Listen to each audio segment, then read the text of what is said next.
Welcome, everybody, to episode number 39 of the Dragon's Den podcast here live on YouTube, on Rumble, on X, my Facebook, and things like that. So, welcome, everybody. I'm Royal Rumble bound tomorrow, going to Indianapolis. Looking forward to getting into that show here in just a little bit.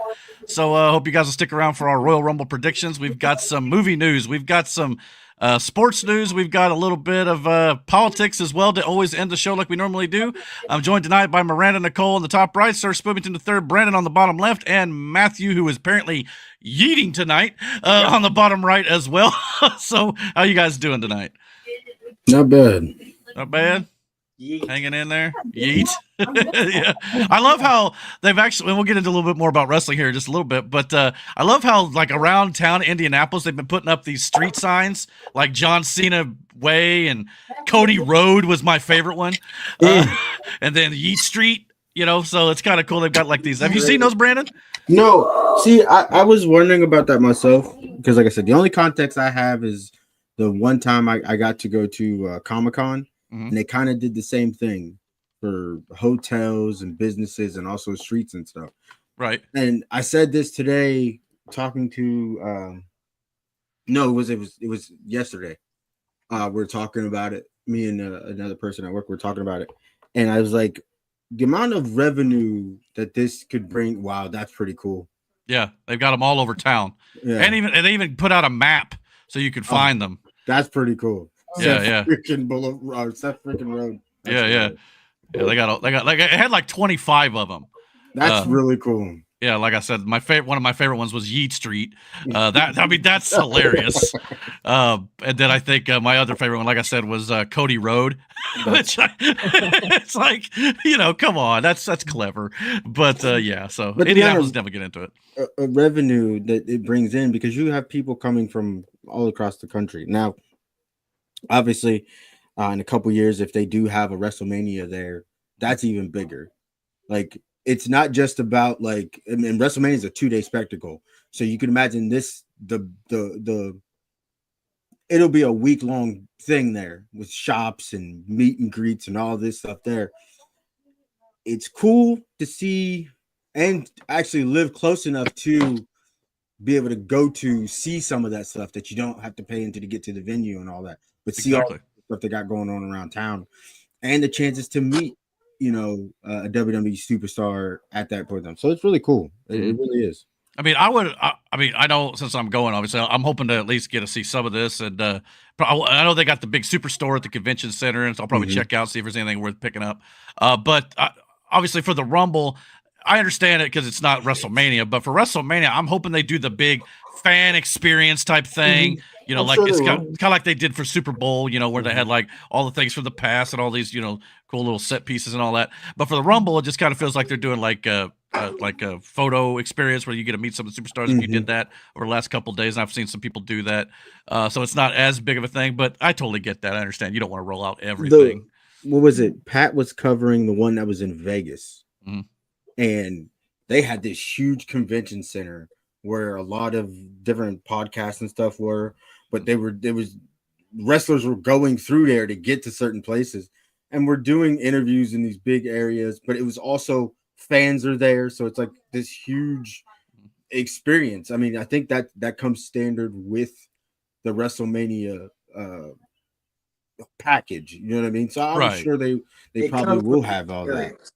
Well, I know there was a WrestleCon that was going on, I think, at the Marriott Hotel over the last couple of days, too. So it's kind of like a little bit of a convention there, too. But it wasn't like WWE. I know there was WWE superstars who showed up there for sure. But so, yeah, they've been definitely doing stuff downtown. I'm looking forward to checking a little bit of it out tomorrow for sure. And, of course, our buddy Mike is also going with me as well. He's ready for Rumble. I'm ready for Rumble. And I hope you guys going to watch it? Yeah. I figured you probably would. Yeah, so that'll be a good time. But, yeah. So what did you start to say, though, Brandon? I didn't mean to cut you off. What was I saying? Oh, and especially for like the indie scene, it's huge. The amount of indie wrestlers that are, especially WrestleMania, but even the Royal Rumble, the amount of indie wrestling that's going on around Indianapolis is going to be huge around it because everybody's trying to capitalize on it. WrestleMania is big because it's the biggest show of the year, so everybody in wrestling is going to be at one place or another. So it's really cool. Yeah, I mean, and I know or Indianapolis, I should say, spent a boatload of money to get this event here, as well as WrestleMania in the next coming years as well. As we talked about that last week, they're looking at potentially WrestleMania 43 is the rumor right now, which would be 2027. So we'll have to wait and see if that comes to fruition as well. But they are going to be coming here for WrestleMania and SummerSlam at some point. We just don't know the exact date yet. But Royal Rumble's the second biggest pay-per-view of WWE of the year, so we'll get into that too in just a second. So I guess since we're already talking about it, you want to just jump on in to all the news of wrestling? Check out this new. I got some new transitions tonight, so check it out.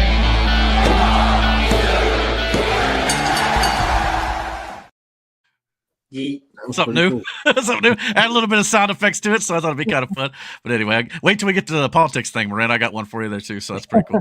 You'll like that. Okay. All right, so let's get into some of the pro wrestling stuff. And of course, before we get to the Royal Rumble, there was a little bit of news I wanted to talk about coming out of WWE this week, and that is, of course, it was kind of sprung upon Triple H. I think he was doing some sort of promotional thing for the Royal Rumble, I'm assuming.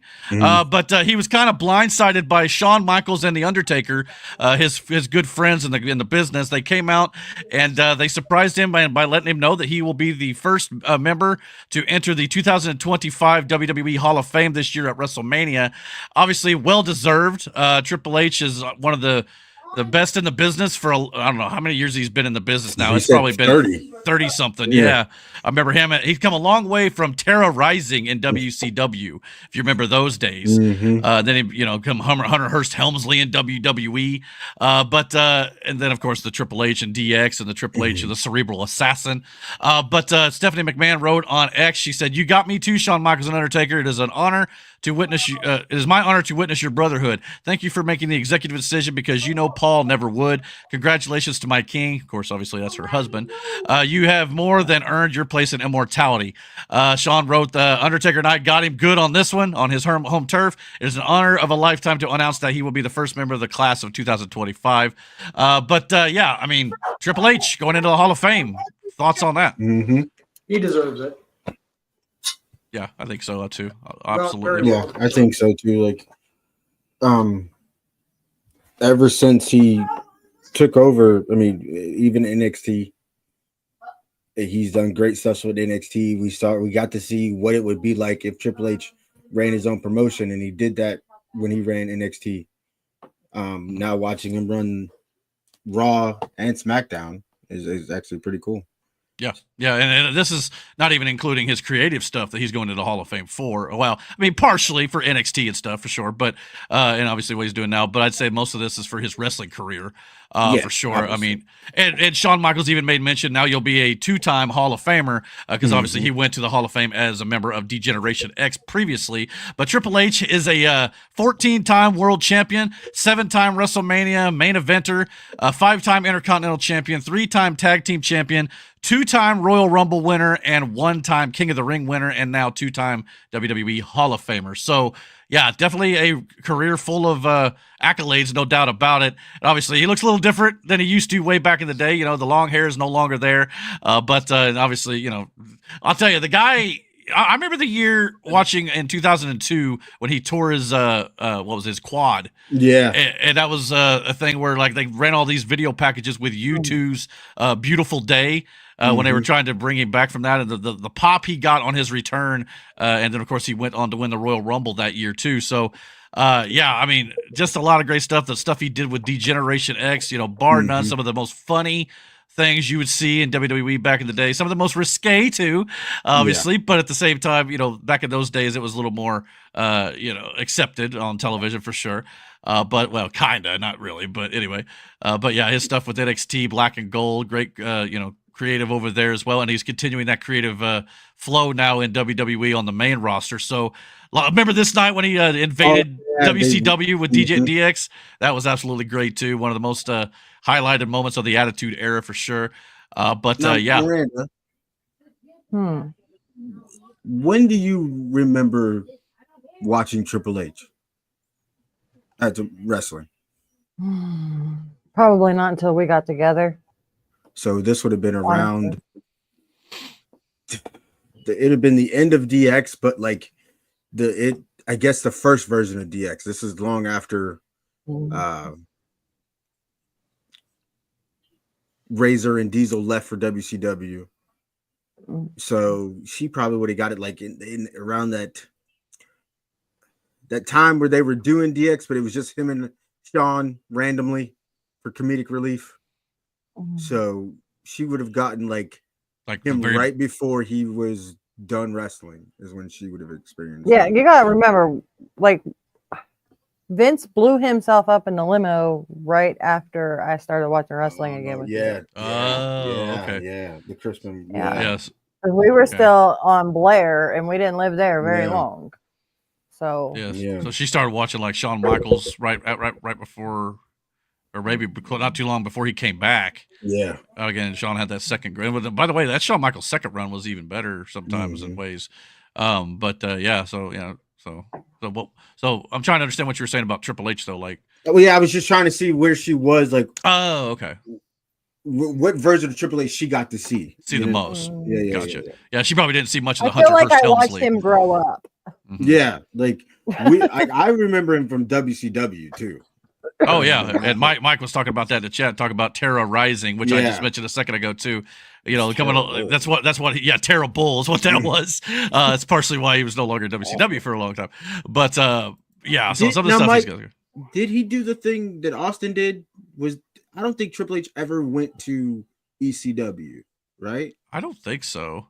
If I remember correctly, I think Triple H telling the story that he got a call from WWE, and I think someone in WCW flat out told him, go. Like what you're doing here is not just go.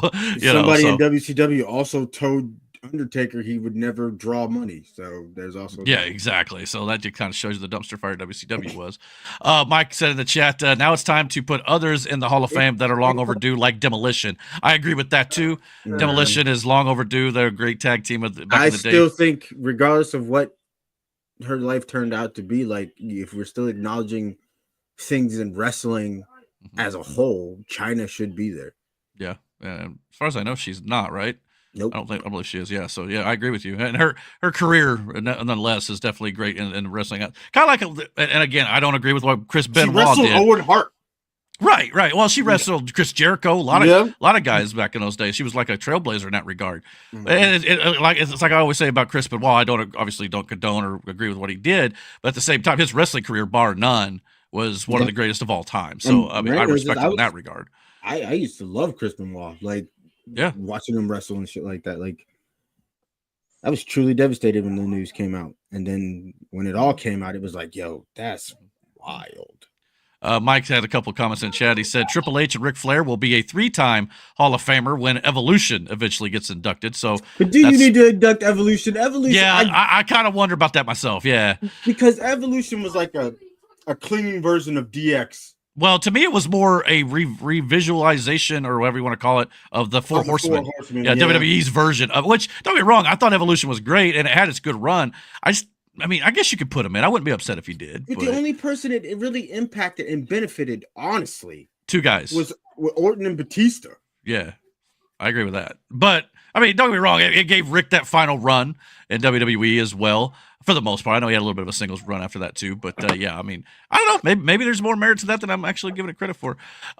He said no. Triple H was never never went to ECW, but he did say though that Chyna is a Hall of Famer as a member of D-Generation X, so they did put her in with the group, and that may be kind of how they decided to get around that a little bit. I can kind of see that. He said Elizabeth is surprisingly. Oh, you talk about Randy Savage's Elizabeth is surprisingly not in the Hall of Fame. That is that what he meant? I'm assuming. I think so. Yeah, I'm assuming. That's kind of surprising too. She was always touted as the first woman of WWE or pro wrestling or whatever they always called her on television. If that's the case, so there are a lot of WWE Hall of Famers that I don't feel should be Hall of Famers. Savage was awesome. Oh yeah, of course. Well, yeah. No doubt. I mean, Randy's a legend for sure. But obviously, Randy and her had a bit of a tumultuous relationship and stuff. Obviously, leading into later days, but we won't get into that right now for sure. But yeah. So he's the first one that's announced as far as inductees go? For this year, yes. Okay. And he may be the headliner, too, with that, obviously. I mean, who's going to top him? Although I think Bray Wyatt would be a good one at some point here soon. That's not been done yet. You got to get a Hall of Fame spot. Yeah. But if you do that, then he should be the headliner. Yeah, I'd agree with that too. I mean, and Hunter may not view himself as a headliner, obviously, because he seemed to be pretty humble about it, very emotional. But yeah, we'll see. But Mike said, as far as the celebrity wing, why is Cyndi Lauper not in? Good question. She was at WrestleMania 1. Didn't her and Vince have a bit of a falling out? Like Oh, I don't know. Who, me? I don't No, Miranda, when you said Cyndi Lauper, she was like, yeah. But then I remembered. I mean, if Pete Rose could go in, you know, and, you got guys like Drew Carey, who had one appearance at the Royal Rumble where he eliminated himself. He gets in, but Cyndi Lauper though. You know whose Hall of Fame speech I'm looking forward to when it finally happens for him, and I think it will happen for him at some point in his, later on. Pat McAfee. Pat McAfee, you think he'll be in the Hall of Fame? I think when Cole gets nominated to go to the Hall of Fame, that'll be the one to introduce him or introduce him. I could see that. Yeah. I don't know who else it would be. It's kind of like when like JR or Jerry King Lawler, JR, it makes a lot of sense, Yeah. But I mean, Pat himself, but Cole, I think eventually will go in the Hall of Fame. You don't think Pat would ever go to the Hall of Fame? Well, he could, but I think celebrity but I think he's got a long way to go. Is all I'm saying. It's still a long way to go. But I'm saying if we're going in off of different merits, because obviously they have different wings for the Hall of Fame. Right. And Pat could go into a celebrity Hall of Fame, but on only that, the guy was an active wrestler for quite a while. He's already been in the Royal Rumble. If Cyndi Lauper can be in the Hall of Fame, why couldn't? Fair enough. Not only that, the Pat McAfee show and things that Pat McAfee does for the company, much like he does for college sports. A lot. Yeah, he's deeply entwined. Listen, I don't care what you say. The reason why Indy has that Rumble is because of Pat McAfee. It's probably a lot of it. Yeah, I'm not gonna lie to you. Yeah, and I'm happy for him. He said he's been in Triple H's ear since he started to work with these guys about trying. And he knows Nick Khan. Okay. Well, Nick Khan was an agent beforehand. Well, Pat, all I can say is get us another Super Bowl, brother. I mean, that last one went pretty well. So, it even had good weather for that Super Bowl. And actually, for all accounts, tomorrow's going to be good weather, too. A little on the chilly side. It's not too bad. I think it's supposed to be in the 40s. So that's not terrible. Chilly when we were up there. Maybe after they get their heads out of their asses with this whole... Yeah. They're protesting the illegals right now up there. So are they really? Wow. Yeah. Oh yeah, you'll have fun with that tomorrow. Oh, okay. Yeah, well, I'll try to stay clear from that. But yeah, we'll see what happens. But Mike said the British Bulldogs tag team, but I heard Dynamite always refused to be in. The Dynamite Kid. That whole relationship is very. Well, I can't remember if the British Bulldog himself is in the Hall of Fame. I don't think he is. But that whole Hart family relationship with McMahon's for a while there too. I think Brett's in there though. I think know, but I'd have to go back and look at all the inductees. Is Owen not? I don't believe Owen is because Owen Hart's widow wouldn't allow it. She does not have a good relationship with the company, which is why she's involved with AEW right now. So yeah, I think that's a lot of that there. But yeah, can you think of anybody off the top of your head that you would like to see in the Hall of Fame that we can think of off the top of our head? I'd have to look. Yeah, the Hardy Boys. I think they will be relatively soon. For sure, them. Both Edge and Christian are right, or no? Edge is Christian, isn't? Sounds right. Christian definitely should have been. Oh, so the Bulldog was inducted in 2020 or 2021. Yeah. Okay, I kind of wondered if he was, but I know Owen's not. Unless Owen is as a part of the Hart Foundation or something, maybe that's the case. But we know Roman will be for sure. Oh, hell yeah. And Roman definitely deserves it. I mean, despite all the years of struggle under Vince McMahon as a heel. What about Brock Lesnar? I don't believe he's in yet, but I don't know. That'll happen right now anyway. Yeah. So, yeah. Yeah, definitely Owen's not for sure. Owen is not. Yeah. For that reason. Paul Heyman? Paul Heyman just went in like last year. So, yes. Yeah, he deserves it too. So that was well deserved too. I mean, John Cena, obviously. I don't think he is yet, but yeah, But John's not in yet? I wouldn't think so, because he's still an active wrestler, technically. Oh, Jesus. Yeah, him for sure. Yeah, he definitely he'll be in. Yeah, he'll definitely be in. There's no doubt. I'm surprised John isn't in the I thought he was already. So Mike said the Hart Foundation was inducted, but it was just Brett and Anvil Neidhart. It was not Owen, which sucks. Again, it's got to do with Martha Hart. That's what it is. And I don't blame her. I really don't. I mean, after everything that went down, for sure. Yeah. Yeah. I think everybody who's in now, like Austin's in, Well, Rock's in. Mike said he's surprised The Rock isn't in Oh, yet. I thought The Rock was already in. I know he gave a big speech. Are we sure he's not in the Hall of Fame? I thought he was, but maybe he was giving a speech for someone else. Maybe it was his dad, The Rock? Rocky Yeah, Johnson. maybe it was his dad. I think it was his dad, or the High Chief Peter Maivia, one of the two. But yeah, that's surprising. What about Cody Rhodes? Well, not yet. It's too Eventually, soon for Cody. It's way too soon for Cody. Eventually he will be. But Eventually, though. I mean, hell, let's be honest. anybody on the Kevin, roster currently, yeah. Sammy, the Usos, hit the New Day. Oh, the New Day will These are all, definitely. yeah, these as are a all faction. later inductees later. Yeah. Yeah. Rock inducted his dad and grandfather. I knew it was something. But yeah, I can't believe The Rock's not in. I thought he was already in. I know, that's surprising, right? Well, I mean, if Hunter's not in yet, I mean, Taker just went in recently. I mean, those pillars, Austin's obviously in. But yeah, some of those guys Sean's back then, in, obviously. Yep. Stephen Austin. Kurt's in. Kurt Angle. Yeah, I believe he is. Kurt Like I Angle's said, in. There's Yeah, been 'cause he so many chugged- Hall of Fames now. Kurt Yeah. chugged milk during his. Oh when yeah, he his, did, didn't he? That was pretty cool. Yeah, He did the it's like the Austin thing. milk, Yeah, yeah. with the cartons of milk. So yeah, I So mean, don't know, other there's- than, I guess, honestly, I mean, I know Razor and Diesel. yeah, Razor. Thank God he was inducted while he was still around. So that was cool. You know, what does he say? Good times don't last, but bad guys That do. guy do. Great line. So great line. Jake the Snake's in, I believe so. right? Pretty sure.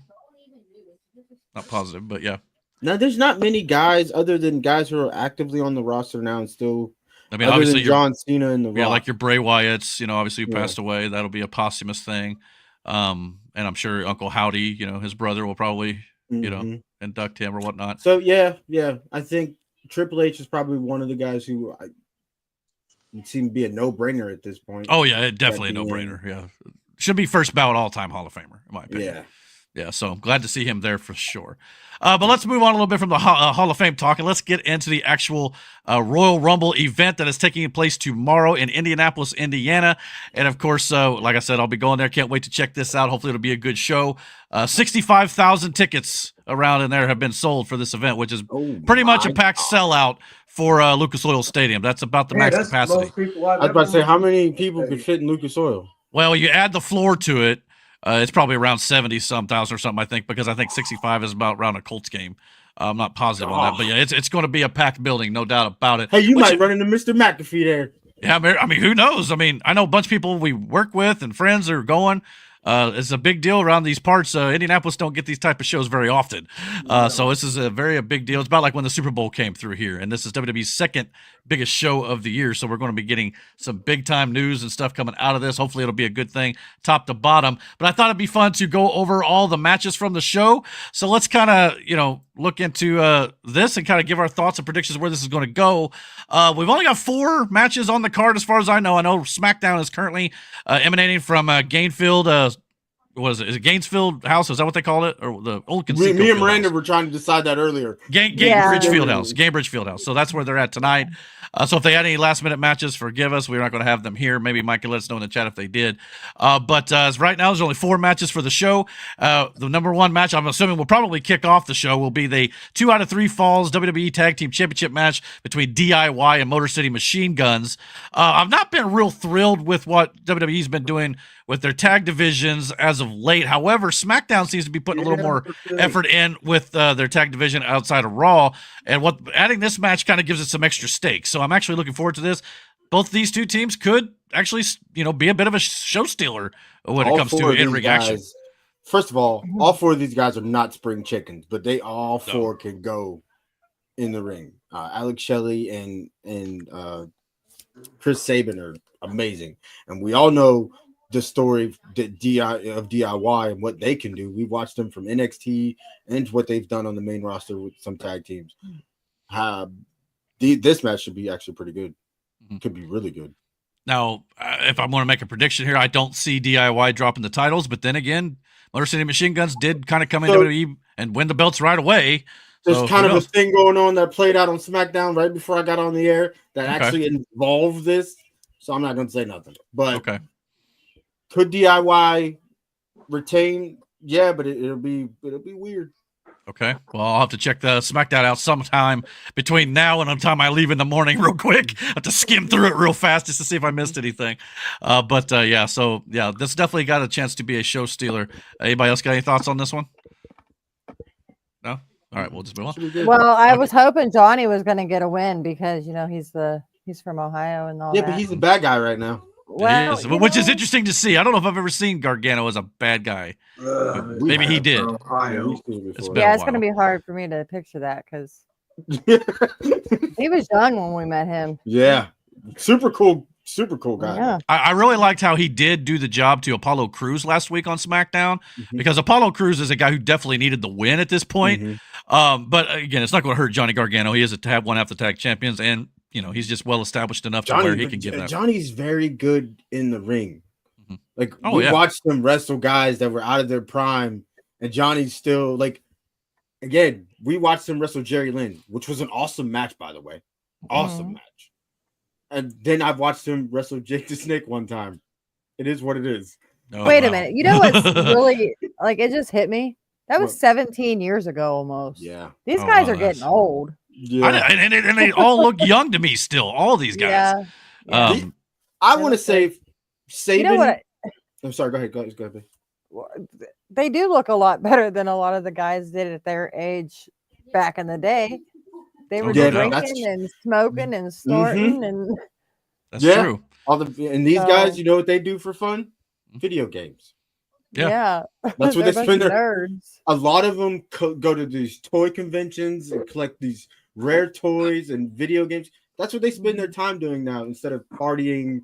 Like what's wrong with that? That's the thing. There's nothing wrong with it. It's just like they substituted all the drinking and all that shit for that. Which is good. Because I remember Undertaker talking about how it's interesting to go into the WWE locker room nowadays. He said, everybody back in the day was using steroids and stuff, and now kids are playing video games in the locker room. So he did say, he's like, it's not that it's bad. It's different from the way the business was run different. Everybody different mindsets back then. And he goes, but you go in there now and like nobody's stressed out. Nobody's yelling. There isn't any, you know what I mean? We've evolved as a species to some respects in WWE, but for sure. But I'm sure for a guy like Taker who was, grew up around that stuff, it's a little different. I get that. But when there's competitiveness to be had in the ring, you see it. Yeah. Taker's probably like, these damn kids. Get off my lawn. Rest in peace. Yeah. Well, I told you the one time the Booker T was backstage at catering and Javon Evans came up to him and was talking to him while eating a bowl of cereal. And he goes, this guy's eating a bowl of cereal. I even sniffed milk and I. That's messed up. Mike had a couple comments in the chat. He said Johnny Gargano was the leader of the way in NXT. He was a heel there. You're right. Yeah. You're right about that. Yeah. I figured I probably maybe had seen him as a heel at some point. I just couldn't remember. But yeah, the way was actually very entertaining. In NXT. So hopefully I'd like to see them maybe do that more. But Andy Hartwell's no longer a part of the company. Well, Tommaso is a great heel too.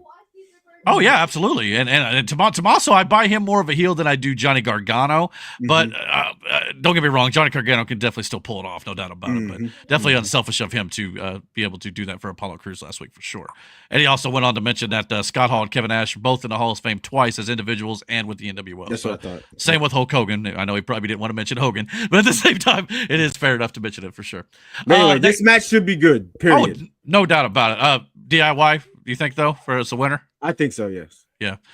Next up, how about the 30-woman Royal Rumble match? Listen, I didn't pull up a list of every participant here, but they've definitely been. Don't matter because there's only one person on this whole photo that anybody should be paying attention to because that's who's winning the fucking Rumble. Okay. Yeah. And it's right there. Are you sure? See, I've heard positive. I don't want to get into spoiler territory because I want to ruin it for anybody. I don't even know if there's spoilers or not. Obviously, the heavy rumors are Becky Lynch will return, probably the last pick, and that would be a clear favorite to be the winner, obviously. There's been some talk of Alexa Bliss. I know we discussed this, but she's got some contract issues right now. But or that could just be BS. Yeah, it could be BS, could be throwing you off the scent. We're going to get into some more topics here in a little bit, a bunch of BS. We'll talk about that in a little bit. But also, there's another rumor going around that potentially we could be getting I know CM Punk said something, I think, recently this week talking about there's a big surprise in the Royal Rumble. So a lot of people are saying maybe AJ Lee makes a return here. I don't know if that's true. Like I said, this is all speculation. But here's my thing with the AJ Lee thing. And I know she's been on that show Heels, and I know she's been doing some things as far as wrestling goes, but not in the capacity of wrestling still. If you're going to get AJ Lee, it has to be more than a one-off situation. Like, oh, yeah. It's unless she's just going to show up for the Rumble and be done, but not win. You know what I mean? Yeah, but I get that. But it's like, that's like, you know what I'm saying? Getting your birthday cake, and then right as you get it, it falls on the fucking floor. You know what I mean? And you get fans excited, and all of a sudden, oh, that's it. Yeah. Have fun. Bye. You know? Yeah, so I don't know if fans would like that too. You're probably not wrong. I mean, I could let it slide a little more in that case. I mean, I'd be fine with it. It's like, oh, cool, AJ Lee's there. But yeah, one off like maybe. But Michelle McCool showed up. It was dope to see her. And there's going to be quite a few women who are probably now the women's roster WWE now is much larger than it has been in years past. So maybe they ain't got to rely on as many legends and things coming out of retirement just to come and fill the 30 women slots here. But at the same time, you know, I'm sure we'll still get a few surprises from TNA, things like that with their partnership as well in the men's and women's Royal Rumble. But yeah, so Jordan Grace is going to be there. Probably. I wouldn't be. I don't know if I think Mickie James is still in TNA. I wouldn't be surprised. She's done that in the past too. But there's probably other women over there in TNA they could use as well that I'm not quite aware of. But when it comes to the winner, though, yeah, I mean, Charlotte's going to be probably in the final four. Me and Miranda saw a video package of Charlotte. Yeah, which I'll tell you right now. Last week when they announced that, and part of me was a little upset about that. I even mentioned it on my WWE review because as a person who's going to the show, I'd have been much happier if it was a surprise. But we all kind of figured she's going anyway. I get it, but it would have been kind of cool to be sitting there and be like, "Oh, there's Charlotte Flair, awesome." But that probably also tells me they've got other surprises in store, though. So now, but here's the thing. I don't think you would have known it was Charlotte because I'm telling you right now, that whole video vignette that we've seen, she don't look like she does in that picture at all. Well, I just Googled dead ass. Like it's like she had work done. Oh, has had a bunch over the years. Well, no, I'm talking like no. There's no way. It don't look like her. It was weird. Yeah, well. And the thing is, you go back and look at her like the beginning of her NXT career. She looks like a completely different person, which is maybe it was an AI video. Maybe. I mean, who knows? With AI technology nowadays, they use them for movie trailers and everything these days. But it was weird looking. I'm just saying. But that's who's winning the Rumble, female Rumble anyway. Yeah. So who do you think will be the final four? If you had to pick I know it's kind of on spot, but probably Becky, Charlotte, Becky, Charlotte for sure. Liv, I could see her being in there. Maybe Bianca Belair. I don't think so. I think they'll be out when Jade comes back. That's very possible. That's very true. Because they're going to tell that whole story. All this is going to get. You may get Jade in there. Oh, I'm sure she'll. Well, I don't know about Final Four, but she'll definitely be in the match for sure. As a stare off between those ones, yeah, that's dream matches. And if they bring AJ Lee back, would she could potentially be in the Final Four? But she should be the first one eliminated from that Final Four. Yeah, I would agree with that. You know, unless she's winning the whole thing, which I think that'd be weird to strap the rocket to her like that. Mm-hmm. You know, just coming. So I don't think that AJ Lee would win the thing. But yeah, I think three. Either Naomi or Bianca switches out, but you would probably have Charlotte, Becky, Liv, either Naomi, Bianca, or Jade. She's out there still, isn't she? I think. Or not yet, yeah, because there's no. I'm kind of with Mike on this one. I hope Charlotte does not win it. Which Mike. So do I, Mike. Yeah. I mean, don't be wrong. Charlotte is very overexposed. Not to mention she's like what? 10-time women's champion or something to that effect? No, sir. It's probably higher. 16. Well, she's already at 15? Yeah. Holy crap. That's what that vignette said. Really? Well, I forgot. But anyway, yeah, that's worse than Kansas City and freaking New England. and her father, Rick, yeah. So, but no, she's going to get 16 at some point, for sure, to tie her dad at least. Charlotte Flair. Yeah. Her new gimmick is supposed to be this Barbie Flair, essentially. Interesting. I wonder if she had a lawsuit against Vince. Vince didn't. She I mean, had to have had something. Like, how the hell does she get that many wins? because she's a Flair. Because she's Ric Flair's daughter. Yeah, and it's Vince booking. Know, let's put the Flair up there. What did he do to get her that many wins? That's good booking, damn it. Anyway. Ric Flair, I mean, he threw around his name. Brandon. What? Would you rather watch Kansas City win the Super Bowl or Charlotte Flair win the Royal Rumble? Neither. Would you rather? We're going to talk about the Super Bowl later. But would you rather? Did you say would you rather? Both options suck. But anyway, go ahead, Brandon. Answer it. You like these would you rather freaking questions? Fair enough. This one. Can I win money on either one? Here's the thing, because I don't trust the script in either one of them. But at least I know with the WWE script, I can easily follow that one. So yeah. I would take the Charlotte over the Chiefs. Yeah. Well, and I'll say this too. As much as Charlotte's won multiple world titles and all this stuff, it has been overexposed a lot. She has been off for a long time.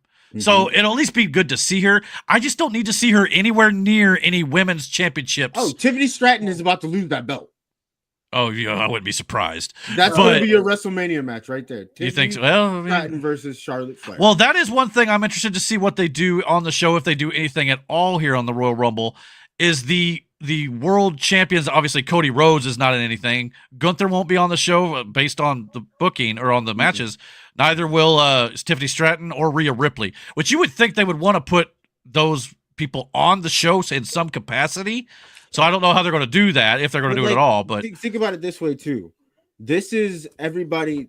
The Rumble matches are basically you're weeding out the person who's supposed to be taking on your top person. Yeah. The top person shouldn't have to do this in this show at all, because you're chasing after my belt. Yeah. All I gotta do is stand here, look pretty, and hold this damn thing. You come to me. Like, that's what this is. The road to WrestleMania is that you're the knight trying to slay the fucking dragon, and this is your journey. It has nothing to do with the dragon until you get to the dragon. Yeah, I agree with that. Mike had a couple more comments. He said, would like to see a new face win it. I totally agree with that. Sure.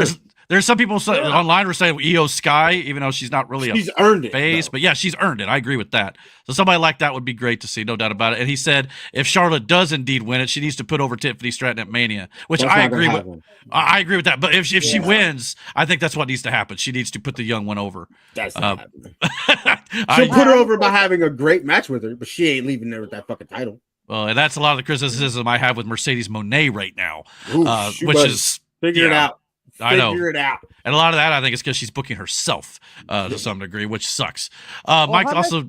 Hold on. How much do you guys want to bet that her chest is bigger after this hiatus? She's hopefully she don't puncture another implant like she did that one match a while back. But I'm gonna go get a root beer.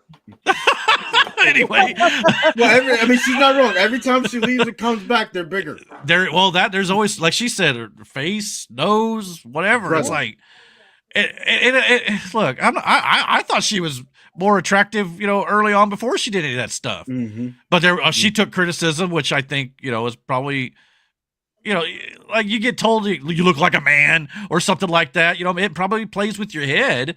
That's why China did it.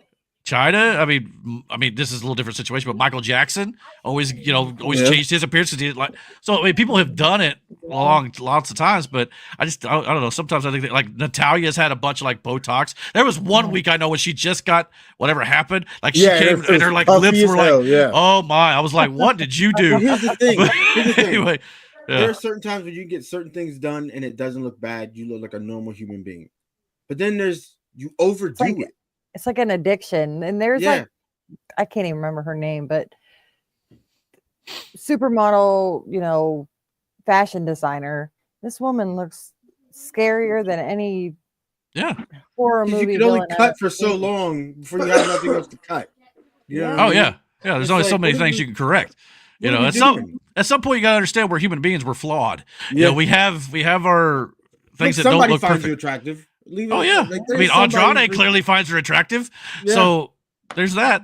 Yeah, and going back to our previous conversation about the way on NXT, Mike said, "Who could forget the wedding of Index?" Me, Brandon, and Mike actually got on the channel one night, and we reviewed that NXT episode. A great review. If you want to go check it out, we were dying at the wedding of Indy Hartwell and Dexter Lumis. Hilarious. So hilarious stuff. Dexter Lumis was my favorite part of that whole shit. Yeah, so good. It's hilarious stuff. It also said, Mike said, fun fact, the number 3 spot has won the Women's Royal Rumble twice.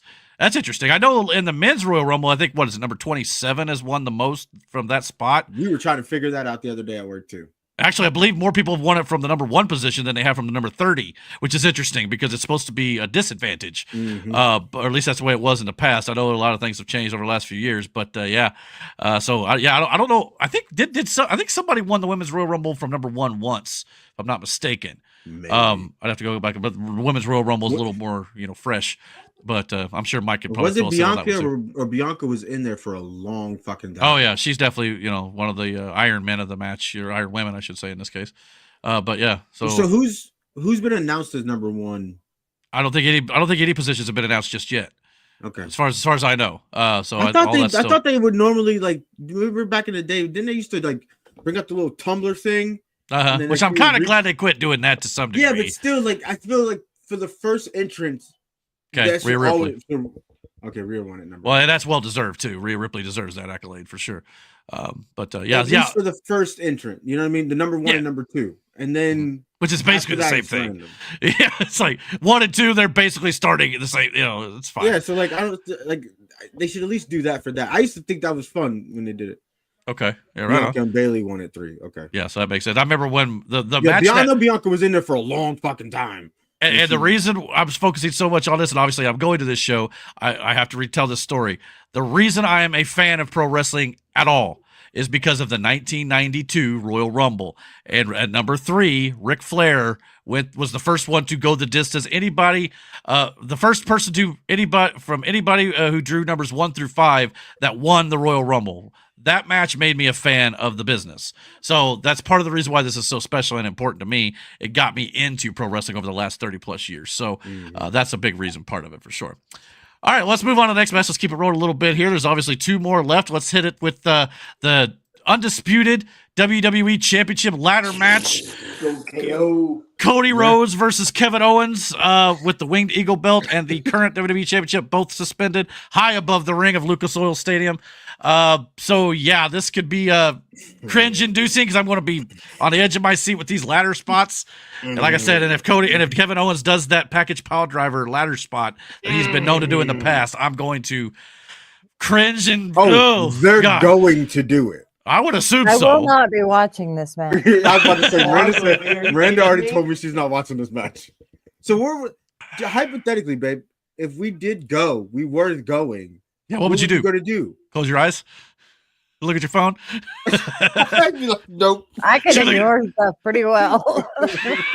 She'd be like, "Oh, look, that's a pretty rafter." Anyway, it'd be a great time to go to the bathroom. Everybody else will be. I'd be like, "Hey, honey, can you go get me some nachos? I need a refill." Yeah, this is gonna suck. Like this match is honestly going to suck. Oh, Kevin Owens is a different performer on big pay-per-views than he is on on Friday nights. And I'm telling you now, he's no slouch on Friday nights. No. So when he has somebody he can work with, and let's not pretend we don't know the links fucking Cody Rhodes. Oh, if you've watched any of his matches in AEW with ladders and cages, you know he will put his body on the line. The man literally wrestled a whole match with a torn pectoral that was bruised. Yeah, I forgot about that. Yeah, that was disgusting. And still got hit in it during that match. So if you don't think they're going to climb to the top of that fucking ladder, and Kevin Owens isn't going to package power drive him onto another ladder that's wedged between the ropes and that ladder, you are sadly fucking I'm not going to mute you. That's happening. I don't want to hear about it. Like, that is happening. Oh, yeah. I would assume it would be. I just kind of hope it doesn't do the whole slow climb thing. I know Miranda kind of has a pet peeve with that, which I don't disagree with her. She fucking hates ladder matches. Yeah. As fast as this match is going to go, if they slowly climb that fucking ladder, I'm lighting both their asses up on X.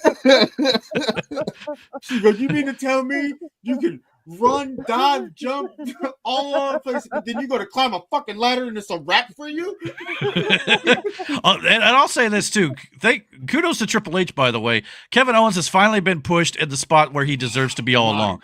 For the longest time under Vince McMahon, Kevin Owens was kind of the mid-card, middle of the pack kind of a guy they didn't see as a main eventer. Kevin Owens is absolutely a main event caliber talent. And he should have been pushed that way for years. Man, so I'm glad he's good. finally been given something to sink his teeth into. The stuff that's been cracking me up as of late, which his t-shirt game has always been on point. Yes. But he came out like last week wearing a Naomi t-shirt when he wrestled Jimmy Uso, which is Jimmy's wife in real life. This last week he came out with a shirt that said Cody sucks eggs. I thought it was hilarious. So I'm sure he's going to have something for the Rumble too, but I don't know if I'll be able to see it very well because we'll be in the crowd. But either way. Kevin Owens has been. It was like when he showed up in NXT, and Sammy was the champion at the time. Yeah, and he demolished Sami Zayn, and then they went on to have banger matches. Oh yeah, because they were doing this already in the Indies before they got there, so they knew each other. They know how to work each other. They know. Boom. If you've never seen a match between Kevin Owens and Sami Zayn, whether it be on NXT or on the Indies, watch one. They work so seamless together. It's crazy. Oh, yeah.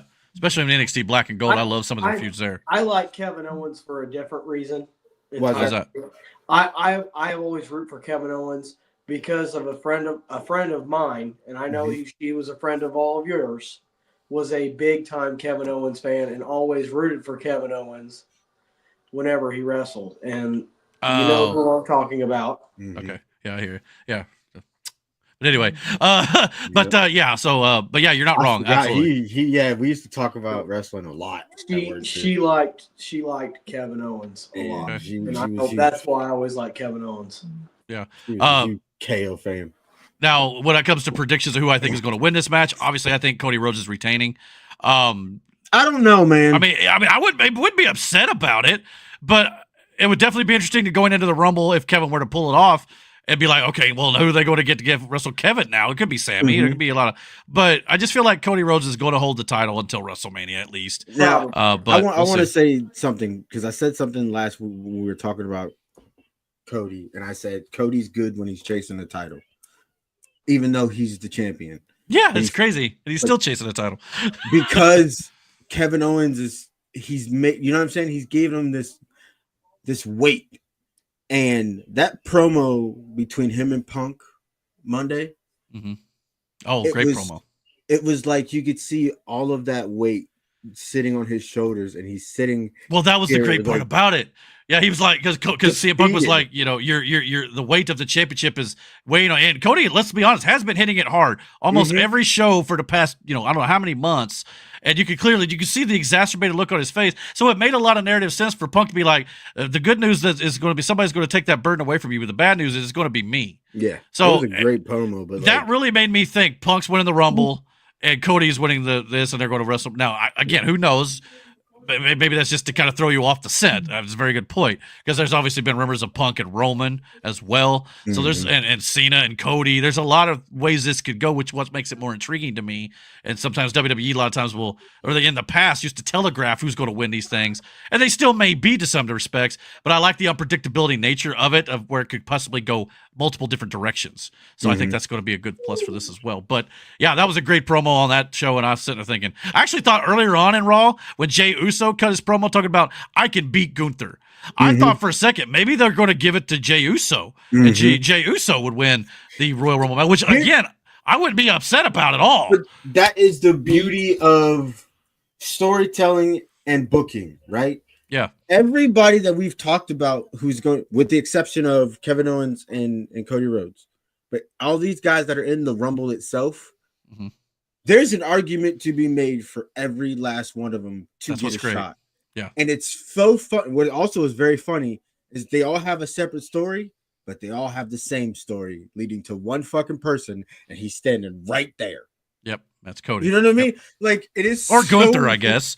I mean, but yeah. Yes, but you think about Seth, Drew. Yeah, that's Jay, even CM Punk. Yeah, they all have one Sami Zayn. Like they all have one. It's him. Well, that right not just the championship, but the dynamic of the storytelling in the match itself. You know, Seth and Sammy are coming face to face at some point in this thing because they've been having issues as it is. You know, I mean, there's many other little storytelling aspects that are going to be thrown in just like that, like Roman and Seth. That's happening too at some point. Whether there's one-on-one, they're obviously going to have some sort of interaction here by the end of the show. What happens when Jay or Jimmy Uso go face to face with Roman? It's every man for himself. You know, things like that. Cena, in all these different cases, you know, everybody's going to be gunning for Cena. I mean, the dynamic makes this the most exciting match of the year in a lot of ways. We all realize that, like, how the guy that everybody hated, well, all the guys used to hate and all the women loved, turned out to be the biggest fucking focal point in wrestling. I tried to get you to kidnap him. Yeah, Miranda's like, you know, why don't you just take, you know, a little bit of chloroform and, you know, put Roman Reigns in your truck, bring him home. Me and my buddy Nate, who went to the show, we got probably within, I don't know, 30 feet of Roman. We looked at his arms, go, you go. No, you go. No.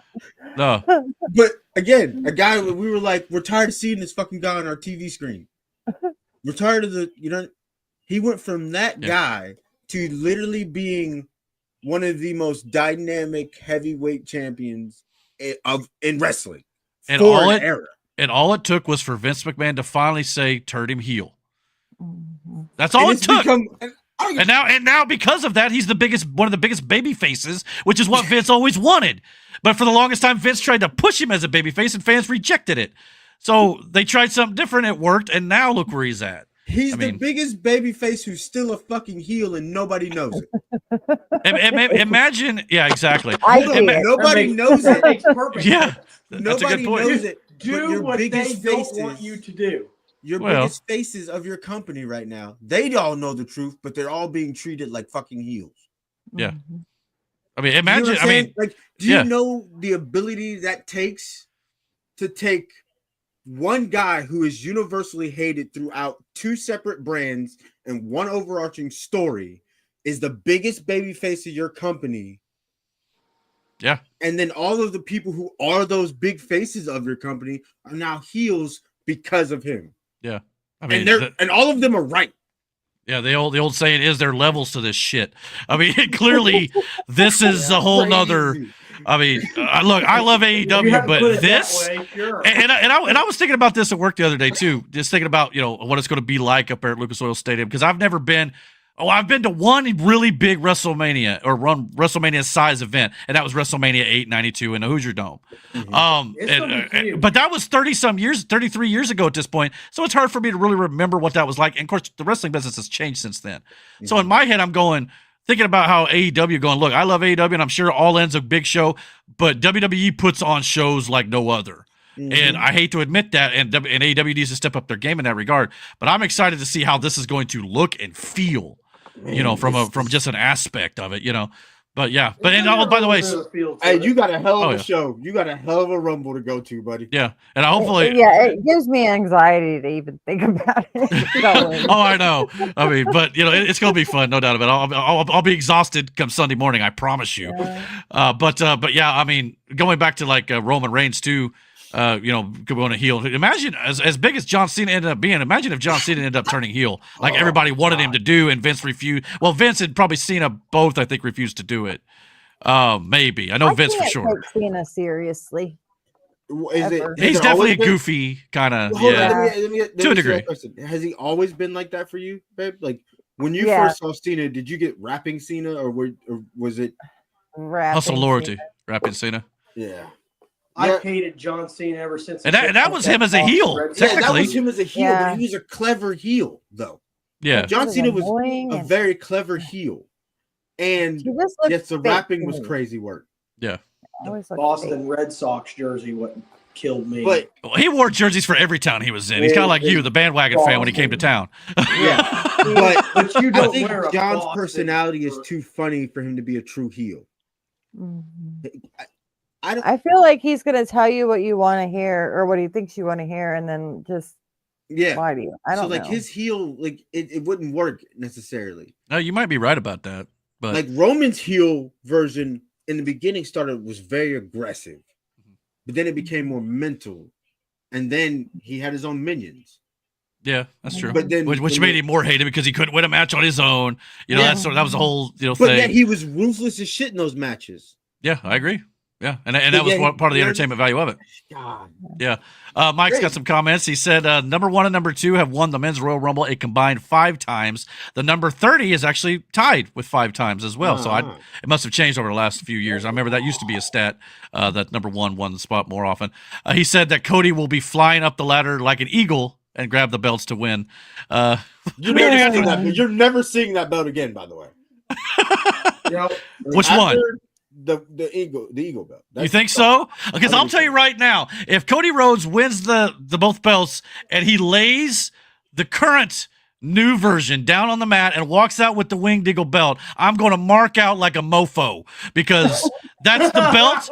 Because that's the belt that his dad never got to hold. And if they make that the current and reigning championship belt moving forward, take my money even more than you already took it. That belt's going back in the archive, buddy. It might be, but I would hate that. Unless they do a new Winged Eagle, like give him I'm fine with that too. To hold it in and then come out with the new Winged Eagle belt. Perfectly fine with that. Because I just think that current, even though I own one right above my head here, I think the current version of that belt it looks too much like a toy. It doesn't look like a champion. I mean, to a degree. Don't get me wrong. It's not bad. I've seen worse belts, but I would rather have something like the updated Winged Eagle that Austin had for a while. Here's the thing. That was, the big blue belt. I think if you get the Winged Eagle belt, the only way you get the Winged Eagle belt if Kevin Owens wins, because it's another dig at Cody. Well, but like I said, he'll have it. And then Cody will get a title match a different way, maybe Elimination Chamber or Money in the Bank. Wait, did Money in the Bank already happen? No, but that's not till July. Oh. So that's a ways off. But he'll get a July. shot. Yeah. But he'll get a shot for that title at WrestleMania somehow. And he'll get to hold the Winged Eagle then. But maybe. But like I said, it's already built into where he could just say, well, this is the belt my dad wanted, so I can have it, or I can keep it instead. You know, I mean, I get that point too, but like, I think Kevin Owens wins, and then he chases that title. Possibly.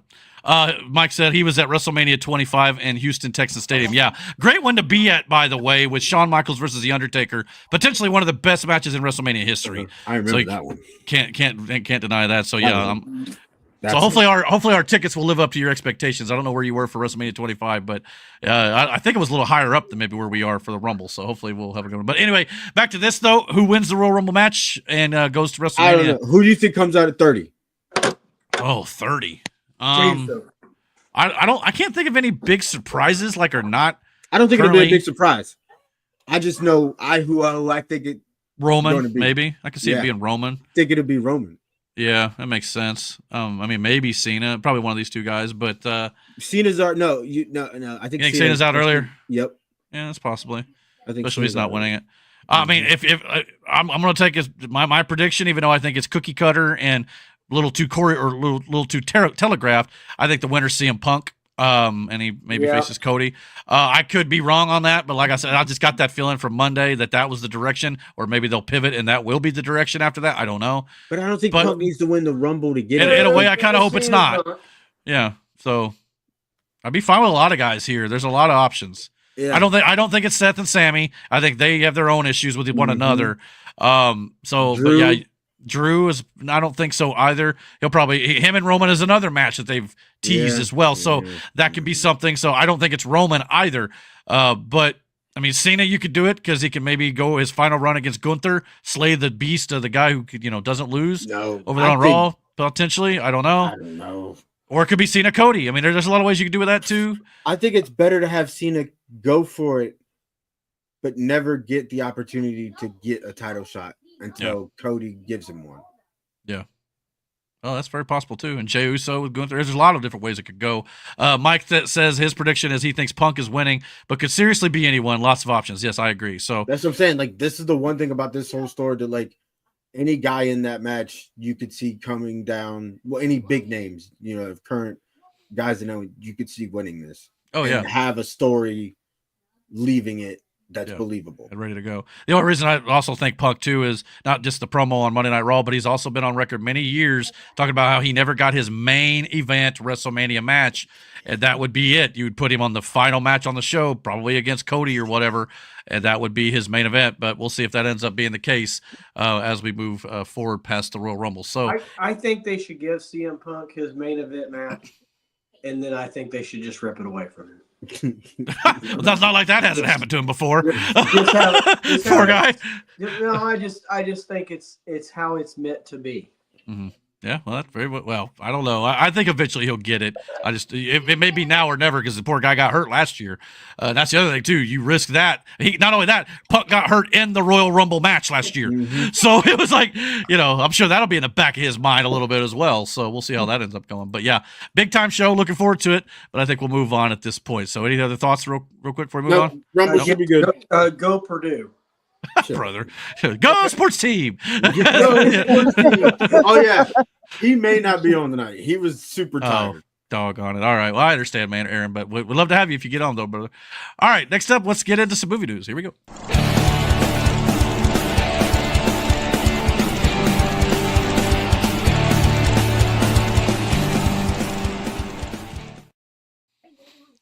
All right, I know we've been talking a lot about Marvel as of late, but the only reason we do is because it's actually got a lot of relevant news that comes out during the week. So hope it doesn't, make you all sick of it or anything like that. But oh, stop it!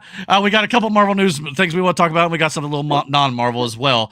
But this week, Anthony Mackie was in the news, and he open mouthed and inserted his foot a little bit, and he caused a little bit of controversy when he said these comments when talking about the Captain America character. For me, Captain America represents a lot of different things, and I don't think the term, America should be one of those representations. Like, it's about a man who keeps his word, who has honor, dignity, and integrity.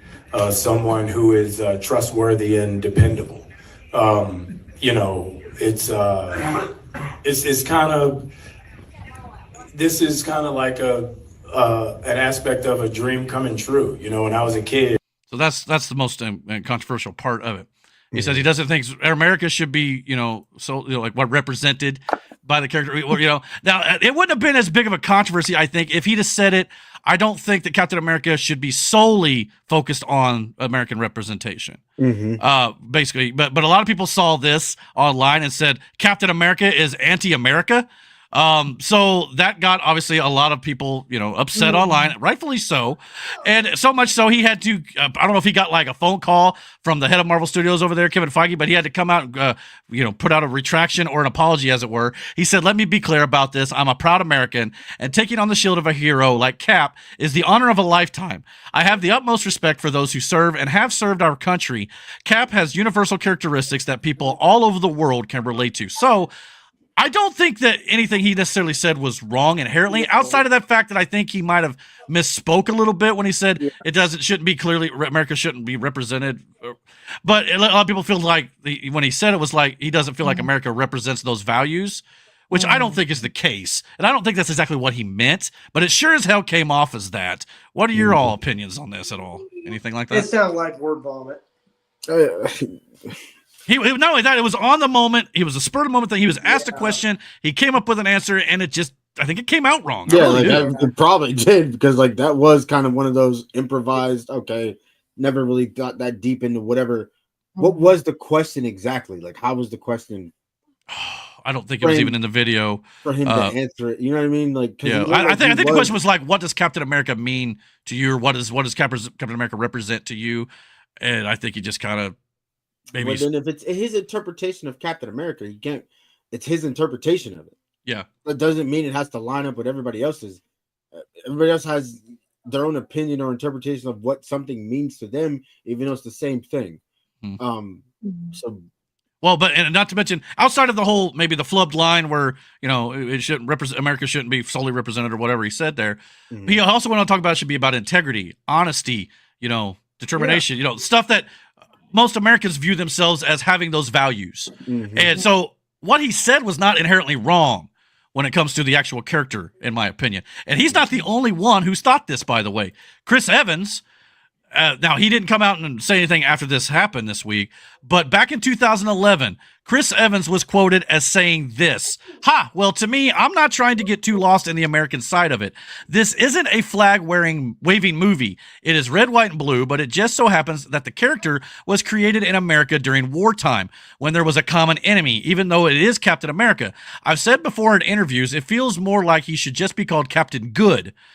He was created at a time when there was this undeniable evil, and this guy was kind of created to fight that evil. I think that everyone could agree that Nazis were bad, and he, Captain America, just so happens to wear the red, white, and blue. So even the guy who played Captain America for upwards of a decade also said something similar to where it's more about being a good person and, representing the best of humanity.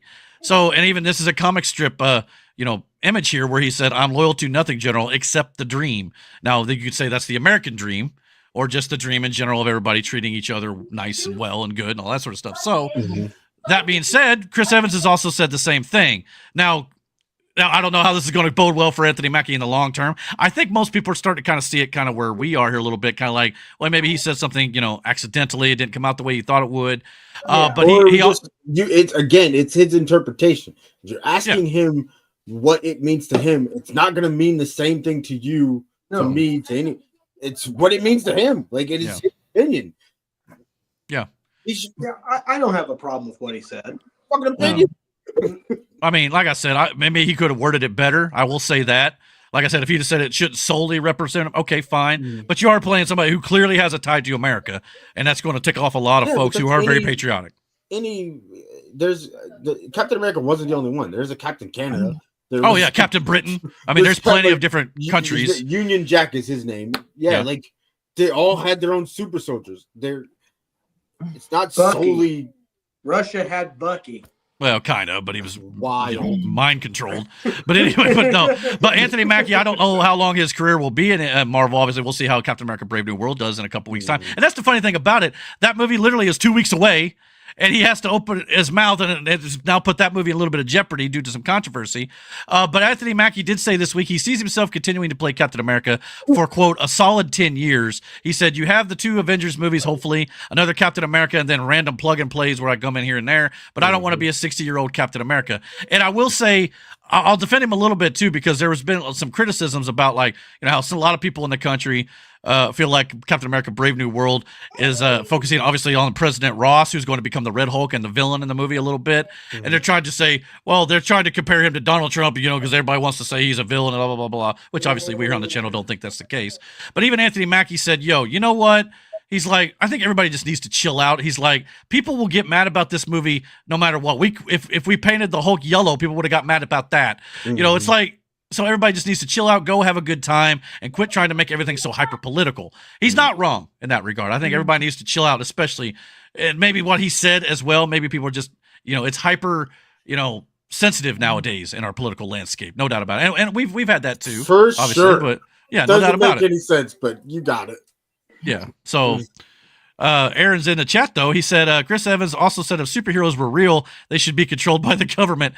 Well, in real life, yeah, Chris Evans' real life opinions are different than his characters.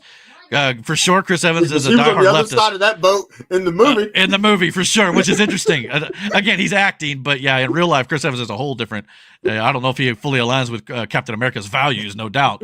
Yeah, so any other thoughts on this? No, this is a nothing burger, man. The movie's going to be good. I'm stoked. I hope so. Yeah. But like I said, I'm pumped to see them stick the character and him play Captain America. Like, it is what it is. I just know I know the talk online this week was Captain Anti-America. That was the hashtag going around, and why wasn't the same sentiment then when Black Panther showed up? Because if you ask people there of what does that character mean to you, I guarantee you're going to get an answer like that. Yeah. Well, so the difference is, I guess, he's not actually holding the American flag on a shield, so to speak, but I don't know. But either way, I mean, I get, like I said, he probably should have worded it better, no doubt. But Cap didn't always hold an American flag on that shield either. Who? Captain America himself didn't always wear, like, this is a non-issue. Like, at some point if you paid attention to the comic itself, hell, he did it in Endgame. He wore the black when he was not. He didn't. You know what I mean? Like the Dark Navy or whatnot, the Nomad or whatever. Yeah, like he didn't have the shield at the time. Yeah, and his values they didn't align with. Still the same. Integrity, honesty was still the same, but not with the shield. Yeah. So you got a good point there. Nothing. This was trying to turn something into nothing into something. Well, like I said, everybody's hypersensitive, and that may have been all it really was. But yeah, I'm still gonna go watch the movie. I don't know about y'all. Still gonna see it. I'm gonna go see it. I'll probably go see it multiple times if it's good. So yeah, we'll see how it goes. Same. Oh yeah, we'll have to change things here. So yeah, any other thoughts on that? Will I change over? Nope. Nothing. Pretty good. No. I'm trying to stall for time, Brandon. Thanks a lot. I'm just saying, like, it's a dumb issue to be mad at. Like, that's what I'm saying. Like, I could have seen if he just outright said it doesn't, the America part, like, you lose it, get it out of the way, just call him Cap, and went on some anti-American hate speech. No, like, like if he was saying all that, that'd be different. If you asked him on the spot what he thought of it, I guarantee, you asked me that question, I'll answer it different from the way you would, from the way Miranda would, from the different way Matt would. But it would probably have some key things that line up. But my interpretation is different from everybody else's. I think a lot of it too, you could tell by his intent too, that I don't think he intentionally meant to, not only, criticize America, but railroad his career. I honestly don't think that was something on his mind. I really don't. But that's just me personally. Matt, are you still there? Or do I need to throw you down? No, I'm still there. Okay, I just want to make sure. But anyway, his nose. There's no transition out of that. My phone was about to die, and I didn't want to lose the connection. Oh, okay, you're cool. All right, well, let's move on to one other piece of Marvel news that kind of ties into what we talked about last week. Last week here on the channel, we talked about Doctor Strange, Benedict Cumberbatch coming out in a Variety article saying that he was not going to be in Doomsday. Well, now he's done a complete 180. According to Business Insider, Benedict Cumberbatch now says he will appear as Doctor Strange in Avengers Doomsday, despite previously saying he would not. He said, quote, "I got that wrong. I am in the next one. Don't ever believe anything I say."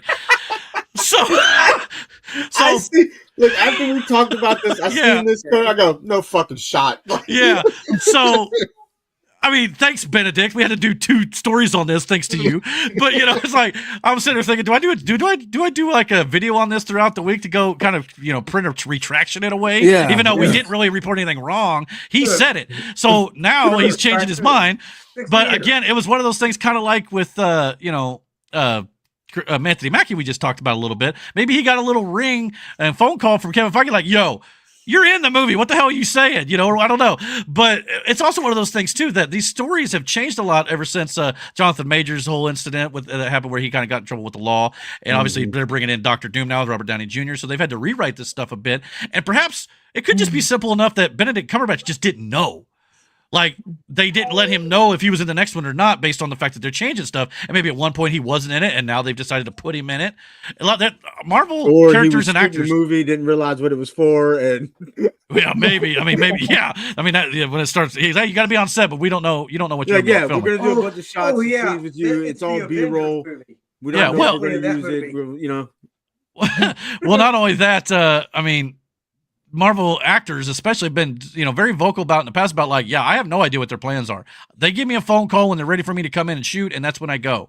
Pretty much that's kind of the way it goes. So he probably maybe they haven't got to telling everybody, but I have a hard time buying that considering the shooting for the film is like in March. So it's kind of maybe that doesn't add up too. You know why they don't tell you until they only call you when they need you? It's because you don't do shit like that, and then you still do shit like that. Well, that's another reason too. They're trying to head off Tom Hollands of the world, or the Mark Ruffalo's, who are like literally saying before Infinity War, "Yeah, wait till you see the next one. Everybody dies." I mean, so.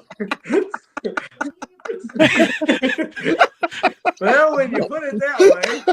So they're trying to like stop you from doing that. But what's funny about it is, as Aaron mentioned last week, Benedict Cumberbatch has been the ones who told like Tom Holland, "Hey, don't spoil stuff." And here Benedict Cumberbatch is out here going, "Yeah, I'm not in it, but no, maybe I'm in it." So it's an interesting situation.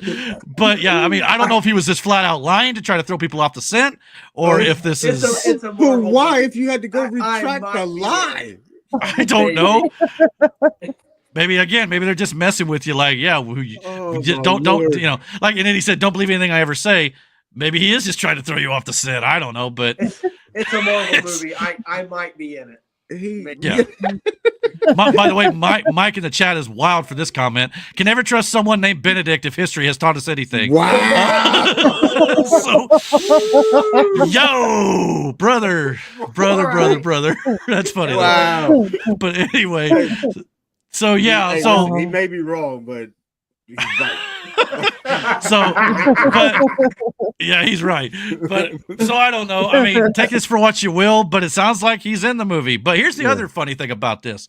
A few weeks back, we also reported, because it was reported everywhere, Chris Evans is also going to be in Avengers Doomsday. Well, this week, following the Benedict Cumberbatch news, now he says, nope, I'm not in that either. Chris Evans is he says, quote, "That's not true, though. It happens every couple years. Ever since Endgame, I've just stopped responding to it at this point. Yeah, no, I'm happily retired," which we know is a freaking lie because he was in Deadpool and Wolverine. Okay, so in this situation, though, covering something up. Well, yeah, see, in this situation, I think that he's lying here to throw you off the scent, because this is what Andrew Garfield said before Spider-Man No Way Home, and many other actors have said, no, I'm not in it, then they end up being in it. So I think Chris Evans' appearance in Doomsday is probably supposed to be a surprise, and it got leaked and everybody found out, and now they're like, no, go out there and say it's fake news. You know what I'm saying? So you will be fact-checked. Yeah, like Aaron said, it's all fake news. You can't believe fake news. You can't believe anything you see. The worm from Monsters Inc. is making another appearance. Fake news. Well, you know what? Maybe he's on a Disney list, and he may be. Maybe he's not in the movie. Yeah, maybe he's not. I mean, that's very possible. Maybe he's just not, but maybe he doesn't know if he's going to be in court. Is all I'm saying. Oh, we talking about Chris Evans? Oh, yeah. I see where you're going with that. Okay, I got you. Took a second, but anyway, I mean, I don't know. But the wheels are turning slow around here. Yeah, sorry. It's the weekend. What can you expect? But no, so I don't know. I mean, I hope all these people are in this movie, because obviously I want Doomsday and Secret Wars especially to be like the big, coming together of all these different universes and battling out with all these different heroes from the last 30 years of comic book movies. That's what I want. But we'll have to wait and see if that ends up coming to fruition. Like I said, I think a lot of this is just trying to budget, brother. Oh, dude, I know. But did you see what the budget was for like Endgame and Infinity War? They were like $500 million per film, which is insane, because you got to pay all these actors and caterers and directors and the CGI, CGI, you name it. But the actors itself, Robert Downey Jr. himself, demands a high fee, and if you're going to bring him back for 2 films and probably more leading up into this, so yeah, I mean, it's not going to be cheap for sure, but hopefully it'll be great. And what I want to feel again going into these movies is that those goosebump moments that you felt in Infinity War and Endgame and everything they built towards. I hope we can get back to that Marvel. That's what I want. What about you? Yeah. But I don't think we're ever going to get that adrenaline rush of the first Avengers movie. You don't think so? No, because that was what it was all built to. You know what I mean? True. I don't think that happens again. I don't. That's going to be the trick. In Endgame, no. That feeling that everybody collectively got in Endgame, especially towards the end of that movie, there's no way you're getting that again. You might not be wrong. You built that whole story up from Iron Man. But you still have all that backstory to tie into. Yeah, but the hat trick is going to be, or the special trick they're going to be pulling off there, it's not 3 tricks, but anyway, is going to be tying all this stuff in the multiverse saga that hasn't always really worked well, and somehow making it work in the finale. That's going to be the special. Yeah, it's going to be really hard. So I don't know if they're going to be able to do it. I don't think another movie, I don't think there's another movie franchise that can have that feeling that everybody got, because everybody was bought in at that point, man, for this movie, because it all built up to that movie. in the ending scene, if you didn't nail that fucking, it was all for nothing. Yeah. Oh yeah. Grown men in theaters crying. Yes. Maybe not. I mean, it was man tears. It wasn't like, No, but it was. Nah, bro. I was definitely welled up. Son of a bitch. There was people ugly face crying. Yeah. Oh, I'm sniffling in the back seat. I can clearly see and hear both Miranda and her mom teared up.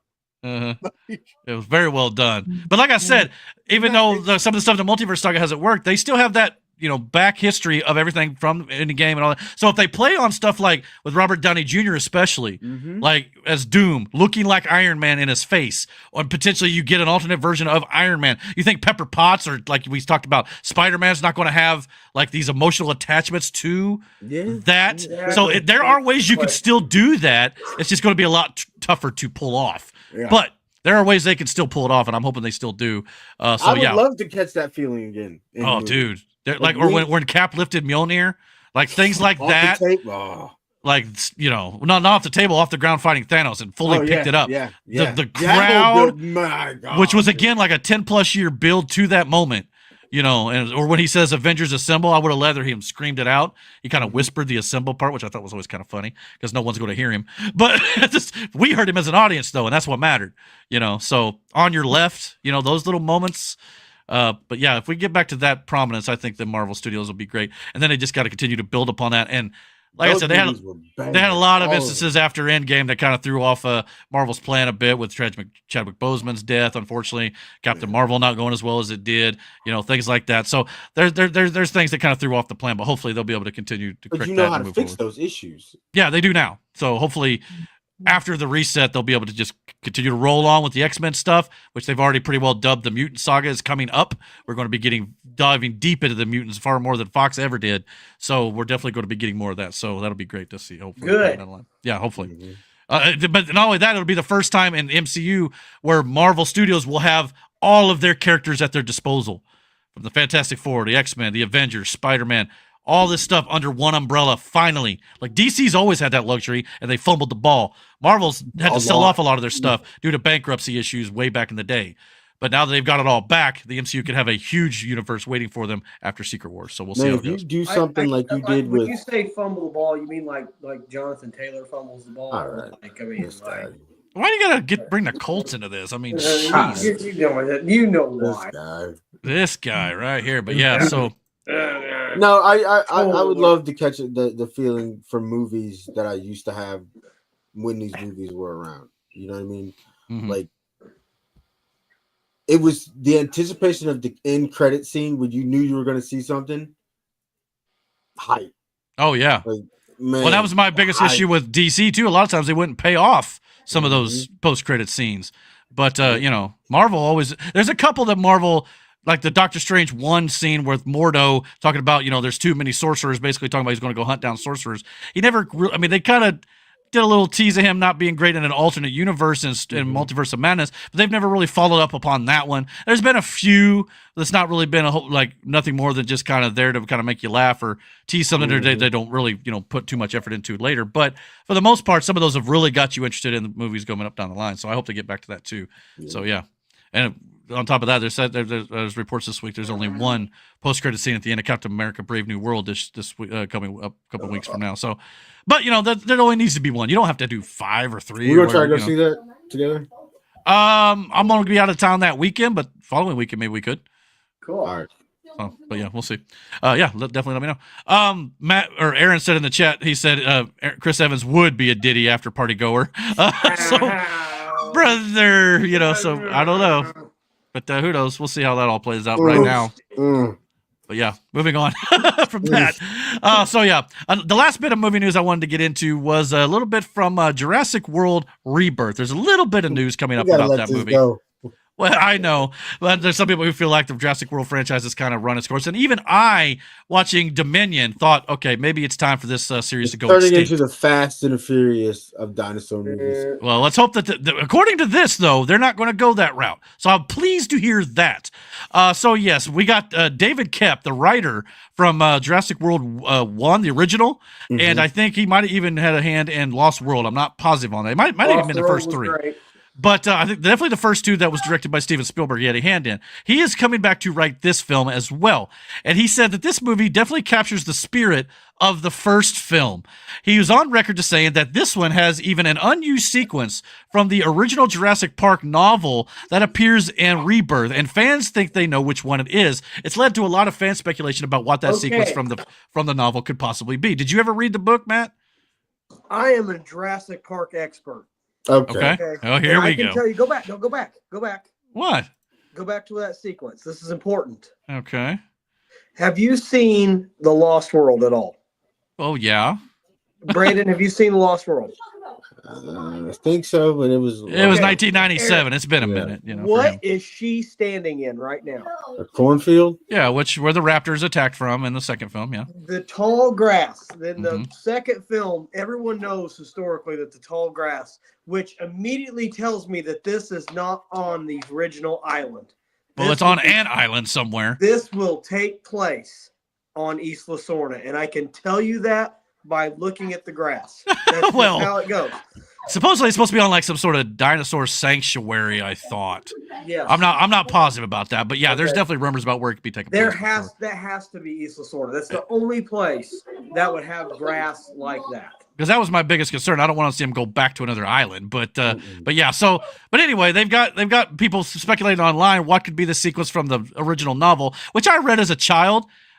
Which I don't remember a ton about now, but I remember reading as a child that book and going, okay, the first few films kind of didn't live up to the hype a little bit just because there were certain things in the book that they weren't able to explore. So again, this is why I always say, I know a lot of people will say, well, the book is better. This is why I always say, don't read the book first. Wait till after the movie comes out so the book doesn't disappoint you. Yep. Ready Player One? Anybody? Yep. Brandon? So mad about that shit. Yeah. So, but anyway, I had to read it for school. I don't know if I had to read it for. I had to pick a book, and that's the one I chose. But anyway, very good book. But and of course, it spawned an entire movie franchise. But the fans are kind of speculating about what sequence they could possibly be putting into this film based on the writer's comments. And obviously, there's a giant raft chase scene. They've kind of had a few scenes in the old movies where they're like on a raft, but there's never, and they even kind of had a scene in Jurassic Park 3 where the Spinosaurus was going after the boat at the end of the film. But so that's why I don't know if it's particularly this scene that may be in the movie. It might be, because I don't know if they actually had like a T-Rex chasing a raft down a river, like a whitewater rapids type situation. So that may be something they throw in there. That very well could be the case. Or there's another sequence that really caught my attention because I didn't even remember it was in the books.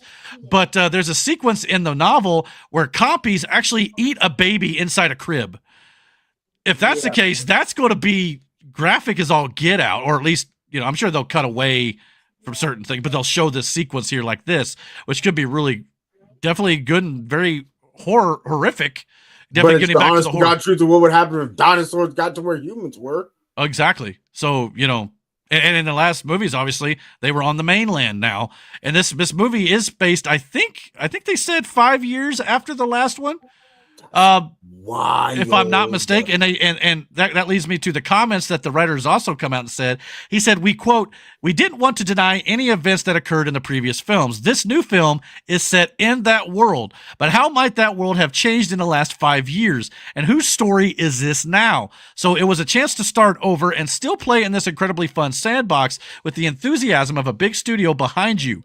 It was the best of all possible worlds, and Steven Spielberg and I got to do the absolute most fun part of filmmaking, which is, hey, what if, and then you just make up stuff. So they're still playing in that world, in that sandbox, but they're kind of going a completely different direction from what the last few films have done. So that excites me to some degree, that it's still in the same world, and it's different though. If you think about it, how dark Jurassic Park should honestly be. Mm-hmm. Like, this is the what if dinosaurs were on the same, you're in your neighborhood. Like, what is that like for you? Yeah. And trying to survive something you literally can't stop. Mm-hmm. Because you're not at the top of the food chain, period. No, definitely not. You're no longer the dominant species on the planet, as Ian Malcolm once put it. And like that I believe. scene would be horrifying. Oh yeah. It's like, yeah, no shit, but that's what these people would have to face in this world. Like, that's why I'm glad they got the writer back from the original film, because that first film and the second film a little different, but it was still had that. The third film was decent. Third film, well, everybody kind of criticized the fact that the Raptors talk now, which I thought was okay, but at the same time, the first two films, especially that original, that's what the horror element of it. If things just went to shit, like literally.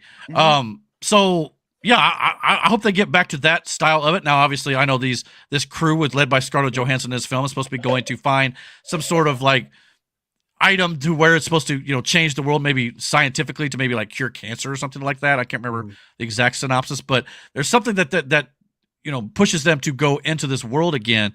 But yeah, I want to see more of dinosaurs in the real world and terrorizing people, because like you said, they would not be the top of the food chain anymore. No. And that's the horror aspects of it they need to get back to, which I thought Jurassic World, the first one with Chris Pratt, did a pretty decent job of that. After that, it kind of got to a bunch of like hybrids and let's have them chasing Chris Pratt Fast and Furious style down the street, and they had locusts and stupid.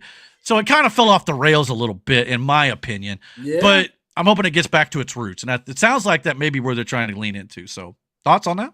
I really thought Dominion should be the last movie. Well, the way they were going, yes, but if they could revitalize it, what sucks is like they had some really cool dinosaurs they brought in. Like, think of what would happen if humans had the ability to breed their own dinosaurs. You don't think they would make an apex fucking predator like? And in regards, I kind of like that aspect of it to a degree. Yes. But it's so much more darker than that. Like, we watch people get eaten in these movies because that's what you're there for. We watched a dude get snatched off a toilet in the first one. I mean, you gotta go. Poor Gennaro. Died on a toilet. Yeah, poor Gennaro. And then, like, as the movies went on, he was a lawyer. Who cares? He had it coming. Yeah, big. We watched that goat get snapped in half. That was crazy. Yeah. Yeah. Where was Pete on that one? For real. for real. Wow. Yeah. But notice how any of those movies were not scrutinized by PETA. But you didn't actually. It's a what if. Yeah. I know. And if it's another creature eating another creature, that's what happens. Mm-hmm. You know what I mean? But that's what it seems like. We are no longer at the top of the food chain. Like, you realize that as long as these things stay on this island and there's no people there, fine, whatever. They're not a problem for us. But what happens when they make it to the mainland? Then it's our problem. Yeah. And there's shit you can do about it. Like, I mean, and Fallen Kingdom was probably the one that focused more on the hybrid, like breeding like an assassin, raptor type thing. What happened. And you're not wrong. If it's only like the movie there, and then a couple of the raptors in Dominion or whatever, I guess everyone's being sold on the black market, which is again something that humans would do, no doubt about it. If it's only that, I just didn't want them to dive full on, because they were this close, a hop, skip, and a jump from Fast and Furious and Dino Riders territory, where they literally started to put weapons on their shoulders. So they were this close, and I did not want them to go that route. I would much rather they take it like the Planet of the Apes route, where like Ian Malcolm warned all the way back in the original, where we could become extinct because of this. Mm-hmm. So but then again, they don't want to rip off Planet of the Apes. So let me tell you something. I liked Ian Malcolm's character until one part in Dominion. Not Dominion, in Fallen Kingdom. He was barely in that movie. He's sitting but he was in it. Mm-hmm, yeah. He's sitting there on the courtroom, and they have the opportunity to save these creatures, to save them. Why are we saving? And he just was like, nah. Well, you know why? He about got eaten by them. I don't know how many times. Like, why are we saving them? Like, I don't get that part. I mean, I get it to some extent. They're God's creatures. But at the same time, Ian also knew that they weren't like creatures, though. They were like genetically designed by humans. They were playing God. So that was the point in Ian Malcolm's mind. Plus, like I said, you about get eaten by raptors and T-Rexes, it's going to change your opinion a little bit. So I think that's where he was coming from. But listen to what I'm asking you. Made in the first movie. Why are we saving any of them? These are not like... they're not gonna listen to us. You know what I'm saying? Your Yeah. food. Like if this is real life, what chance does any of us have against a raptor? One raptor. None. Zero. Just one. Yeah. They're Let alone a smarter. pack that hunts you in packs. So yeah.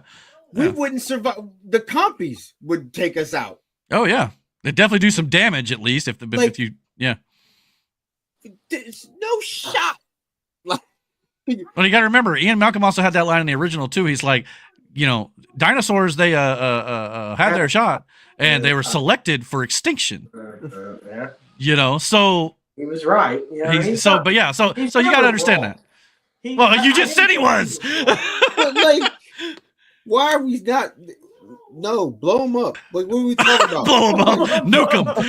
Nuke the bastards. Another Ian Malcolm movie, or Jeff Goldblum. Yeah, blow him up. Like, what are we talking about? Blow him up. But anyway, so that's the news on Jurassic. By the way, Jurassic World Rebirth potentially is on the list of getting a trailer at the Super Bowl this year. So there's a lot of movies potentially getting trailers for the Super Bowl, including Thunderbolts. Watching the Super Bowl. Well, that to me, that's one of the big reasons I'm watching the Super Bowl this year is for the movie trailers. So yeah, hey, Aaron's here, buddy. How's it going, man? Well, we'll get to you. All right, we'll get to him eventually. Good talk, Moving man. on. Good talk, brother. All right. Nice try. But anyway, A for effort. You know what they say. But anyway. All right. Well, let's get into the next portion of the show, and let's get into some sports talk, even though some of us may not want to talk about this. Hey, I added some sound effects to this. What do you think?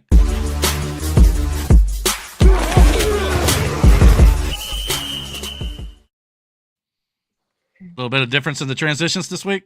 Trying to spice it up a little bit. Wow, Taylor Swift, huh? Wow, that's messed up, dude. Let's not go Taylor Swift, even though there's going to be a lot of talk about her over the next 2 weeks, for sure.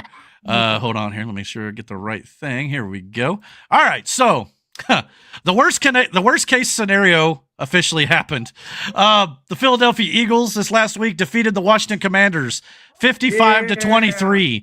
55-23. The Road Warrior Commanders' luck finally ran out, and as I said last week, no rookie quarterback has ever taken their team to a Super Bowl, and that continues to hold true. But to his credit, in this case, it wasn't anything to do with Jaden Daniels. Sure, Daniels had... Huh? Redskins. Yeah, you're sorry. Redskins. But anyway, Daniels did have one interception late, but that was after the game was pretty much over when he was trying to just make something happen. But it was 3 turnovers earlier that Philadelphia cashed in on with touchdowns that doomed the Commanders/Redskins. And those turnovers were due to the stellar play of the Eagles defense, punching the ball out on multiple occasions. Combine that with Saquon Barkley having another outstanding showing with 3 touchdowns, and the Philadelphia Eagles punched their way to Super Bowl 59.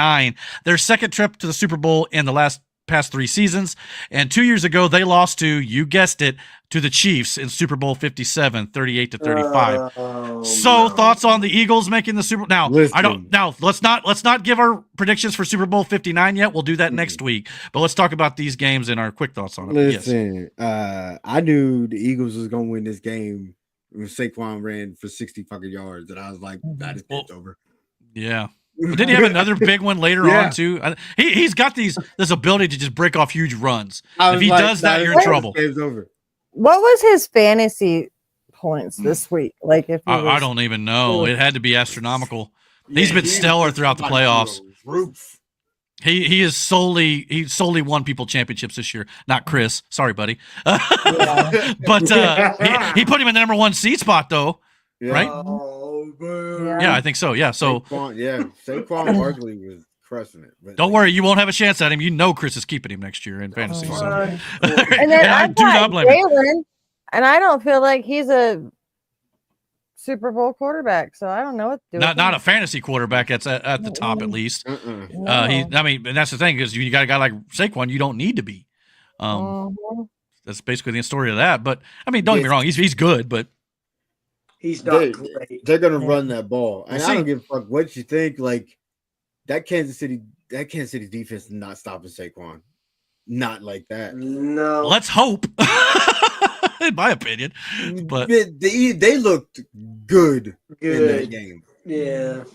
Oh yeah, the Chiefs, or I'm sorry, the Eagles definitely put a beating on the and the Commanders were a red hot team. Yeah, Redskins. Sorry, but and they were, but they like it was bad, dude. Like, yeah, I was some respect on the tribal chief. the tribal chief.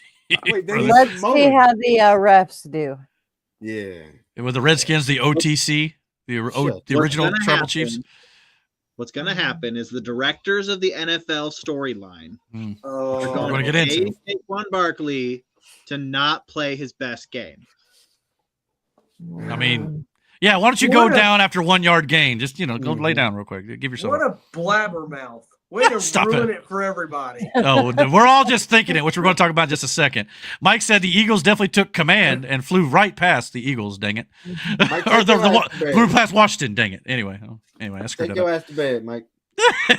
We got an early morning tomorrow. Yeah, so I'm gonna be. Got some work to do. Exactly. What time are you guys going up there? We're leaving about 10:30, 11 o'clock, so it's not too bad. Ooh, buddy. Yeah, so we'll get there around lunch. I think the plan is to have a little bit of lunch and maybe go shopping around a little bit and see what all's going around downtown just before 3 o'clock when they open the doors. So yeah, so hopefully it'll be fun. But on the flip side of that, I hate football. The Kansas City Chiefs defeated the Buffalo Bills 32-29. I legit, after this game, I was so exacerbated. I was just like, I have no words for this because even though I do have a little words I wrote down here. Chiefs have a chance at 3 in a row and 4 out of the last 6. It's pretty much sickening at this point. The referees called what should have been an interception by Patrick Mahomes a completed catch in favor of the Chiefs. When it wasn't an interception, if it wasn't an interception, it should have been called an incomplete pass. The ball literally hit the ground. But not in Kansas City, though. It was a completed catch for Xavier Worthy. Then a third down attempt by Dalton Kincaid was clearly a first down. As Kincaid lunged for the marker, Kincaid fell on bodies, so he was not down by contact, but referees ruled it short, setting up a fourth down run by Josh Allen that was also ruled short after a replay review of the first down when he clearly got to the line to gain, in my opinion. And you can find all these videos online about showing the line where the ball was and how he crossed it, and they still gave the Chiefs the ball back. And at the end, when Dalton Kincaid almost made a miraculous catch on a big scramble by Josh Allen after he got pressured, the refs potentially threw a flag anticipating a catch, but then picked it up after they realized it was incomplete. They were even called out on commentary like, there's a flag. Oh, wait, there's no flag. But there was one on the field. They were told there was by the crew. What was the call supposed to be? Would it have been against Kansas City giving the Buffalo Bills a first down? Or was it a call against Buffalo that the refs realized they didn't need after the catch was dropped and they threw the flag accidentally too soon? This stuff really makes me not even want to watch the Super Bowl. But fans be damned. Poor Josh Allen has now lost to the Chiefs 4 times in the postseason. So I guess fly, Eagles, fly at this point. What are your thoughts on all this crap? I stopped watching the game. I got mad. I mean, there's just too many instances this season. It's almost like every single game the Chiefs are in, something controversial comes up. I said this shit to Aaron one day. We were talking about this. We were talking about after that game, actually. I said, if this is just a coincidence, right? Mm-hmm.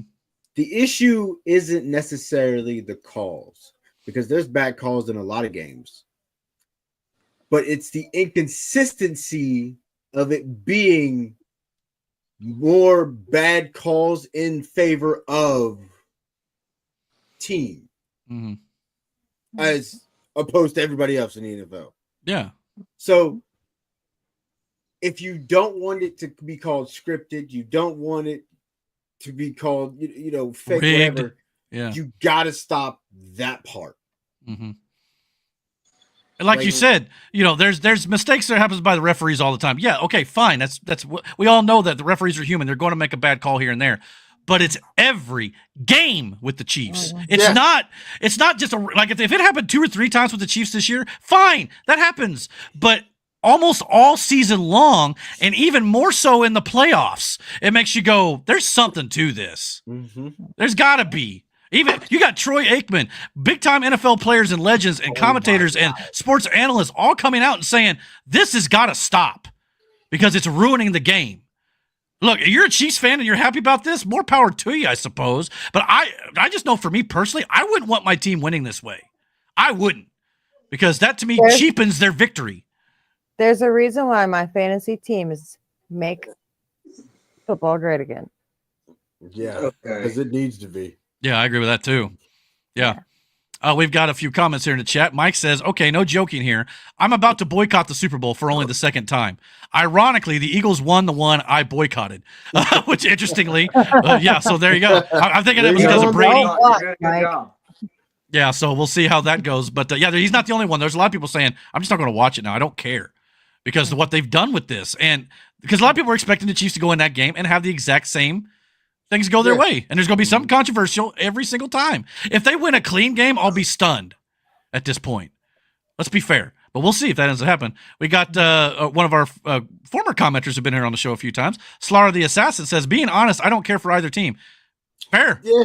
I mean, I really don't either. Fair. Yeah. I hate the Eagles fan base. Yeah. And I hate the fact that I've got to cheer for the Eagles. I really have no love for the Eagles at all. But in this case, it's the lesser of two evils.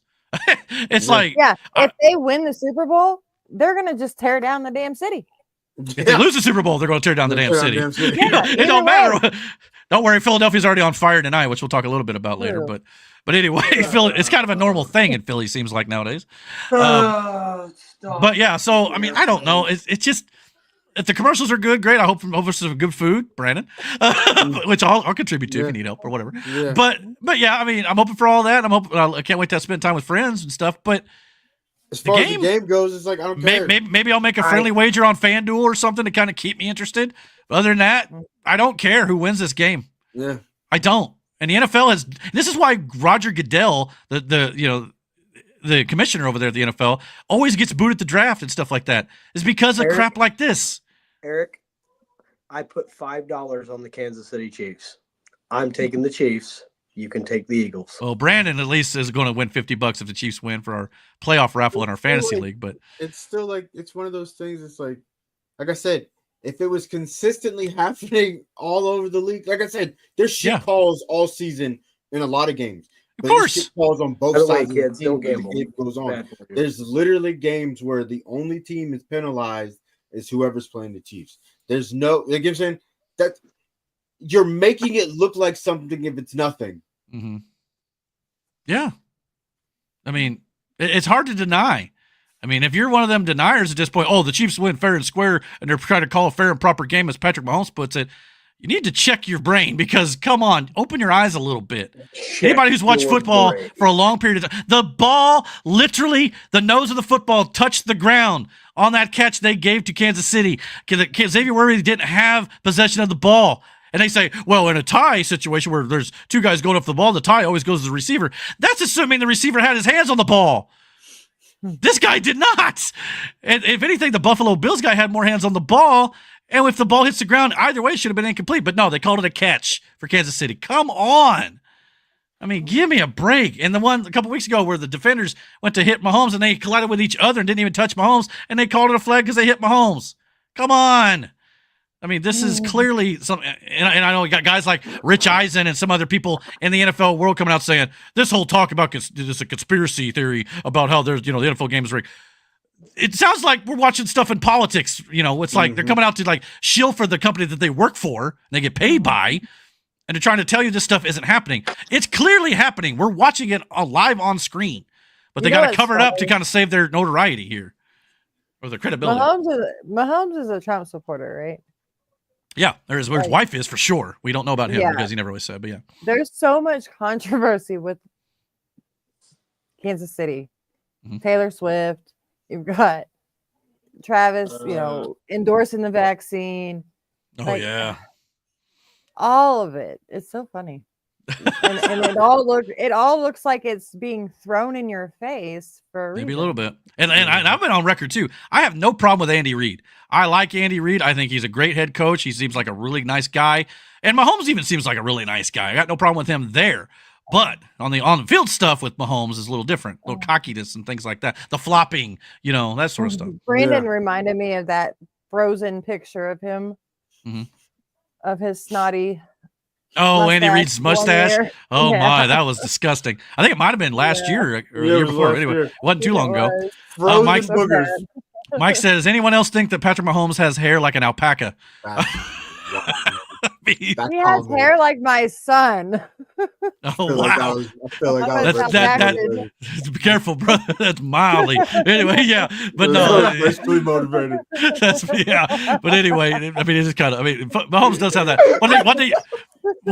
What they used to call him?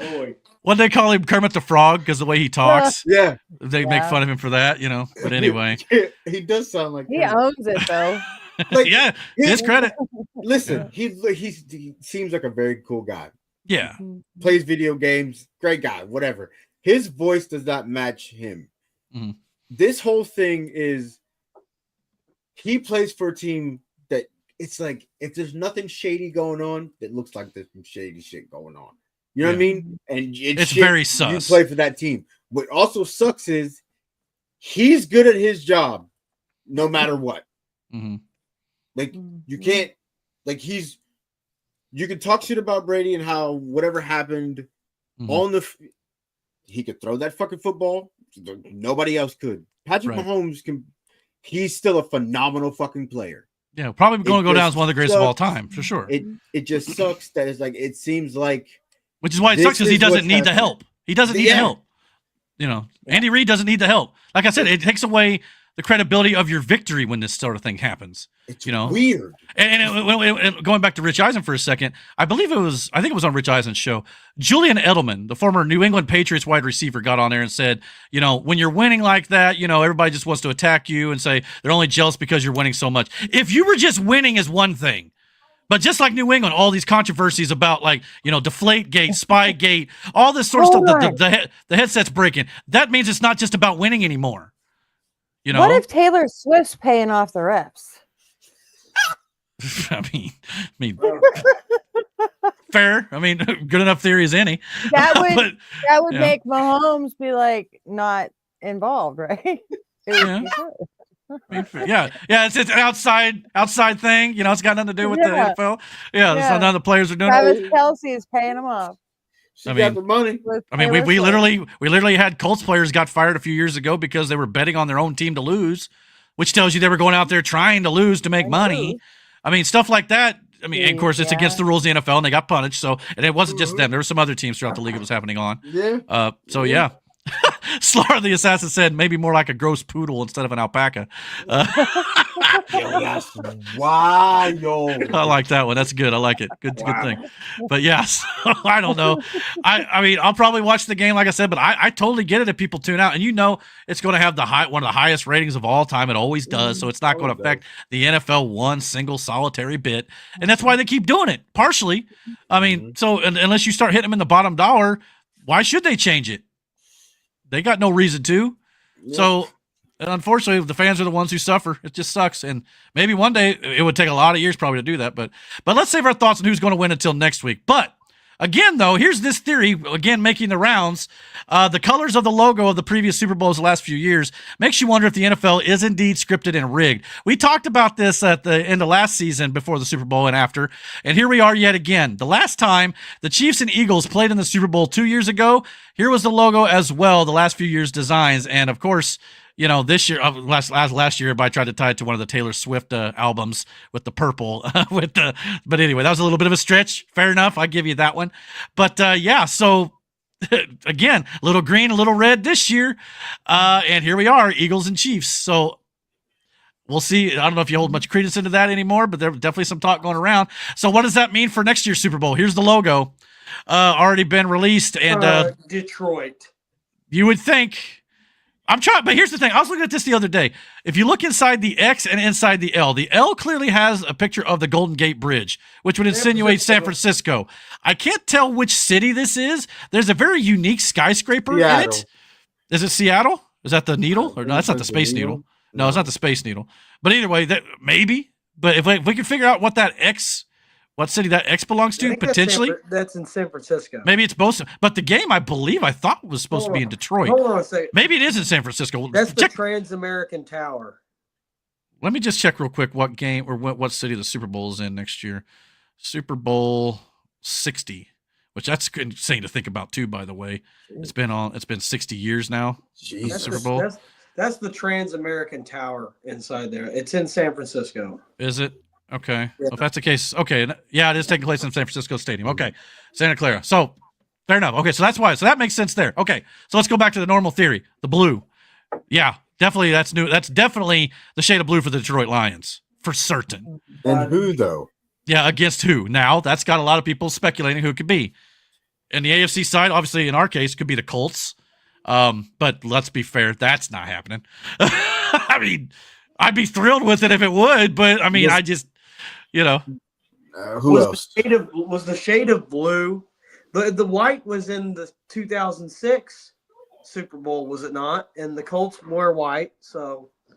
Yeah. Well, the white background here, don't take that into ammunition to that. No, theory. What about there's any other team that have silver?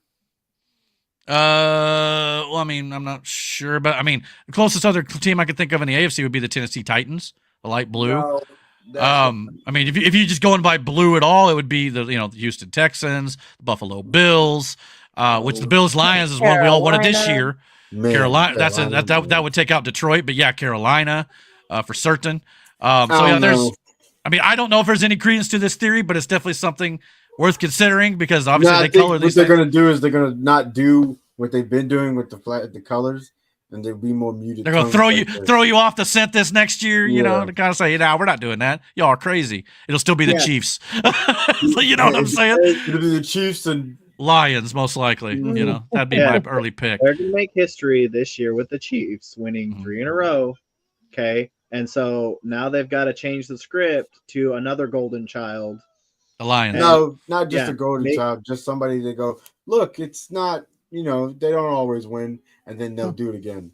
Mm-hmm. How long before we start to hate the Lions if they start going the way they did with the Chiefs? Because, I mean. Well, there is one other silver team.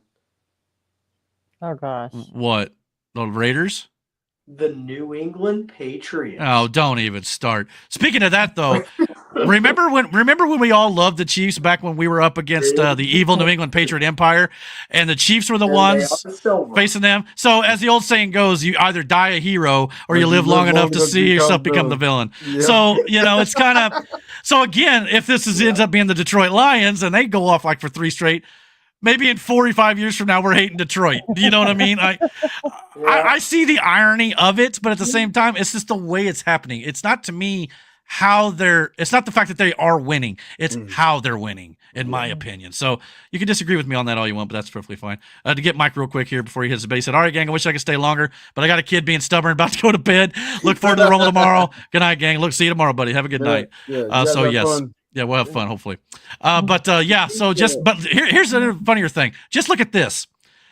This is what would happen if you reverse the standings in the NFL this year and put all the bad teams in the NFL playoff. The irony is here, the Colts would still miss the playoffs. So they did not make the playoffs. To me, that puts the Colt right in that middle ground of just suckitude. It's like you're not good enough to do anything. You're not bad enough to get anything in the draft. It's like you're right in the middle. And to me, these playoffs might have been more interesting than the current playoffs, though, to be honest with you. That Raiders Jacksonville game at the top, that might have been the worst wild card game ever played. I mean, maybe so. But you know what? Why can't we have like an alternate bracket with the worst bottom teams fighting for like the top 10 or the top, what is that? I guess be 14 picks in the draft. Why can't we have that? And like 15, 16, 17 stay where they are? That'd be fun. Here's the thing. I'm looking at like these games here, and like in my head, I'm like, there's at least 3 of these games that are potentially straight ass. which is why they don't do this. But yes, I mean, a part of me just like to be like, who sucks worse? The Jets and the 3. Who's watching? I don't give a fuck what you say. Ain't nobody watching the Raiders versus the Giants. Not doing it. No. No. I'll be damned if I'm turning in and watching the Jets versus the Patriots. The Jets versus the Patriots. And that Dolphins, if the Dolphins Browns don't win. Ugh. Just think the Dolphins were the worst ranked team here. The Browns were number 2. Yeah. Well, I guess they were technically higher worse because anyway, the Giants anyway. But yes. So I would watch the San Francisco Saints game. I would watch the Cowboys Bears game. I'd be intrigued for the Atlanta Carolina game. Mm-hmm. But the fact that the Division. last 2 teams it is fucking New York and Tennessee, that's Asperger. That's the number 1 seeds, yeah. Ugh. I mean, home field advantage and the suckitude. I just found it ironic because the Indianapolis Colts are so mid, they still wouldn't make it. You know what I'm saying? Bruh. It's like, come on, can we get anything nice in our lives? You know what I mean? Come on, man. But anyway, that game is that's ass. But so again, without going into our predictions for the game, which we'll talk about next week and who we actually think will win. I think a lot of us already have our theory. But thoughts on at least these two making it more than we already discussed? Anything else? Not really. I mean, I don't hate Hurts enough at this point. So yeah.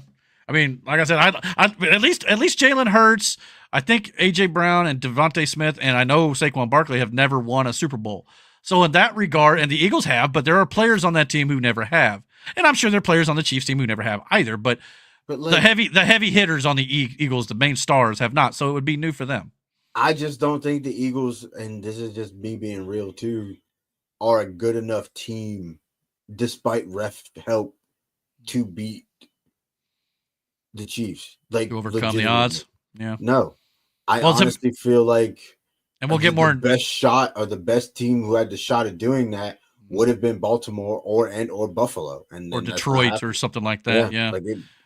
I mean, to me, we'll get more into the breakdown next week, but a quick little sneak peek to it.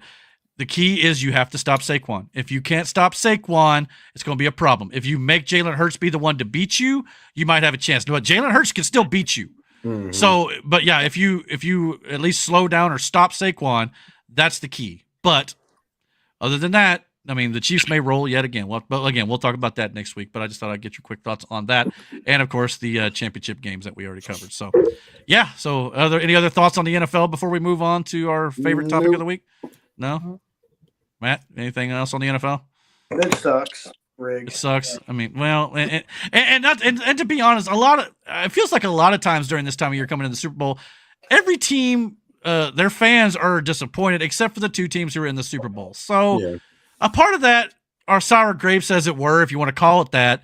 Not really, but a part of that is due to the fact that, my team's not in it. So that's part of it. But again, I just want to see fair, just games. That's the way I look at it. I don't want to see people just getting, handed trophies. I don't, because that just makes it not worth watching. I mean, don't get me wrong. WWE and wrestling scripted. I like that, but I know it's scripted and it's supposed to be like an entertainment television show. That's different. That's like going to watch a movie. The NFL or basketball or baseball or, any sport, hockey, racing, whatever it might be, that's predicated on the fact that it's real life drama, real. And there's certain things you can't script, like catches and stuff, but you can influence it. And that's where we get problems. It's like the guys, they go from, playing pee-wee football to like their dream is to get to the NFL. So they go through college and all that other shit. And then you get there and then that dream is being destroyed by calls made that you clearly are like, are you fucking serious? Yeah. I mean, we've had interviews with head coaches and players who've gotten beat by the Chiefs this year. And you're just like, well, you know what you're in for when you go to Kansas City. I mean, that's just all there is to it now, and it sucks. But they can't say anything because if they do, they're going to get fined by the league or kicked out of the league. Their hands are tied to some respects. So it's like, but you can clearly tell they want to say it. That's bullshit. They shouldn't. And it's like our government. There's a whole thing with Tulsi Gabbard and the confirmation hearings where with Edward Snowden. Sure, he broke the law. But he broke the law while he was releasing stuff that was clearly against the law that our own government was doing. So if you are just sitting there on your hands, not saying a word, you're condoning it. And that's why you get all the censorship stuff under the Joe Biden administration and stuff about, you can't speak out against us, even though you're right. we'll censor you, we'll shadow ban you and all this stuff on social media just for speaking out. And so I mean, this is not just a government thing. This is Hollywood. This is football. You name it, it's everywhere, and it's disgusting. And that's what people like Trump and his administration are trying to change. So that kind of leads us into our politics section of the night. So our segment, I like to call it here, because obviously everybody loves talking politics, right? So let's get into that. Let's get into this. Here you go, Miranda. Let's check out the new adjustments I did to the transition. You might like this. Make America great again. There you go. Love it. Wait, Yep. love it. Nailed it. So, all right, cool. So let's get into the politics stuff. Yo. What the dancing Trump? Little subtle change, but a little That shit caught me off guard. added a little audio. You probably didn't notice it, but during the movie transition, I added like a projector sound. So there's just a little things that kind of make it a little bit better. So anyway, all right. So before we get into the main topics here, we did have a little bit of breaking news, or a couple things, but we'll talk about the other one a little bit later. The plane crash in Philadelphia kind of ties into another story we're going to talk about. But before the show today on Friday, if you work in the federal government and you use pronouns, well, your preferred pronouns are now was and were. As Donald Trump today agreed, and he signed an executive order that mandates all federal employees to remove their pronouns from email signatures by the end of the workday by 5 p.m. today on Friday, January 31st. Before Trump is done, DEI will hopefully be just a memory, and more DEI nonsense being obliterated will be on this show before we end the night. So, thoughts on the federal employees being told to remove their pronouns from their emails? I didn't care before to know about your pronouns then. Don't care, yeah. I don't give a shit. Like, I don't care. I mean, we're all human, and I hate to say it, we're all male or female, whether you like it or not. Yeah. That is the way it goes. So, I mean, yeah. So that's kind of the thing, Hate to say it. Sorry about you, but yeah. So that's kind of what he's been doing today, at least a little bit. Been doing a lot of stuff this week, though, as we're about to get into here as I set up the next segment. But so this week, obviously, to start the week, it kind of started off kind of interesting with Colombia. They said they weren't going to take back any illegal immigrants from our country, and Donald Trump was on the golf course at the time. He was on the third hole, and he sent out this post via Truth Social where he basically, just said, you know what, if you don't take back your immigrants, where he's going to place a 25% tariff on Colombia, and in a week's time, that would then increase to a 50% tariff, and so on, among other details therein, if they don't accept our repatriation flights. And less than an hour later, by the time Trump reached the 8th hole on the golf course, Colombian President Gustavo Petro said he'd send his presidential plane to the United States to receive deportees back to his country. This is the power of Donald Trump. The U.S. is no longer suffering fools. They're just not. He said, you must have forgot who the fuck I am. This is Donald Trump walking in the room, dropping his thing on the table, and said, "Mine's bigger than yours." Let's be honest here. He said, you must have forgot who the fuck I am. Boy, you better stop playing with me. I mean, and not long after that, Trump posted this to his True Social. So, I mean, game over. You know what I mean? Like, I can end the show tonight right here. That's funny. I mean, nothing else needs to be said. Boss move by the 47th president. I guess the lesson to be learned here is don't mess with Trump's golf game. Just don't. I mean, the man's out there, let him be. So anyway, however, the Democratic Party paid social media and TikTok influencers like Harry Sisson and his pals were out trying to say that it was a bad thing threatening tariffs on Colombia, but they only stuck their feet in their overrated mouths. Here's the older millennial explaining what Harry Sisson and his crew were discussing here with Colombia and how they look stupid. Let me just show you the progressions of not liking what Trump does, saying it's going to be horrible, and then admitting Trump was right. Here's step one. Colombia's president says that the country will reject any and all deportation flights. And Donald Trump says, that's fine. If you don't take your people, I'm going to tariff the fuck out of you. And here's how Harry responded. Donald Trump's newly announced tariffs on Colombia will make some of the things you buy almost every single day far more expensive. And then what we all knew what was going to happen happens. It appears that Colombia has backed down in the feud against the United States, and they will now accept deportation flights. It's almost like Donald Trump is really fucking good at negotiating. It's almost like he recognized we have the upper hand here. And instead of just bowing to whatever the fucking other country wants us to do, which is what Biden would have done, he says, no, fuck you. If you don't want to do it, here's the consequences. And they back the fuck down. Welcome to the art of the deal, U.S. president style. Nailed it. I mean, let's be honest. I mean, and by the way, it may raise some Colombian, imports prices a little bit. Sure. Here's an idea. Buy American. Yeah. Yeah. Not only that, if Trump gets rid of the income tax, which we're going to talk about in just a second, it's okay if foreign goods cost a little more because you're going to have more money anyway. So that argument for the left is absolutely ridiculous at this point. I'm tired of sharing and talking about it, to be honest with you, but I'm glad to talk about it because it actually makes them look stupid. The left has made so much money off of us. Mm-hmm. That they think that there's no other way. Yeah. And that's the sad thing about it. Trump is thinking outside the box, which is actually something we've done in the past, but they don't like that because it doesn't, strengthen their pocketbook. It doesn't go with their plan. I don't understand that part of it. Like, enriching us enriches you because then it ensures we will buy the goods that you want to sell us if we had the money to do so. Mm-hmm. So in turn, it would make you more money to encourage more money. Mm-hmm. Right. It's also about control, though. They don't want you to have the money. They want to have the money for themselves. But they would make. They want to keep you on a short leash. Mm-hmm, that too. But you could still the same precedent that you have in material things. This leash you have over people in the same capacity, but you would make more money by still supplying them with more money. Like you would still get your ultimate goal of money. Yeah, but then people would be happier, and that wouldn't make them happy. And again, we're not part of the club. If you're not part of the club, you're not allowed to, the elites, you're not allowed to be happy and have what you want. Each other. Mm-hmm. So it's more about the control aspect, I think. But yeah, you're not wrong. They could make more money that way, sure. But maybe, I don't know if they're too stupid to realize that to some degree or what, but. No, they know what they're doing. They're oppressing us.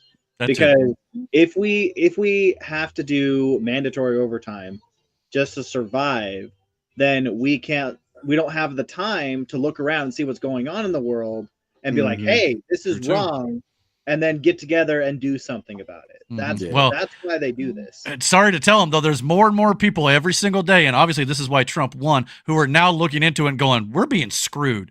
And only a guy like Donald Trump is actually the one person in power who's actually contemplated and thought about actually fixing that, which hopefully that's what he's going to be doing. So that's why we voted him in. So we'll see how that goes. But Trump has barely been in office for 2 weeks, and the media is already expecting Trump to have already fulfilled all of his campaign promises. Yeah. Otherwise, he's a failure. Vice President J.D. Vance did an interview on Face the Nation about a week ago and was attacked all the way through. The interviewer, Margaret Brennan, clearly had an agenda. And at the time of the interview, Trump had been in office a grand total of 5 days, and she was acting like prices for eggs and bacon should have already come down already. But J.D. Vance held his own here. Let's listen to J.D. Vance having to fight this interviewer like Trump has to. You campaigned on lowering prices for consumers. We've seen all of these executive orders. Which one lowers prices? We have done a lot, and there have been a number of executive orders that have caused already jobs to start coming back into our country, which is a core part of lowering prices. More capital investment, more job creation in our economy is one of the things that's going to drive down prices for all consumers, but also raise wages so that people can afford to buy the things that they need. If you look at our slate of executive orders. Oh, stop it. Margaret, prices are going to come down, but it's going to take a little bit of time, right? The president has been president for all of 5 days. I think that in those 5 days, he's accomplished more than Joe Biden did in 4 years. It's been an incredible breakneck pace of activity. We're going to work with Congress. We're, of course, going to have more executive orders, and we're going to try the way that you lower prices is that you encourage more capital investment into our country. And here's part 2 of that interview. On trucks that are fueled by diesel. A lot of things that contributed to higher energy prices, and there was record oil and gas production. Yes, Joe Biden did many terrible things to lead to an increase in prices. I agree, Margaret. No, but all the things you experience at the grocery store are what people touch and feel. That's what you were talking about, bacon on the campaign trail. Of course, of course. Those things When do consumers actually get to touch and feel a difference in their lives? Well, Margaret, how does bacon get to the grocery store? It comes on trucks that are fueled by diesel fuel. If the diesel's way too expensive, the bacon's going to become more expensive. How do we grow the bacon? Our farmers need energy to produce it. So if we lower energy prices, we are going to see lower prices for consumers, and that is what we're trying to fight for in 4 days. Yeah, so, I mean, I don't recall any interviewer attacking Joe Biden or Kamala Harris half this much, and they were the ones who caused the inflation. But Eric, you can't tell me that reporter was not from NBC. Well, CBS. From CNN, from CBS. CBS, Yeah, you can't tell me that they're not, because that's exactly where they're from, because they're left-driven with an agenda. All the reporters that have been left-driven with an agenda. I'm sorry, they have been. But for 4 years, they had all the time in the world to question Kamala Harris and Joe Biden about it, but they chose not to. Not to this degree. I mean, they weren't like, why isn't it fixed now? Why isn't it fixed now? He said he was going to do it. Wait. It's been 5 days at that point. It's been a little longer now, but this stuff takes time. Things just don't change on a dime when you get in office. Hell, Joe Biden's still blaming Trump for stuff 4 years later. Yeah, that were clearly Biden's fault. You know what I'm saying? So it's like, give Trump a little time here. I mean, geez. But a lot of the stories from this week revolve around the new White House press secretary's first press briefing. So allow me to introduce you to Caroline Leavitt, who we've talked about a little bit on the channel, but this is kind of her coming out party this week a little bit, who took to the podium and was very transparent and didn't take the media's crap to begin her run under the Trump administration. Of course, the hens over on The View think the only reason she has a job is because Donald Trump finds her attractive. Listen to Joy Behar spout this bull nonsense. I think she's probably been put in there because, according to Donald Trump, she's a 10. You know that's what it is. I want to be clear, though. It's not her first job. It was her first press briefing. She worked in the... So they bitch and moan that Donald Trump hates women. Trump then hires women. Now it must be because she's a 10 in Trump's eyes. No other reason, like perhaps she's is good at her job, like merit. Vacations. Yeah, there's no pleasing these imbeciles on The View. None at all. Whatsoever. But they don't know what qualifications is. Hell, they probably can't even spell it. Can you spell it? Well, they can. Sure. No offense. Matt has some trouble missing spelling words, so I had to dig him. And of course, Eric has to put me on the spot. Did you see the panic on his eyes when I said it, by the way? He goes, shit. Eric has to put me on the spot with my panic. Sorry, Matt. I love you. Q, you. Anyway.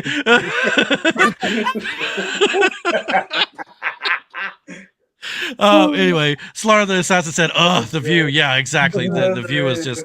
I hope they get canceled one day. It would do the government or the country a good world of good for sure. But Caroline Leavitt then weighed in on the price of eggs going up recently, as was mentioned to JD Vance in that interview on Face the Nation. And here's what she had to say about the media trying to make this Donald Trump's fault. So let's listen to her say that here. Country and America is back. Christian, Thanks, Caroline. Hope you can hear me. Just real quick, you mentioned the inflation executive order the president signed, but egg prices have skyrocketed since President Trump took office. So what specifically is he doing to lower those costs for Americans? Really glad you brought this up, because there is a lot of reporting out there that is putting the onus on this White House for the increased cost of eggs. I would like to point out to each and every one of you that in 2024, when Joe Biden was in the Oval Office, or upstairs in the residence sleeping, I'm not so sure, egg prices increased 65% in this country. We also have seen the cost of everything, not just eggs. Bacon, groceries, gasoline have increased because of the inflationary policies of the last administration. As far as the egg shortage, what's also contributing to that is that the Biden administration and the Department of Agriculture directed the mass killing of more than 100 million chickens, which has led to a lack of chicken supply in this country, therefore a lack of egg supply, which is leading to the shortage. So I will leave you with this point.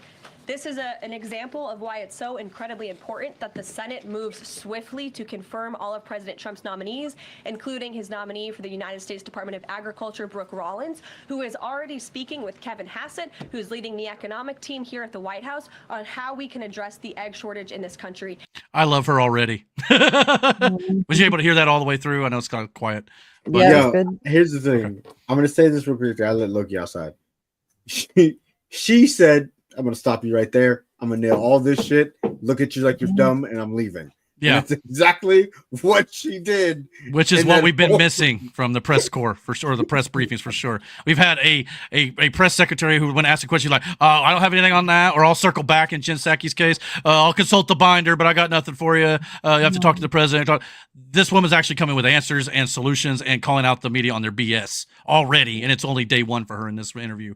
So yeah, I mean, but now for context, when Joe Biden, killed hundreds of millions of chickens, the Biden administration claims to have slaughtered those chickens due to concerns over the H1N1 bird flu outbreak. And while that may or may not be a valid reason, depending on whether or not you view the bird flu as big of an existential threat that the Biden administration did, what Caroline Levitt is pointing out here is that's a big reason as to why the price of eggs spiked.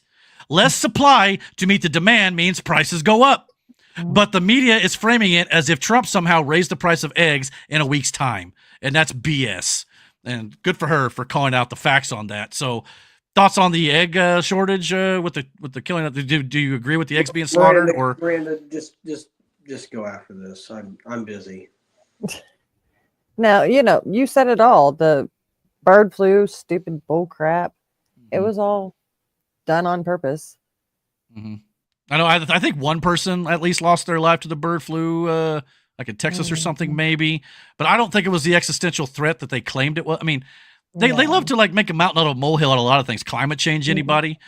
So I mean, I don't know if the slaughtering of 100 million chickens was the solution, but they felt it was. But again, when you do that, the trickle down effect is no eggs in the supply. It already costs a lot to get the eggs to the store as it is with the energy prices, and now there's no eggs to supply the demand. So yes, that means egg prices go up. It's economy, but it's not just eggs 101. because there's a lot of eggs and a lot of different things. So your bread, it's going to trickle down.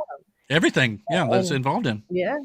So. But it's Trump's fault apparently after a week in the office. And then there's counties in Indiana that are trying to make it so you can only have this many chickens, and they want to make that's dumb. They need to stop. What was once ruled, that's agricultural land, now it's going to be residential, and you can't have all your animals. That's because they want you again dependent upon them. They don't want you to be able to fend for yourself if God forbid something happens. No, you have to buy from them, and that's more government overreach. That is just dumb, and that will not happen. Brandon looks like he has something to say there. No, I mean, I do think that's a dumbass idea. That's a dumb. Do you have any thoughts on the slaughtering of 100 million chickens? That's why the eggs have gone up in price. I didn't know that happened. Did we talk? Yeah. I just mentioned it. The Biden administration slaughtered 100 million chickens, and that's the reason why we have an egg, because they said it was due to the H1N1 bird flu, which I don't think it was as big of an existential threat as they said it was. But they slaughtered that many chickens, which led to the demand or the supply of eggs to go down, which means prices went up. Was it that many chickens that was infected? No, well, I don't know if it was that or a preventative measure, but it was one of the two. It's a hell of a preventative measure. Yeah. So, but again, because of that, eggs went up, and now they're trying to say it was Trump's fault. Eggs went up because of his policies. No, seems like lack of supply for demand. 100 million chickens. Listen. Seems a bit excessive. When we have a recall, or I don't, but the company you work for had a recall, they would have to get all that product back. Think about that. Oof. If the chicken could be sick, they're going to say, okay, you have to kill them all. Just like if one medical part.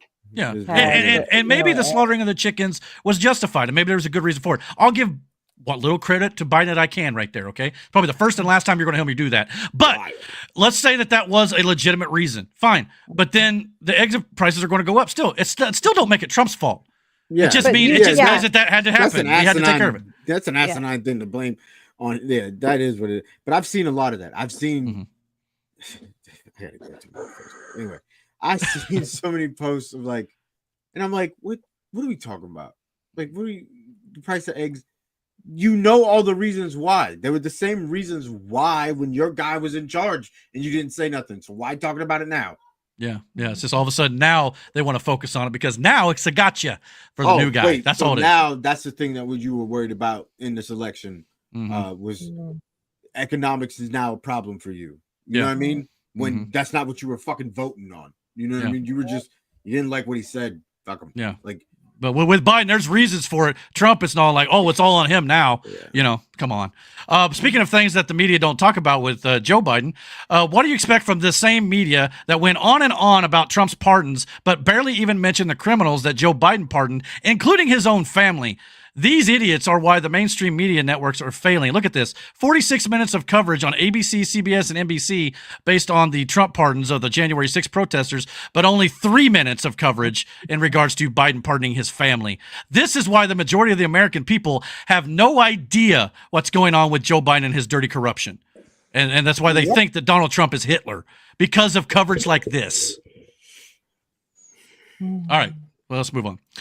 Speaking of, media idiots, Jim Acosta this week quit CNN live on air. This week, the CNN Democrat operative posing as a real journalist quit live. And I guess the clip we played of Tim Burchett last week calling him out, stating that more people watch SpongeBob reruns than CNN, must have gotten to him. Here's him quitting live on CNN. It is never a good time to bow down to a tyrant. Oh, stop it. I've always believed it's the job of the press to hold power to account. I've always tried to do that here at CNN. No. And I plan on doing all of that in the future. Right. One final message. Don't give in to the lies. Don't give in to the fear. Yeah, turn off CNN. Hold on to the truth and to hope. Even if you have to get out your phone, record that message. I will not give in to the lies. I will not give in to the fear. Post it on your social media so people can hear from you too. I'll have more to say about my plans in the coming days, but until then, I want to thank all of you for tuning in. It has been an honor to be welcomed into. Blah, blah, blah, blah, blah. He gave that was the most dramatic fucking thing I've ever heard. I won't bend to a dictator. Okay. You were perfectly fine with Joe Biden in office the last few years, and he did more dictatorial things than Trump ever has. My man delivered that whole speech as if this was a movie, and he was the president talking to. He's the victim too. Right before the aliens showed up, you know what I mean? Like, Godspeed and good night. Like, it was the most dramatic thing ever. Yeah. Well, that's a good point too. Slaughter the Assassin said, "Isn't he giving in to fear by quitting?" Yeah, that's an excellent point. I mean, we don't know exactly why he's quitting. Maybe CNN said we're tired of your ass. I don't know. But of course, Jim Acosta is most well known for getting bitch slapped on TV by Donald Trump back in Trump's first term. Let's relive this, Jim. But your campaign had an ad showing migrants climbing over walls and so on. That's true. But they weren't actors. They're not going to be doing that. They weren't actors. Well, no, it's true. Do you think they were actors? They weren't actors. They didn't come from Hollywood. Right. These were people. This was an actual. It happened a few days ago. And they're hundreds of miles away, though. They're hundreds and hundreds of miles away. That's not an invasion. Honestly, I think you should let me run the country. You run CNN. All right. And if you did it well, your ratings would be much better. If I may ask one other question, Mr. President, if I may ask one other question, are you worried? That's enough. That's enough. Mr. President, I was going to ask one of the other folks. That's enough. Pardon me, ma'am. Mr. President, that's enough. Mr. President, I had one other question, if I may ask, on the Russia investigation. Are you concerned that you may have? I'm not concerned about anything with the Russian investigation because it's a hoax. That's enough. Put down the mic. Mr. President, are you worried about indictments coming down in this investigation? Mr. President. I'll tell you what, CNN should be ashamed of itself having you working for them. You are a rude, terrible person. You shouldn't be working for CNN. Go ahead. So a lot of people look at that saying, "Oh, look, Trump's trying to, silence the media. He's trying to be a dictator." No, the freaking interviewer was freaking idiot and was trying to accuse him of things and stuff that he wasn't doing. So the fake news is like what he's calling it. Eric, he's calling out their BS is what he's doing. Eric and Miranda, this is not something new. Well, no, this is not something new. This is not some magical new thing that started. They have been against the Republican Party for a long time. As long as I can remember. And this is just more of it. I mean, and Trump's not wrong. Trump's not. You're a horrible person. You asked. Well, that Trump was trying to move on to another question. If CNN didn't like, or if Jim Acosta didn't like the answer he gave, well, too bad. But that's there, Eric. They don't like the answer that he's going to give them, so they have to make up a new one.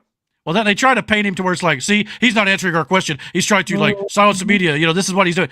But no, Trump was trying to move the thing along because he knew it was going nowhere at that point. At the end, that they can get people to take things that he says and does out of context and make it look like something it's not.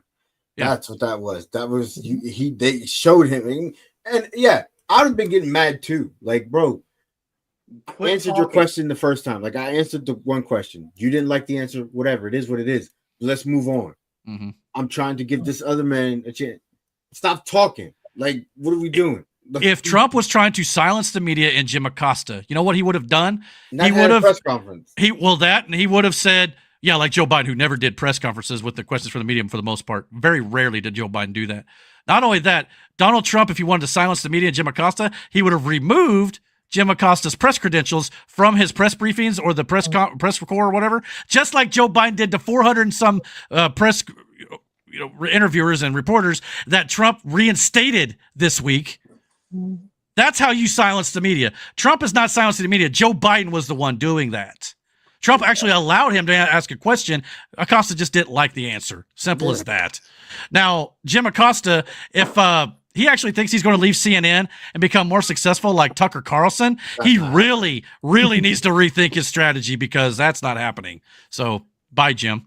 Any other thoughts on Jim Acosta? He probably has his fan base, but it's not nah. I just wanted to point out that aide that tried to get the microphone from him, she tried so hard. Yeah. But from in there, it looked like he was about to smack her.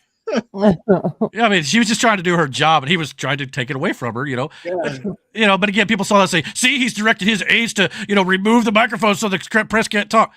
Again, I mean, there are two ways to look at this, but if you want to choose to look at it that way, again, you're looking too far into it. If Joe Biden was literally kicking reporters out, Ducey, a stupid bastard, for a question that he asked, but no one talked about that shit at all. But it's all Trump's fault. That's the way it always seems to go, right? Wait a minute, did he actually call him a stupid bastard? Yeah, I can pull up the video if you want to see it. I find that comical. Yeah, because he asked him. I can't remember what the question was. He asked him a question that Biden didn't want to answer. He's like, "Again with this, the stupid bastard." He didn't know he was on camera when he said it, but he still said it live on mic at a hot mic. So yeah, look that up, by the way. But this week, Donald Trump, though, we found out some interesting facts about Doge this week as Trump and company continue to investigate how best to manage our taxpayer dollars and get rid of excess government spending. First up, Trump offered to buy out all of the federal workers. If they resign, Trump will give them pension through September.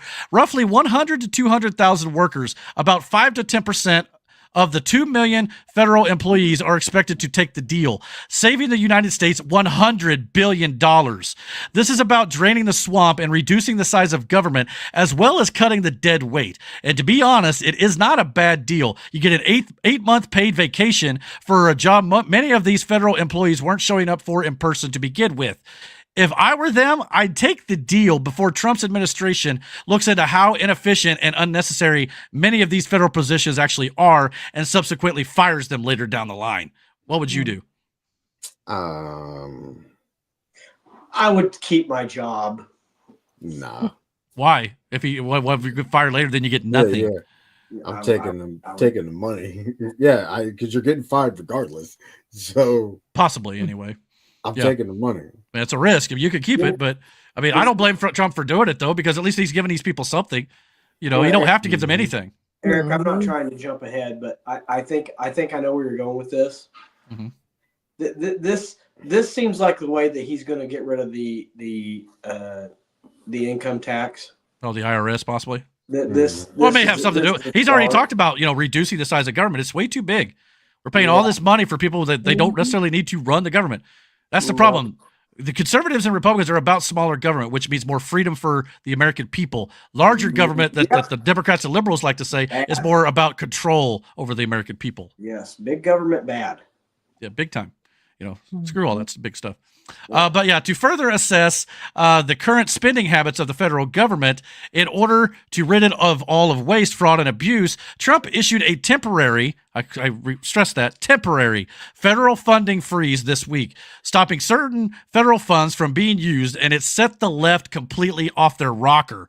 Now, this funding freeze mostly stopped funding for DEI, transgenderism, woke programs, along with funding for the Green New Deal scam and the weaponization of the federal government. In order to reshape the federal government, everything needs to be audited. It's also worth noting a similar funding freeze pause occurred in 1987 under Ronald Reagan, lasting 47 days. So this is not unprecedented for a federal funding freeze to happen. No. And I believe this is also coupled with the hiring freeze, which we're going to talk about in just a little bit.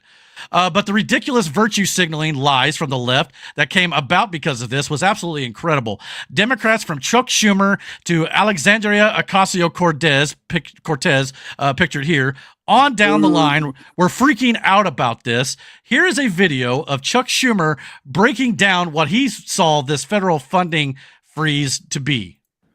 Look, last night, President Trump plunged the country into chaos without a shred of warning. Chaos. The Trump administration announced a halt to virtually all federal funds across the country.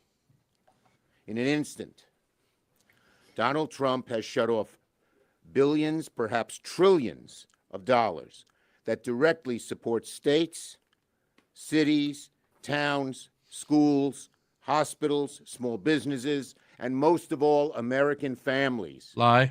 This Lies. is a dagger at the heart of the average American family in red states, in blue states, in cities, in suburbs, in rural areas. It is just outrageous. Funds for things like disaster assistance, local law enforcement, rural hospitals, aid to the elderly, food for people in need.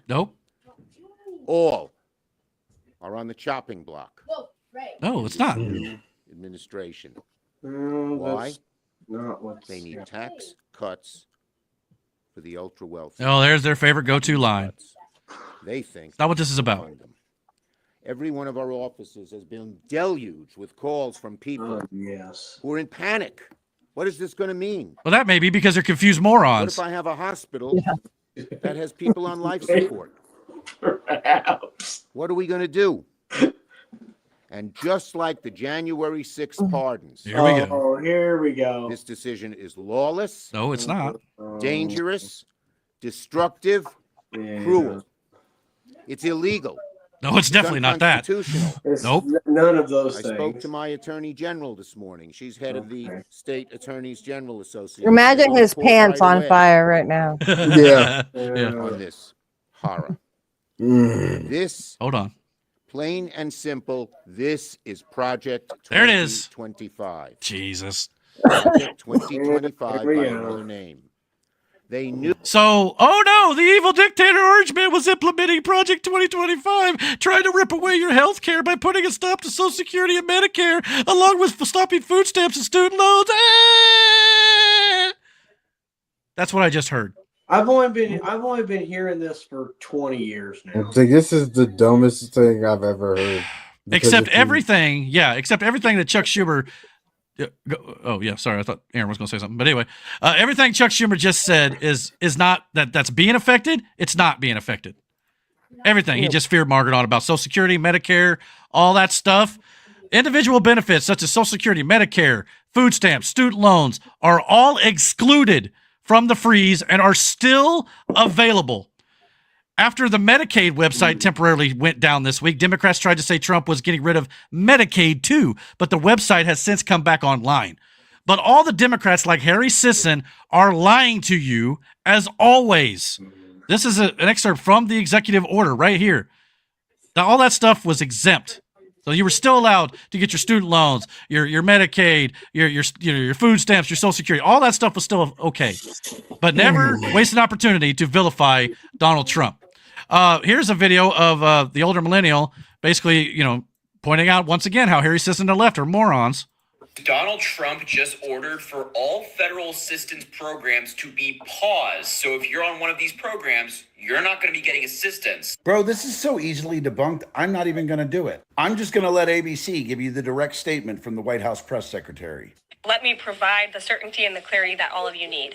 This is not a blanket pause on federal assistance and grant programs from the Trump administration.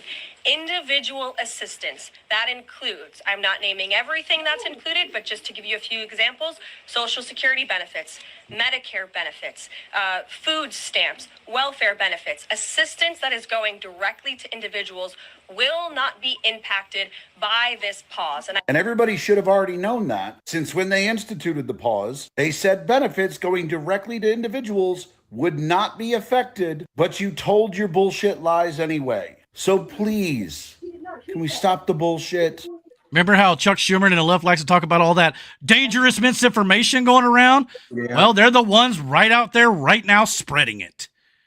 I mean, yeah, you gotta be careful. I seen this earlier and I was like, you gotta be careful. Wasn't this a thing when they first implemented this whole thing? These things can't be affected by it.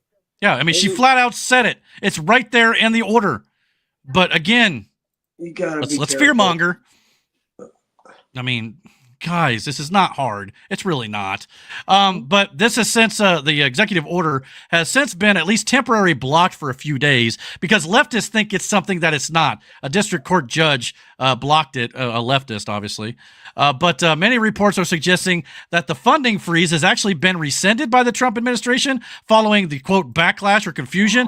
But according to Caroline Leavitt, the woman you just heard talking at the press briefing there, she says that's not the case. She says this is not a rescission of the federal funding freeze. It is simply a rescission of the OMB memo. Why? To end any confusion created by the court's injunction against them. The president's executive order on federal funding remained in full force and effect and will be rigorously implemented. So the left are, again, we're trying to say, see, we stood up to Donald Trump and he backed down. That dictator, he pulled back on the funding freeze. No, he didn't.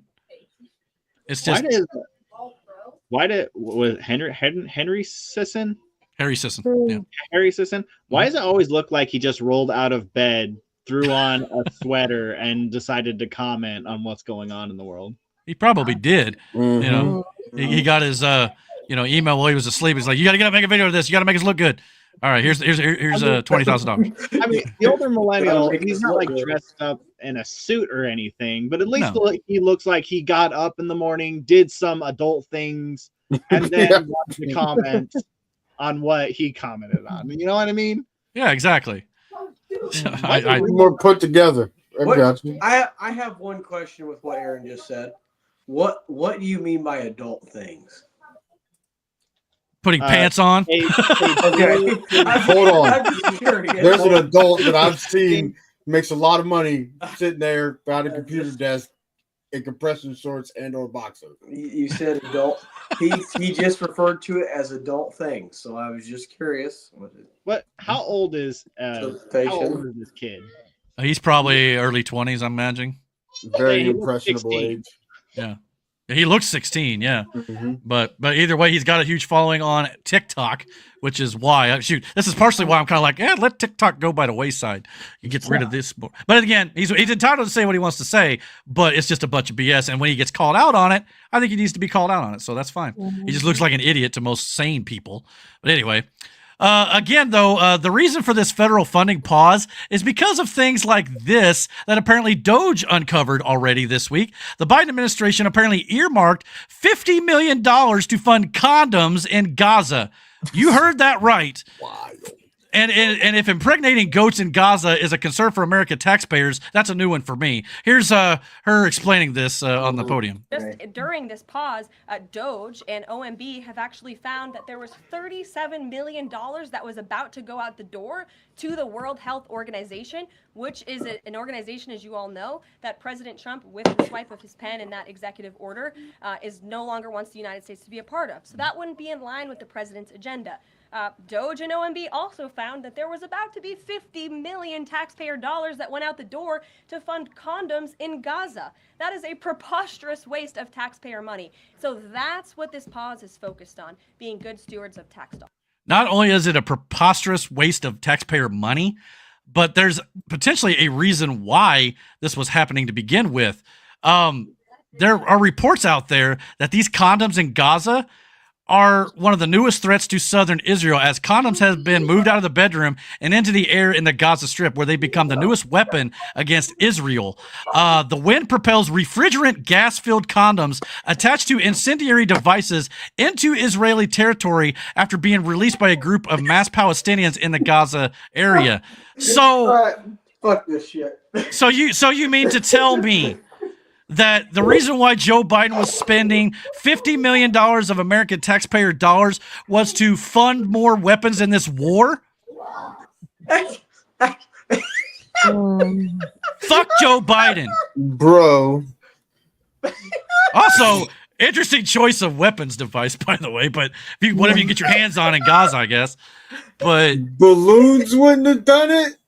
Can you imagine, though, being the maker of said condom? And being asked for $50 million worth. Yeah, I think even Elon Musk made a joke on X about how they were all Magnum sized.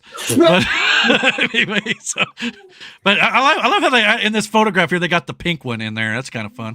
But anyway, so yeah, but again, the bigger issue here is, Joe Biden was given $50 million to fund at least something they were using against their supposed America's closest ally in Israel. Mm-hmm. So where was Joe Biden's priority on that one? I mean, that's crazy. Not the goats is what Slayer the Assassin. Yeah, exactly. I mean, that's wild. 2025 is a incredible time to be alive. I'm not gonna lie to you. We peaked. That's wild. Yeah. Go on, Matt. Hold on.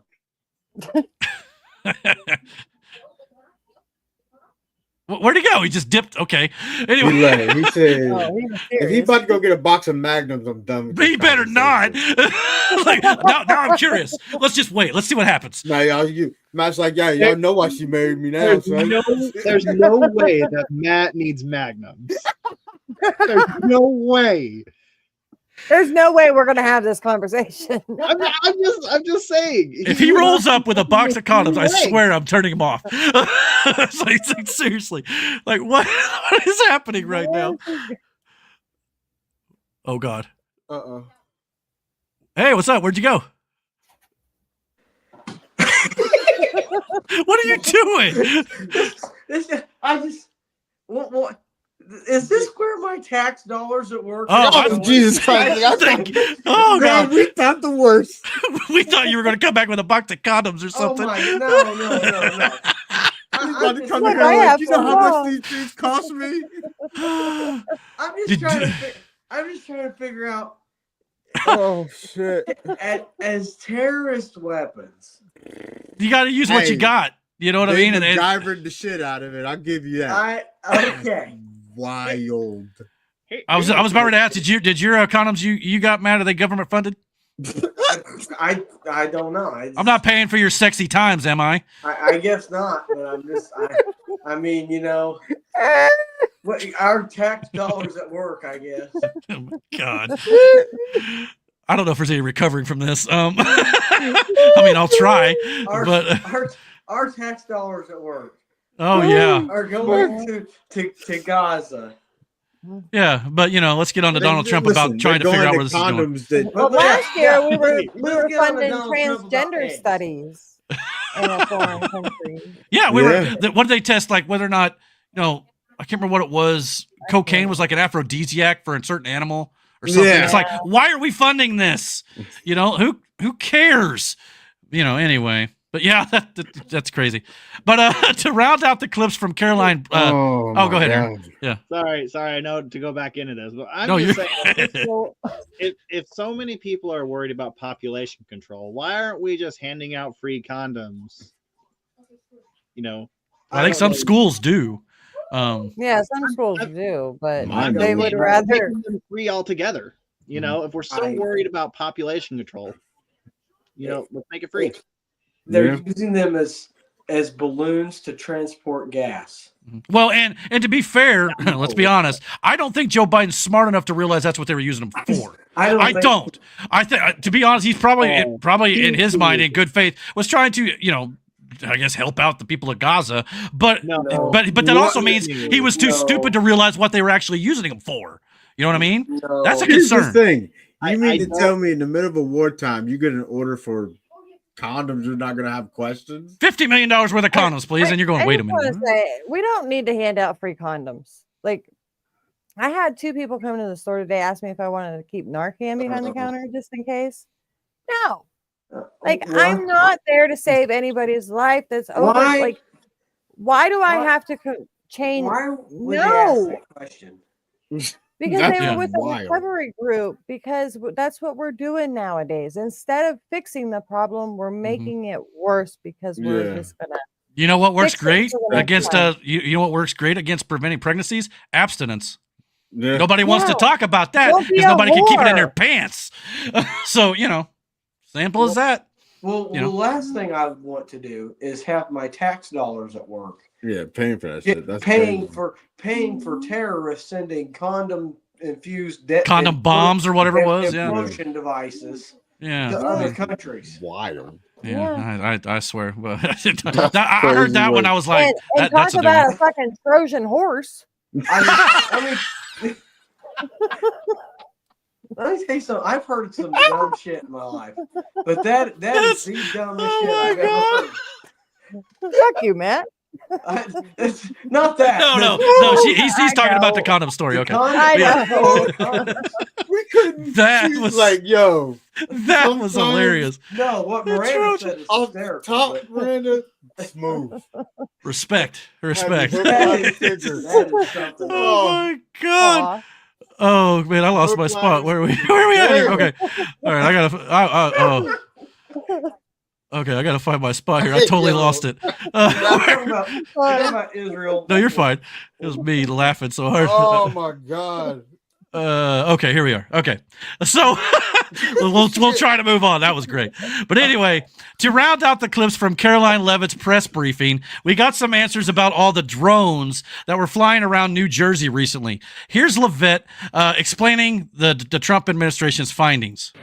And before I turn to questions, I do have news directly from the President of the United States that was just shared with me in the Oval Office. From President Trump directly, an update on the New Jersey drones. After research and study, the drones that were flying over New Jersey in large numbers were authorized to be flown by the FAA for research and various other reasons. Many of these drones were also hobbyists, recreational, and private individuals that enjoy flying drones. In time, it got worse due to curiosity. This was not the enemy. Now, what I want to know is, what were the Biden administration directing the FAA to research with these drones? What does various other reasons mean? And why wouldn't the Biden administration just tell us if that's all that it was? Why the secrecy? What were they hiding? But I thought the Biden administration was supposed to be the most transparent, quote unquote, administration in history. But Donald Trump's actually the one who's telling us what they were doing. So, thoughts? Like, this is, I don't know. It just feels like, why would we and greenlight this? I mean, I don't know. But you don't believe it? So, do you think the Trump administration's covering something up here? Keeping it secret too? Who? Miranda. Oh. She said she didn't believe it. Yeah, I don't know exactly. I seen a video this morning. There was some lights and weird stuff going on out in Vegas. Mm-hmm. And the airport was like dead. No flights in or out for like 3 hours. And I don't know. I just don't believe that these drones in New Jersey weren't anything. Mm-hmm. Maybe a couple of them. There was definitely a lot of them. Yeah. So the ones I out don't know. in the ocean were really strange. Yeah, I think you could. I get what you're saying. I could see the fact that, like, don't get me wrong, there's still shit that, like, you want to know you're never going to know for reasons why you're not going to know. Like, I do believe maybe, they got caught doing something that they lapsed in judgment with the drones. But then once you turn it into a big deal, then everybody's going to get their drones out. Oh yeah, I think that exacerbated it. Yeah, it's a story that covers itself. Very so early hide on, your hand in what you were doing, and go, nah, listen, it was some drill type shit, and then people got involved, whatever. And there's been stuff missing. I don't think it's uranium, but there was off of a train years ago, and very early on they were talking about they were sniffing for nuclear bombs, whatever, over there. So I'm pretty sure that's what originally. That's what I originally heard as well. Like they were trying to find out if there's like any, radiation or anything like that in the area or something. But that's also a concern. It's like, but to me, I mean, knowing the Trump administration has been so transparent so far, I just have a hard time believing they were trying to cover up something else as well. They didn't have to come out and tell us this information at all. It would be, and that's the thing. They'll give you enough to be like, listen, calm down. It's okay. They'll give you the upfront shit, but there may be, we're never going to see behind the curtain. The closest you're going to get is seeing somebody close it every once in a while. You know what I'm saying? We're never going to see what's behind whatever motive that's behind a bigger agenda. Like you'll get look, I stopped this shit from happening, but behind all this shit, there's a bigger cog that turns. This is my part in the story. You know what I mean? And certain things the public, I mean, I don't want to hear like any administration keeping stuff from the American people, but there are certain things that if the public did know, they would everything. Go. I mean, like in Men in Black, Tommy Lee Jones said, a person is smart, but people are dumb, panicky morons, and you know it. Yeah. So it's like part of that is about safety concerns and stuff. So I get it. But where you could tell us, I think you need to tell us that, because that way, we don't have people coming up with crazy theories and stuff too. So, but sometimes that's the fun shit. The crazy theories. True too. Yeah, maybe it's just an ongoing investigation that they want to make sure they got all the details before they share it. That may be too, and maybe he just wants to put that out there for now, and not to jump subjects, but the plane story. We know there was supposed to be 3 people in the helicopter. Right.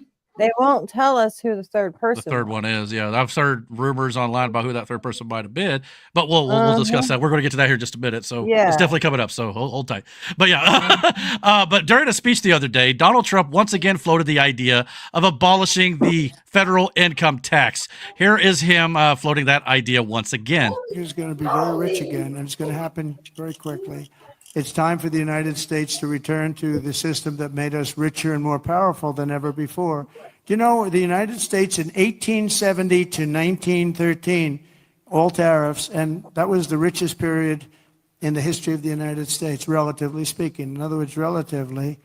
And they set up the Great Tariff Commission of 1887, and this commission had one function: what to do with all the money that we took in. It was so enormous that they had no idea. It was a blue ribbon committee. It was set up 1887, and what to do with all of the money that we had. And again, Teddy Roosevelt was a beneficiary, because when McKinley was killed, he took over this vast sum of money, and he did all of those national parks and all of the other things. And I'm not knocking him, but he was given a vast amount of money. And that was all made through tariffs. We had no income tax. The income tax came in 1913. As I said in my speech last week, instead of taxing our citizens to enrich foreign nations, we should be tariffing and taxing foreign nations to enrich our citizens. Does that make sense, right? Sounds like common sense, doesn't it? I mean, that's a lot of the reason a lot of us here are excited about it. So here's what I think Trump's plan is going to be and how it's going to go. Yeah. Okay. So exactly. First, he enacts the tariffs, which he just implemented a 25% tariff on Mexico and Canada, I believe today, right? Pretty sure.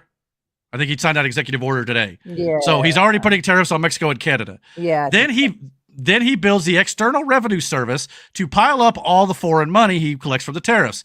Then he warms people up with the idea with no tax on tips, no tax on Social Security, and no tax on overtime like he ran for in his campaign. Then once the foreign tariff coffers get filled, he then abolishes all federal income tax altogether. A perfect switch, as you could say, from the Indiana Jones movie here, for sure. So this may take some time, but I'm thinking 1 year, but definitely before 2 years, because I think you got to get it abolished before you could possibly lose the House and the Senate in a midterm election. But a year or a bit more, and the income tax may be gone. What are your thoughts on this theory of mine? But it's what happens to him after he realizes that the tariffs are not the same weight as the golden idol. Well, about that's the hope, though. It'll say, yeah, brother. Might be heavy. Horrible analogy. Yeah. Go ahead. With it being tax season, I can say that tax refunds are being done in record time this year. I follow a group, where's my refund? And like, usually these people they claim their kids, and it's usually not until February that they even get movement. They're already getting their returns. So if I had to guess, they're trying to get everything done from 2024 so they can get the new stuff implemented or abolished. Okay. Yeah. So right on. The only thing. Yeah, go ahead. The only thing I worry about is like the businesses and people who kind of survive off of the income tax that they get at the beginning of the year. I worry about those people, but hopefully, like Eric said, that it's done in with enough time that these people, they'll start benefiting from the tariffs and everything, that it won't impact them as much, and they can plan ahead for it. Right. It'll be a smoother transition that way. You know? But Aaron, how can it not benefit them? I mean, they get their money from foreign places just as such as the United States does. It's just actually different. If they're making their own goods and they're making it with materials and stuff that are from the United States, it shouldn't impact them at all. But if they're getting all of their goods and materials from foreign places, then yes, it will impact them heavily. That's exactly where I was going next, Aaron. Yeah, but as Trump has said, if they switch gears to buying more American materials and product, then they should be fine. Yeah. But they have to have the foresight to do that, or else they will go under. Well, you got to realize too, I think that the statistic says, I think up like 47% of the country already don't pay income taxes. Like, I don't know how it's that high. But probably a lot of people like we talked about last week, illegals and things like that who don't file taxes, things like that, work under the table, that sort of thing. But yeah, so that's insane to me. But it's not going to benefit everybody, even when it does go through, but it'll benefit the majority of the country. And I think that's what Trump's aiming for here. So yeah, definitely, hopefully we'll get that coming down the line, but yeah, hopefully before the next 2 years, because otherwise with potentially a Democratic Congress maybe could be elected, that could throw a wrench in the plans that way never get done. In that case, it's got to be done in the next 2 years, in my opinion. But this week we also had a new Secretary of Defense, Pete Hegseth. He has officially revoked General Mark Milley's security detail and security clearance. Hegseth is now planning on demoting the former disgraced general. Hegseth also ordered the removal of all Pentagon portraits of Mark Milley. So fuck around, find out. This is what happens when you commit treason. And to be honest, Mark Milley is getting off easy as Biden pardoned him last week, but he should be in Guantanamo Bay, if you ask me. So good to hear. Ooh, what the world? Oh, chicken sound. I was like, what was that? Yeah, fair enough. Yeah. So, so Pete Hegseth already, putting his foot down here as the new Secretary of Defense. So great to see that. This week, Trump signed an executive order to prepare the migrant holding facility at the aforementioned Guantanamo Bay to house potentially 30,000 criminal illegal migrants. And as expected, nobody freaked out about this one. Here's Donald Trump explaining that. Today, I'm also signing an executive order to instruct the Departments of Defense and Homeland Security to begin preparing the 30,000-person migrant facility at Guantanamo Bay. Most people don't even know about it. We have 30,000 beds in Guantanamo to detain the worst criminal illegal aliens threatening the American people. Some of them are so bad we don't even trust the countries to hold them because we don't want them coming back, so we're going to send them out to Guantanamo.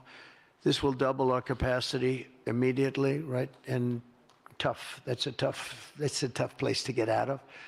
Today's signings bring us one step closer to eradicating the scourge of migrant crime in our communities once and for all. And it was just it's just an unforced error that we even have to be doing this. Now we need Congress to provide full funding for the complete and total restoration of our sovereign borders, as well as financial support to remove record numbers of illegal aliens.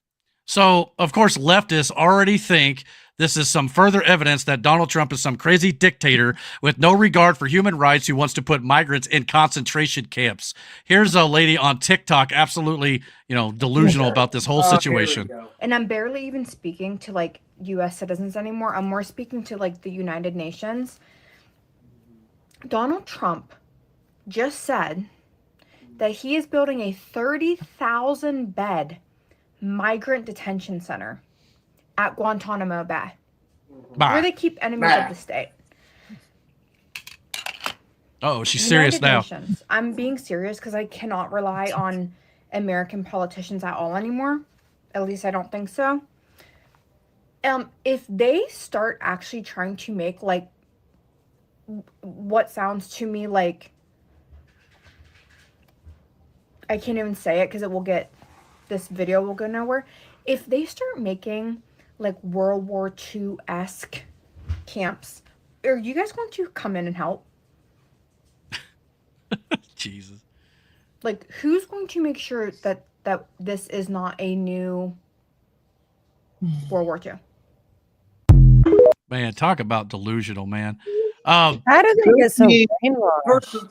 First of all, let me be clear of something. I can say this because my great grandpa served in World War II. I can say this. Okay. Okay. She has lost her effing living mind. They've been fear-mongered too long. In the 1930s and the 1940s, those people, they learned to survive because they were tough, they were gritty, and let me tell you something. They don't even know what dictator is. They don't even know what that is. No, they've never experienced it. They've never experienced that. No. Let me tell you something. They think a dictator is somebody who doesn't get their coffee right at Starbucks. I think people like that. I mean, listen to me.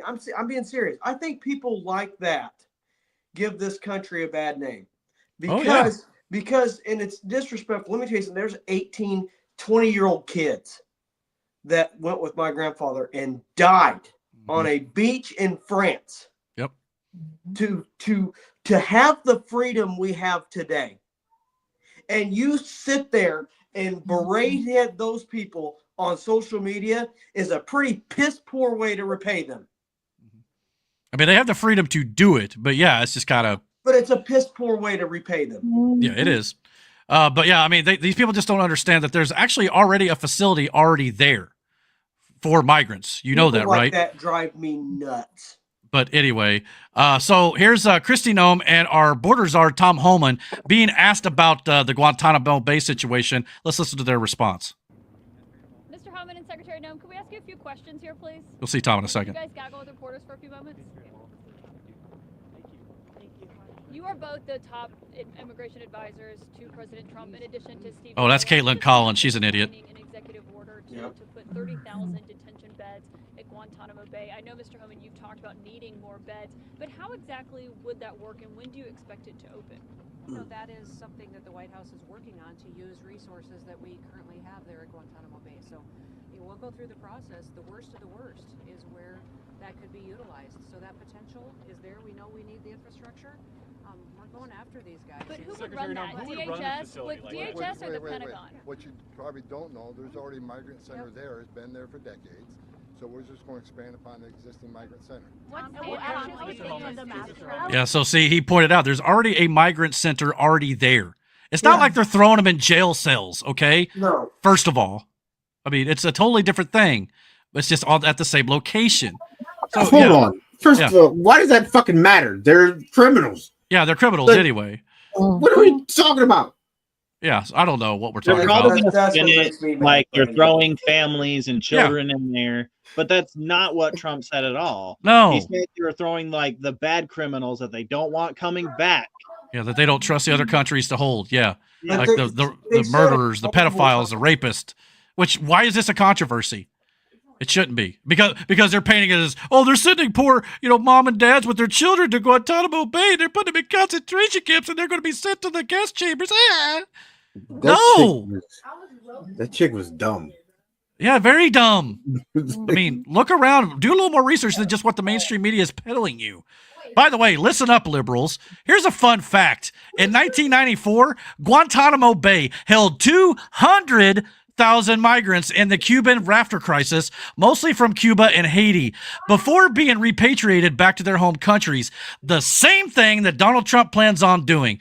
You know who the president was at the time? One William Bill Jefferson Clinton. Shocker, no outrage then. And that wasn't even half.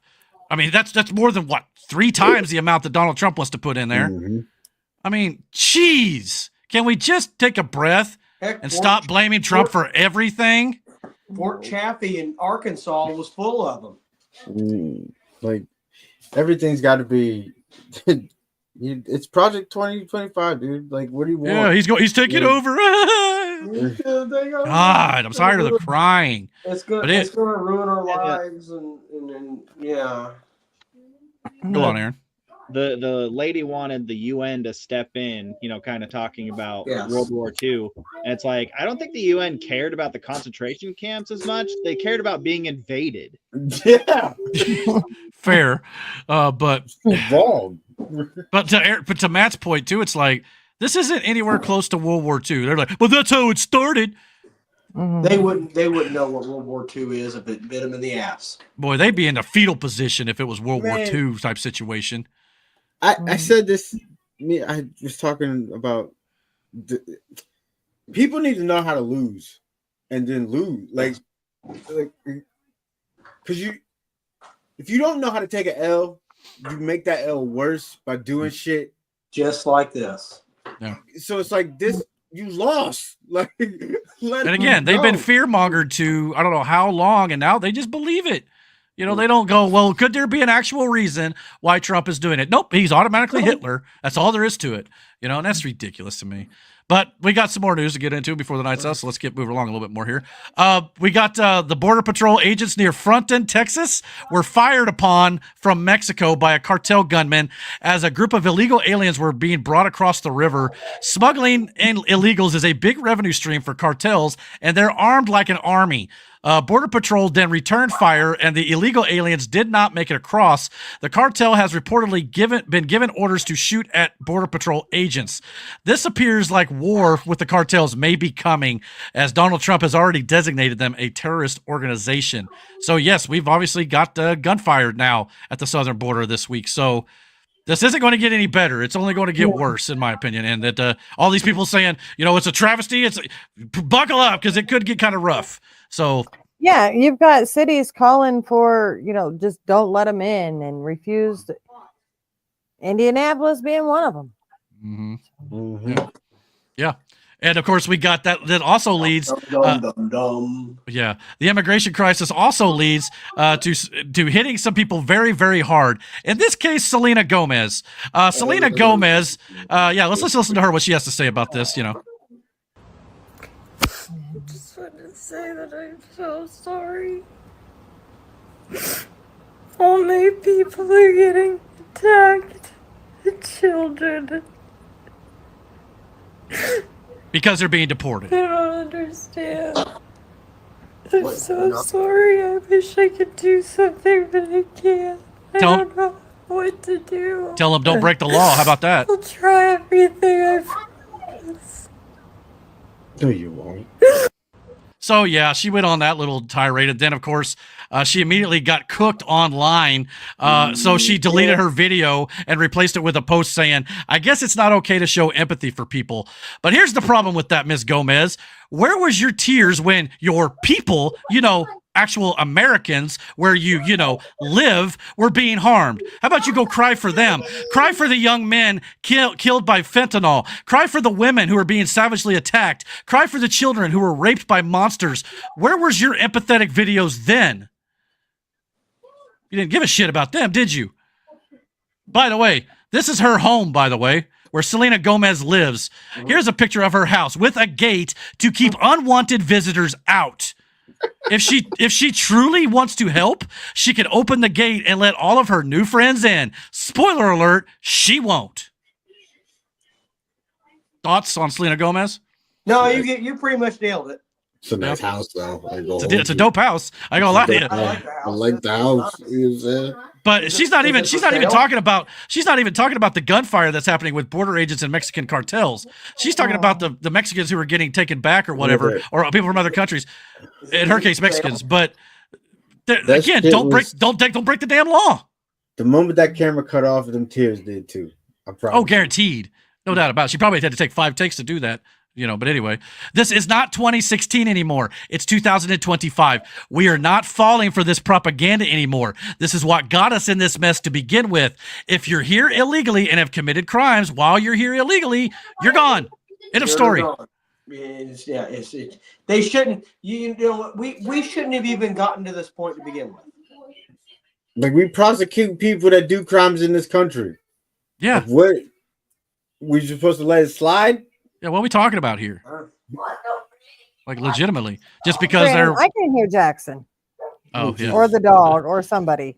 All right, I'll mute him for a second. But anyway, yeah. So, all right. Well, any more thoughts on like celebrities in general losing their mind over, immigration policy being actually enforced the way it's supposed to be? I mean, these people want to cry and complain and chant Hitler. That's what Trump's doing. No, I mean, what I don't understand is why it's so hard for people to grasp it. He's enforcing established law. I mean, the Lincoln Riley Act. I mean, which we're going to talk about by the end of the show. But yeah, which I know we're going to get into. But even Bill Clinton deported up to 12 million migrants. It's not even Barack that. Obama deported 3 million. What's the problem? It's they're raping and they're killing our children. Yeah, nobody wants to talk about that. That's a problem. You know what they're saying? Well, Americans are doing that too. No. But if you can mitigate it where you can, yes, mitigate it. Get rid of it. No, Americans. Yes, Americans are bad people. There are bad Americans. Well, there are some bad people in the bunch for sure. There's a place for people like that. Yeah, insane asylums and stuff that Democrat politicians got rid of, like Guantanamo Bay. Yes. They only want to hear the truth when it aids their party. Yeah. I stepped away for a minute. Did you show the video of the press secretary responding to the immigration? No, I don't think so. All right. That was hilarious.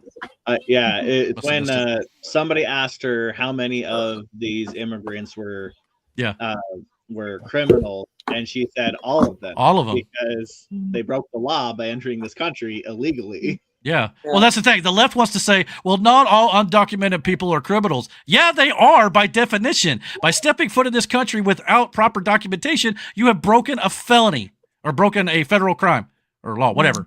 You're a felony at that point. Sorry.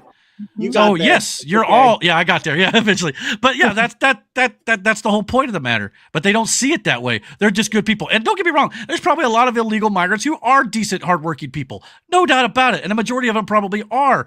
But the fact is, when you cross that border, you've automatically become a criminal. Period. Full stop. And you may be paying your taxes and doing things, nobly. But the fact that you're here illegal, you've already broken a crime. I don't know what's so controversial about this. Come back and do it the right way, then we'll talk. Yeah, exactly. If they come back but do it the right way, they can stay. Yeah, absolutely. But they won't do that. Yeah, for a lot of reasons. There was this one guy who talked about and I don't know what the conversion is, but he said 200,000 pesos is what it takes to get basically what you use to pay for to get into the country to even, I think, put in an application or whatnot. And I don't know what the conversion of that is, but if that's the case, then maybe that's something we can look into, making it more affordable. I don't know. But then again, that leads in if we make it too easy, then we're going to let in criminals again. So I don't know. Yeah. It's hard to find that balance. It definitely, like we've talked about this before, it definitely needs to be changed and fixed. Or how about this? Just check at the gate for their criminal histories. Well, here's the thing. They don't always come through the gate, though. That's the problem. I know that. They're trying to get them to do that, but yeah, they won't do it. So, well, I think if we have the adults back in charge, they'll be able to figure out a good way to let in the people that we need. Let's hope so. Here. In the next 2 years, hopefully we'll be able to sort some of that out. Maybe we can adjust the way we do our immigration process. But yeah, it definitely needs to be faster.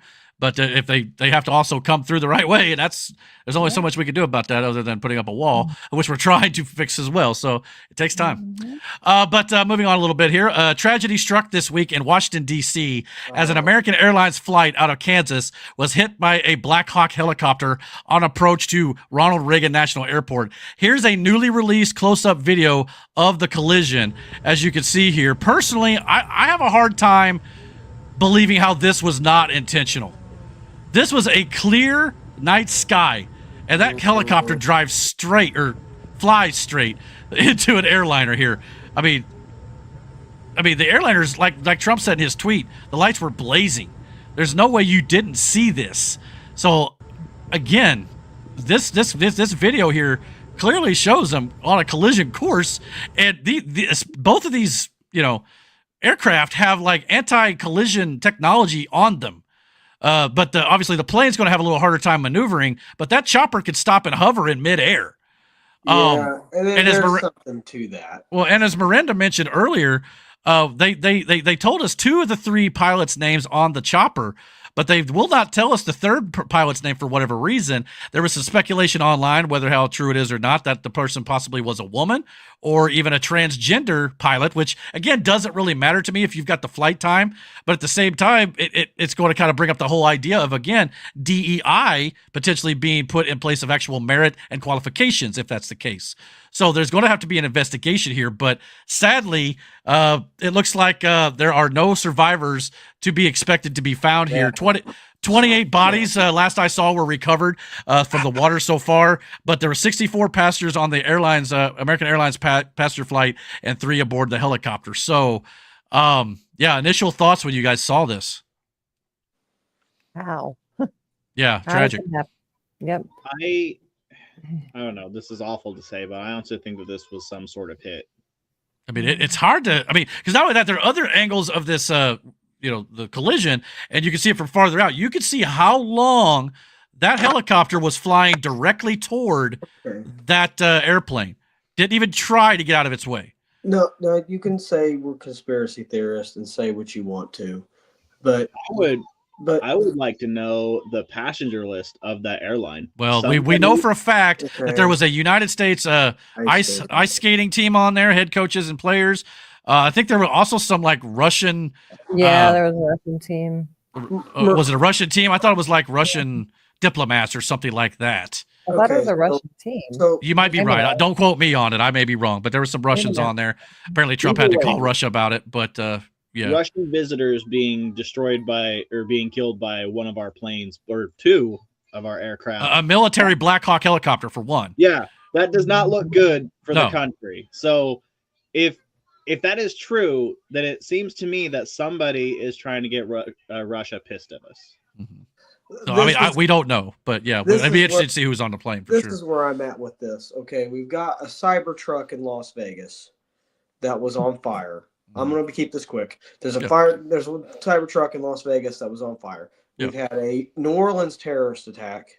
We've had 2 dead assassins. Well, 1 dead assassin. 1 is in custody. Correct, right? As far as I know, he's still alive. He's still alive as far as we know. 2 of them, all 3 of them, all had post-military records. Am I right? At least the Tesla, the New Orleans one, and I don't know about one of the shooters. At least, one of the shooters. Are we noticing a pattern here? Maybe. I mean, there might be something to it. Again, we talked about the military base where the Tesla truck driver and one of the shooters of the Trump assassination all were there. So again, there might be some sort of breach somewhere that needs to be looked at. There's something that is going on in the and it's in the military system. And you can call us conspiracy theorists, you can call us whatever you want. I'm just saying that this is a little odd. Yeah, it's definitely eyebrow raising, no doubt about it. I mean, obviously our thoughts and prayers go out to the family. Donald Trump put out this truth post basically questioning what in the world happened here. But also a developing story tonight, there was also appears to be a small Cessna plane that crashed in Pennsylvania right before we went on the air. We'll monitor that, and maybe we'll talk about it next week if something comes out of that. But all prayers for everybody involved. Looks like that one might have even potentially came straight down and even went into some houses or near houses as it crashed It looked as well. like a parking lot of a mall or something. Yeah, it also looked like a missile when it came out of the sky too. I seen a guy running while he was on fire. Oh my, that's terrible. If that's all. Yeah, like I said, thoughts and prayers to everyone involved. But yeah, I mean, I thought I was going to say something else about the airplane and the chopper. But anyway, if I can think of it, I'll bring it back. But as always, per usual, when incidents like this happen, the blame game began this week. The mainstream media and leftists on social media tried to, once again, make this Donald Trump's fault, just like everything else. Reports stated that Trump was at least partially responsible by firing heads of the TSA, Coast Guard, and the Aviation Safety Advisory Committees, all of which were gutted by Trump this week, last week, I think, due to DEI programs, mismanagement, and incompetence. More on this in just a second. But on top of that, the media and Democrats all over social media also suggested that Trump, when he froze hiring, he also froze hiring for air traffic controllers during his federal hiring freeze he signed last week. And that led to this disaster after he let go of 3,000 air traffic controllers or so due to DEI purposes. We'll also get to the 3,000 in just a second too, so just a second. But first of all, hiring of federal air traffic controllers were exempt from the federal hiring freeze. Air traffic controllers fall under the public safety exemption of his executive order. Here it is in black and white, straight from the White House. Anything else you're seeing on the matter is a lie told by a Democrat or a biased media. End of story. So this whole thing about, Trump caused this disaster because he got rid of all these people. It didn't stop the traffic controllers from being hired, the replacements that he ended up firing. And he fired them for good reasons because they were concerns for safety. Now, let's play devil's advocate here just a little bit, though, and assume that they were frozen from hiring more air traffic controllers. How does this somehow impact the air traffic controllers that were still in place and were on duty during this incident? Who was responsible for hiring those controllers currently still working for the FAA? Well, that would be Mayor Booty Juice, seen here on the left next to Democrat shill Harry Sisson. Also known by his real name, Pete Buttigieg, the former mayor of South Bend, Indiana, and former Secretary of Transportation under Joe Biden. Himself a DEI hire because he's gay and likes trains. I kid you not. That is the sole extent of his qualifications. And his hiring practices in regards to the FAA are well documented. And that brings us to why did Donald Trump let go of the 3,000 air traffic controllers? Well, according to the Washington Times, under Pete Buttigieg and the Biden administration, the FAA were turning away qualified air traffic controllers based on race if they didn't meet the racial criteria of one of their DEI checklists. So that right there is a red flag. They were unqualified for the job, but they were put there anyway based solely on race. And under Booty Juice and Biden's regime, the FAA and other government agencies had absolutely insane hiring practices that endangered the public in regards to hiring people they deemed didn't get a fair shot in the workforce due to a disability, even if a disability would not be conducive to correctly performing a job as responsible for public safety as an air traffic controller. The FAA pushed diversity hires that included people with severe intellectual and psychiatric disabilities, including disabilities such as hearing loss, in some cases fully deaf, vision loss, in some cases fully blind, missing extremities, partial paralysis, complete paralysis, epilepsy, because, I don't know about you, I want my air traffic controller having a seizure while they're directing my plane in for a landing, and many more. So this is why Trump was gutting the FAA, TSA, the security committees, and getting rid of 3,000 air traffic controllers, because they were hiring people like this who can't be relied on to bring in planes safely. But again, it's Donald Trump's fault somehow. This is why Trump gutted those organizations, and they're trying to blame him for it, for this crash in particular as well. But all Trump did was get rid of unsafe DEI programs and controllers that were unable to perform the job properly due to these concerns. But again, it takes time to fix the mess that Biden left this country in. But as always, people don't look into headlines any further and draw their own conclusions based on biased reporting and that are designed solely to vilify Donald Trump. People who hate Trump, regardless of what he does to help, will always find a way to fit these things into their hateful narrative. Yeah. Thoughts on all this? I know it's a lot. Yeah, I don't know anything. Hold on, baby. Hold on.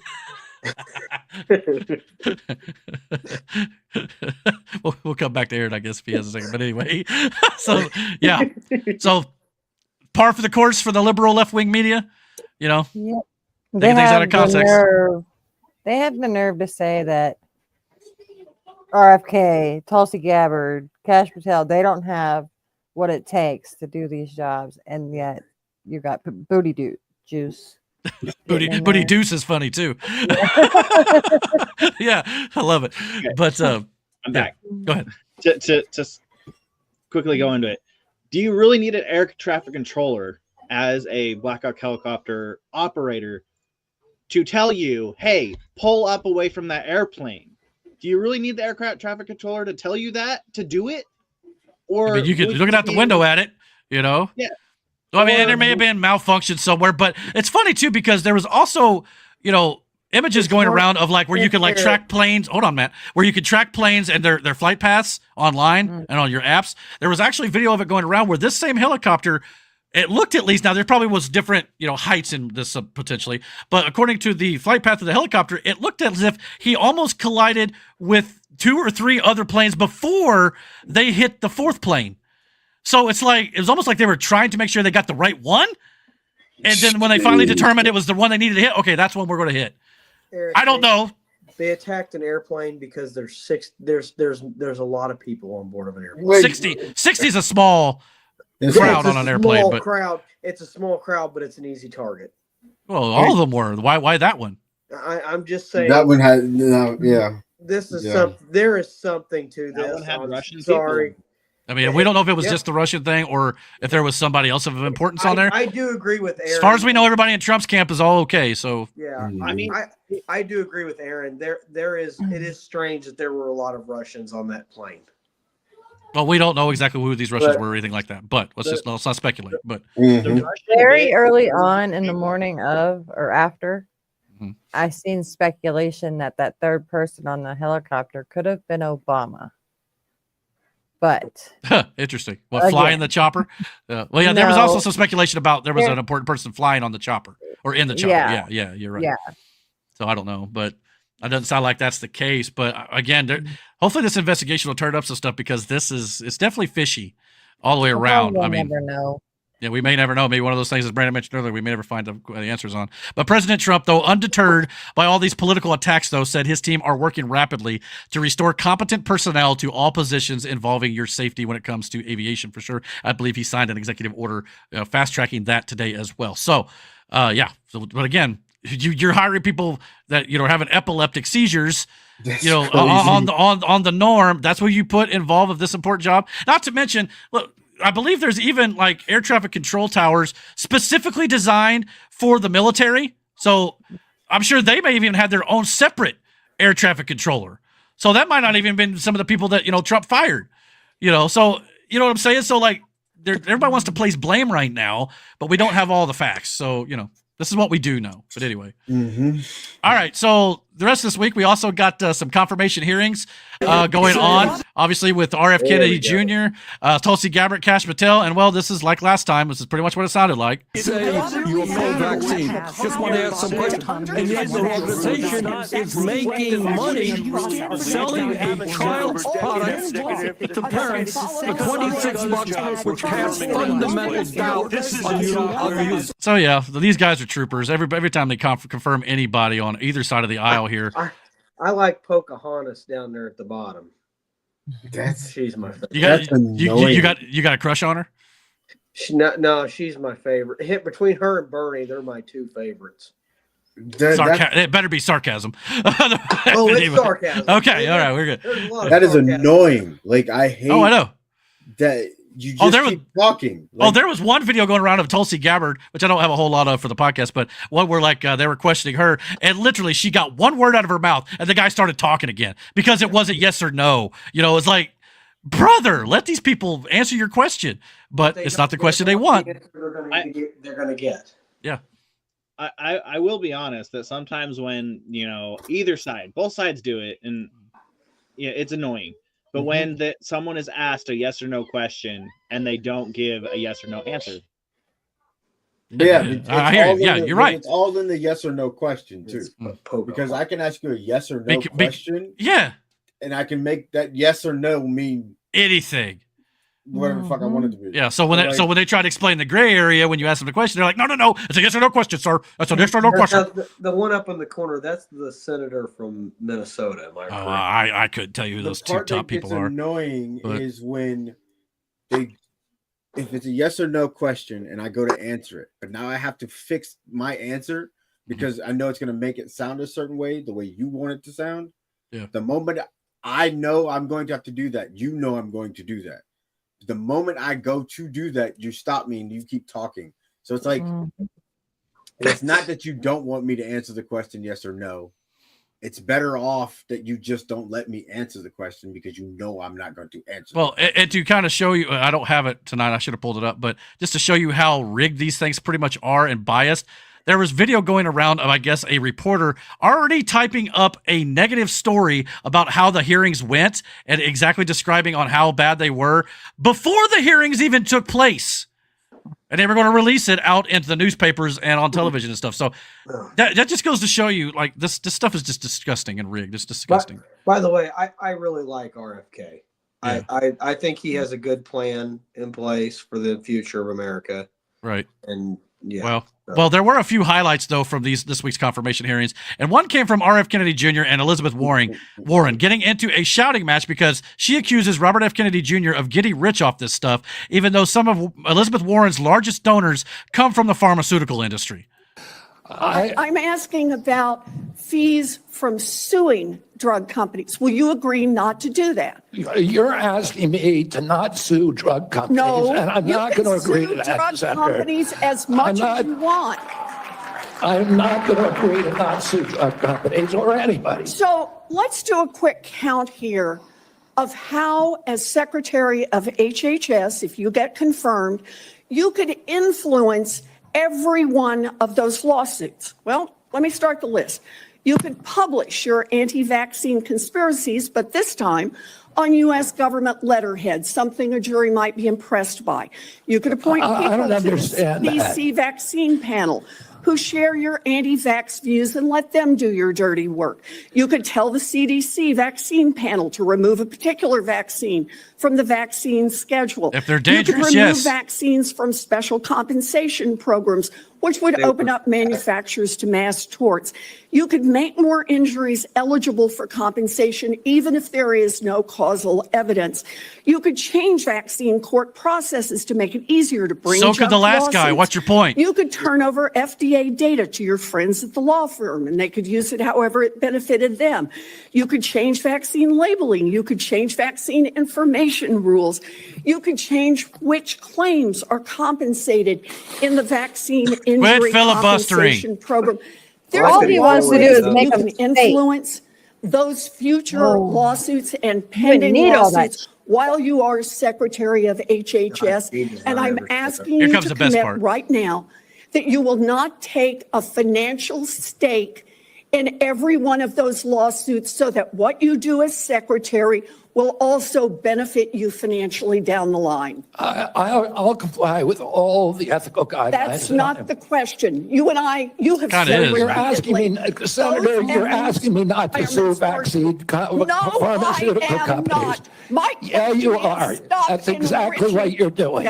So yeah, he got some applause from the people who were there in the back for going toe to toe with her here, no doubt about it. He just will not shut up. Oh no. But another funny moment came when Bernie Sanders was showing off pictures of onesies that sell for about $26 by a company formerly owned by Robert F. Kennedy Jr. It's kind of hard to see in the picture, but the onesies say unvaxxed, unafraid, and no vax, no problem. The Democrats were trying to push the narrative that Robert F. Kennedy Jr. is a conspiracy theorist who is a vaccine denier, even though Robert F. Kennedy Jr. himself has said it's a label that's been subscribed to him for asking tough questions that they don't want to hear the answers to. Here's the exchange, and poor Megyn Kelly, listening in the back, could not contain herself at the response that Bernie Sanders was giving here. Are you supportive of this? I've had nothing to do with Are you leadership. supportive of these onesies? I'm supportive of vaccines. Are you supportive of this clothing, which is minimally anti-vaccine? So, are you in support of, or are you in favor of these onesies? It's not something I'd ever thought I'd hear in a Senate hearing ever in my life. I'm sorry. So, yes. Yeah, again, Bernie Sanders, one of the biggest donors he has is pharmaceutical companies, which R.F. Kennedy Jr. also pointed out, and Bernie Sanders was like, whoa. He didn't like that at all. It's so hypocritical because what have they been doing all this time? Yeah. They don't give a What shit, have they man. been doing all They this don't time? care about Making this money stuff. off of They our care. They only vaccines? care now I'm because it's sorry. going to affect their pocket. Yeah, they only care when someone else is doing it, if they're doing it at all. Mike Pence doesn't like Robert Kennedy either. And you got to remember, he was governor of Indiana. And who runs Indiana? The pharmaceutical companies. I don't care what Mike Pence has to say. Well, a lot of people don't nowadays. I lost my all respect. Well, I think he sold Indiana to the pharmaceutical companies. Yeah, a long time ago. A lot of people like Mike Pence, and I do not like Mike Pence. I don't like Mike Pence. I believe Mike Pence is a pedophile. Jesus. Well, we I don't know about all that, but You might be surprised how many people actually are. He's a rhino Republican. Yeah. Well, yeah, that was probably the case when Trump got him as his VP too, but Trump didn't know better at the time, I think. But anyways, probably knew exactly what he was doing. Before we move on from the confirmation hearings, Miranda sent me something that says it's happening. While Kash Patel was sitting before a Senate committee for his confirmation, a purge of FBI agents who, quote, just followed orders were told to resign or be fired, including 6 of 7 executive assistant directors and 25 of 56 special agents in charge, according to news. You want to play this video and watch that real quick, Miranda? Yeah, it's not very long. Okay. Because I got all this receipts. I've been getting nonstop text messages from FBI guys because you guys probably saw what happened tonight, but maybe you haven't. What happened tonight? Oh, what happened tonight? Well, as the day ended and the sun began to set on this American country, what we saw was the downfall of 25 special agents in charge of field offices around the FBI. Again, there are only 55 total, and all but 30 of them lost their flipping jobs, as well as 6 executive assistant directors have been walked out of the 7. The way the FBI org chart works is as follows. There's a director, there's a deputy director, and then there's an associate deputy director. That's the 1, 2, and 3 at the FBI. Below that, there are 7 branch heads known as executive assistant director, and 6 of those 7 got fired today. Well, they were told to resign or find a new place to go or retire. And so they chose that. So the head of the snake just got squished. And by the way, one of them, who I won't say that I named personally to Kash Patel, because that would be totally not something I would do. But one of them who may or may not have refused to sign off on my religious accommodation request and may or may not have been the guy that I went and kind of issued a threat to his guys in Las Vegas last week that he was going to lose his job. He has lost his job. Spencer Evans, formerly now of the Las Vegas field office in Las Vegas, Nevada. Adios, Spencer, you fucker. He was the guy that was front and center during the Trump Tower thing, right? Correct. Yep. Yeah, I remember. Yeah, he's the guy. Name. I sent him a letter in December of 2021, and I said, the thing that you are doing is evil in no uncertain terms. You're doing the same thing that the Nazis did during the Holocaust. What they did is they said, I'm following orders. They didn't question them.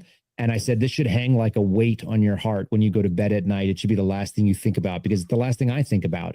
And, the story is not done yet. And here we are, just like Alpha vindicated in the courtroom in California, Cat City.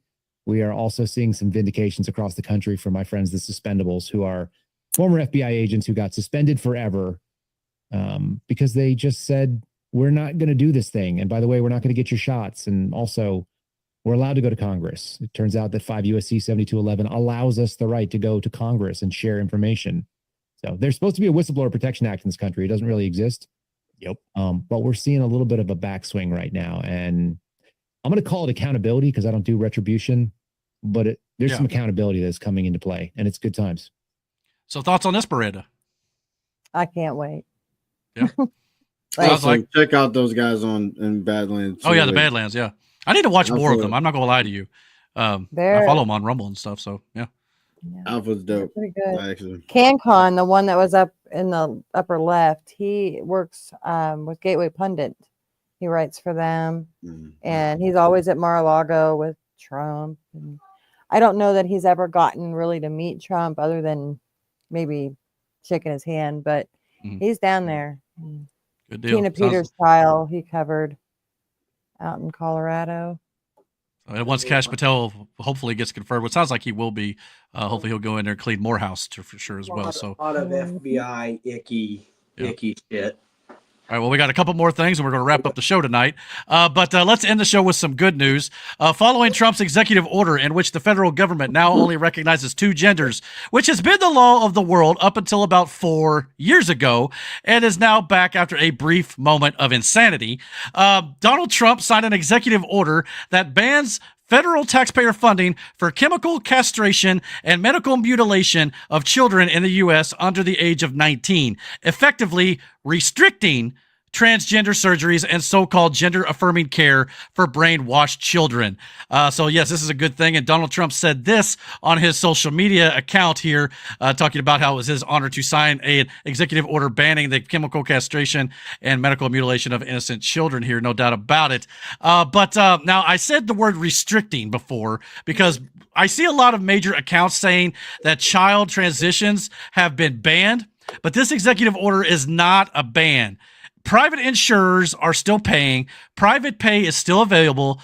Donor funds will still be used. This executive order is, however, a huge victory as it eliminates federal funding and federal insurance and does many other excellent things. But puberty blockers and cross-sex hormones will still be given in half of the states that haven't already banned them, along with surgeries. The number of children harmed will most certainly be reduced by a significant margin, but I believe they'll still be available with parental consent and private funding, but not federal funding. Lawsuits will be continued, legislation must still be passed, and we are working towards a day when child transitions will fully end, but that day has not yet come, unfortunately. But this is a big start. Thoughts? Yeah. Very good. That's a start. This picture nails this whole argument. Oh, damn right it does. Yeah. I mean, you're too young to get a tattoo, but go ahead and chop off your nuts. Go right ahead. I mean, it's like, what are we doing? And not only that, there's a whole argument about whether or not parental consent can still be a thing under this. It may not be federally funded anymore, obviously. It should be child abuse for a parent to consent. Yes, Yeah, I agree, Miranda. Yeah, I fully agree with that too. So that is dumb. Great work on the Trump campaign's part. Definitely getting their foot in the door, as it were, to kind of continue this. But more needs to be done.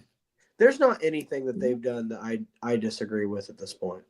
I mean, it seems like Trump campaigned and he did exactly what he said he was going to do when he campaigned.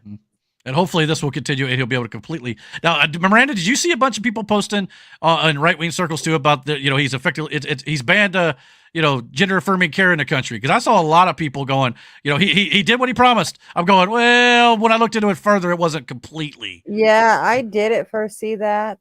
Mm-hmm. I don't know. I just hope other states do what they need to do, but it's still going to be a fight. Don't get me wrong. It's going to take care of a lot of it because a lot of people are using federal funding to do this. But it's a good strike. Great head start. But I just wanted to correct that. From what I understand, I could be wrong, but I'm pretty sure this does not completely ban it like nationwide or anything like that. But good start. To end the show, I thought we'd end on a little bit of a good note after obviously a horrific thing. Trump signed the Laken Riley Act into law. This law ensures that illegal migrants who have broken the law, like theft, burglary, etc., will be detained and not released back into the country to prevent something like what happened to Laken Riley from ever happening again. Here is a video of Donald Trump that he put out on his own social media showing him signing this important law into effect. In a few moments, the Laken Riley Act will become the very first bill that I proudly sign into law as the 47th President of the United States. I want to thank President Trump for the promises he made to us. He said he would secure our borders and that he would never forget about Laken. And he hasn't. He's a man of his word. We trust that he will fight for the American people. There's no amount of change that will ever bring back our precious Laken. Our hope moving forward is that her life saves lives. Laken was a brilliant and beautiful 22-year-old nursing student from Georgia. To her parents and family, she was everything in the world. Laken was attacked, beaten, brutalized, and murdered by an illegal alien gang member who was set loose into our country by the last administration. We will keep Laken's memory alive with today's action. Her name will also live forever in the laws of our country. Under the law I'm signing today, the Department of Homeland Security will be required to detain all illegal aliens who have been arrested. In addition, for the first time ever in this act, gives state governments the ability to sue the federal government if any future administration ever again refuses to enforce the immigration laws of the United States. This is something that has brought Democrats and Republicans together. That's not easy to do. Laken did it. Laken did it. This horrific atrocity should never have been allowed to happen. And as president, I'm fighting every single day to ensure that such a tragedy never happens again. So, yeah, I mean, by the way, did you notice while watching that video, especially if I could find the right shot here, when Trump was signing it, and obviously you could hear it in his voice too, the somber look on his face of, yeah, this isn't like something you want to do. Yeah, this is the weight of this moment was not lost on our president. This is one of the reasons I think those of us here on the channel love him so much. People paint him as this, heartless, soulless person, but that's clearly not the case if you watch him outside of the mainstream media. So yeah, it was good. It was definitely good to see that. Also, I wasn't aware that this law also states that a state government can now sue the federal government if they choose not to uphold immigration law again. That's outstanding. That is a great wrinkle. I wasn't either, so I was glad to hear that. Good. Donald Trump, by the way, it was also interesting that during this, like he did with the RF Kennedy files possibly being released and stuff, he gave the pen he used to sign the new law to Allison Phillips, the mother of Laken Riley, after he signed the act into law. Clearly an emotional mom in this moment, no doubt about it. This is how you honor a true American hero in Laken Riley. And things like this are exactly why we voted for Donald Trump, because he makes promises and he also keeps those promises. So, thoughts on this? It's something that never should have happened.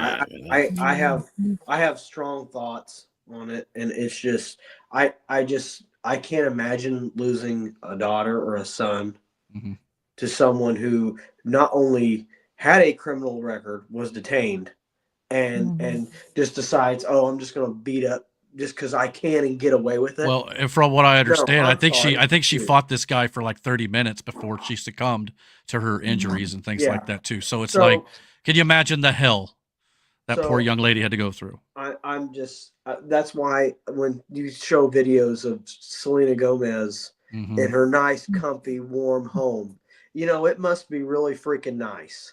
Yeah. To have all that stuff and sit there and be such a hypocrite. Yeah. To people, families like this, that you don't. Trump, when you like what Eric was saying though, back to your point, he had that motion on his face. You said that's why we like Trump so much. Trump does this because he wants to. He feels like there's a calling, and he feels like there's a reason he's still alive. He's not doing this to prove a point. He's not doing this to showboat. He's not doing this because of a political reason. He's doing this because he thinks it's his God-given reason to do it. I would say the word want to do it is strong, but yes, he's doing it because a sense of duty and a sense of honor and doing things the right way, because he's flat out said he would rather be, on a beach somewhere or whatever, enjoying his retirement. But yeah, he's the only guy who can do it, which is why he does it, which is more honorable. I'm just asking, do you think and I know all three of you will answer this same question. Do you think that under the previous administration that act would have been passed?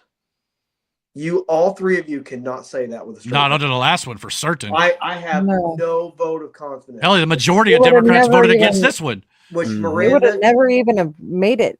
Hell, Biden didn't even know her name at the freaking State of the Union. He mispronounced it. He called her Lincoln. Lincoln. It's not. Yeah, I remember that. Lincoln. But Miranda, this is what I was talking about weeks before in the podcast. It was very important that we vote out the Congress. We had to get the Senate. We had to get the House. It was very important we did that. And the popular vote. The popular vote. Trump was. It's great that Trump won, but I was more concerned with the morons that were running our Congress than I really was our president, because those people like Elizabeth Warren, like Bernie Sanders, Chuck Schumer, Adam Schiff, all the gross pedos and whatever you want to call them, all of them, they didn't have America first mentality. And from what I've seen, and I hope that JD Vance runs in 4 years.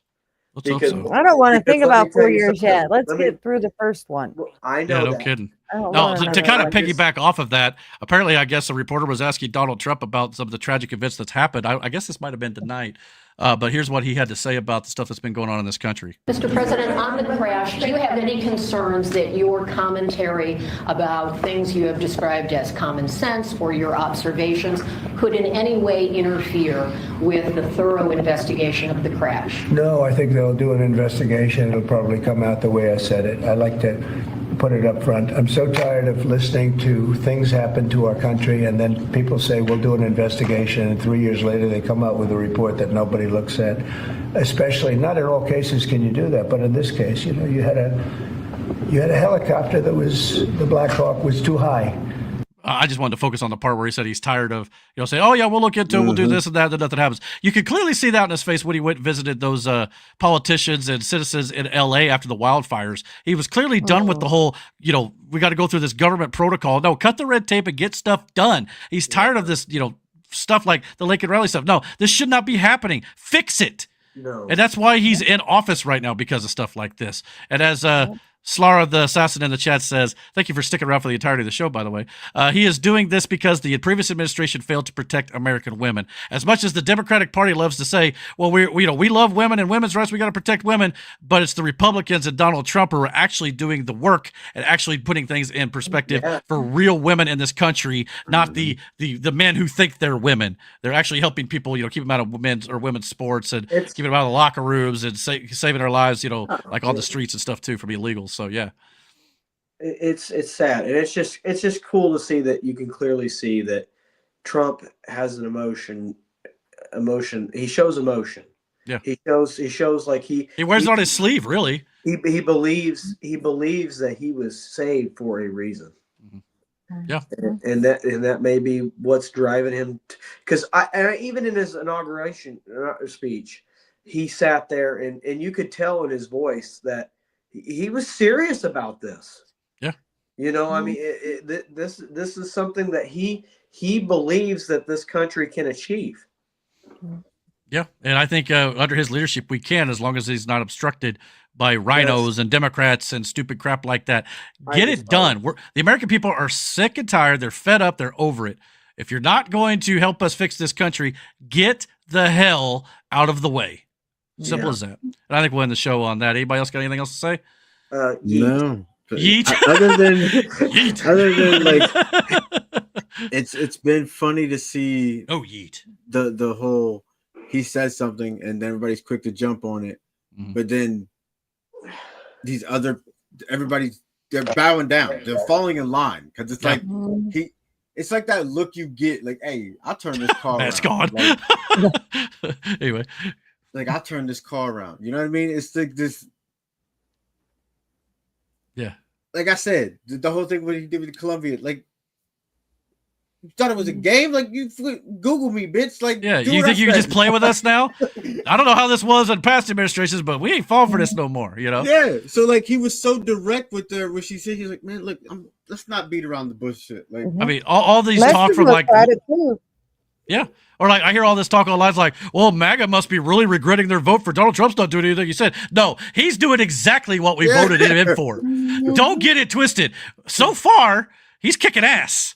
And let's hope he continues to do so. And yeah, that's exactly what we want. So no regrets here so far. So yeah, but I think we'll end the show right there. I've got an early morning for sure, heading up to the Rumble tomorrow.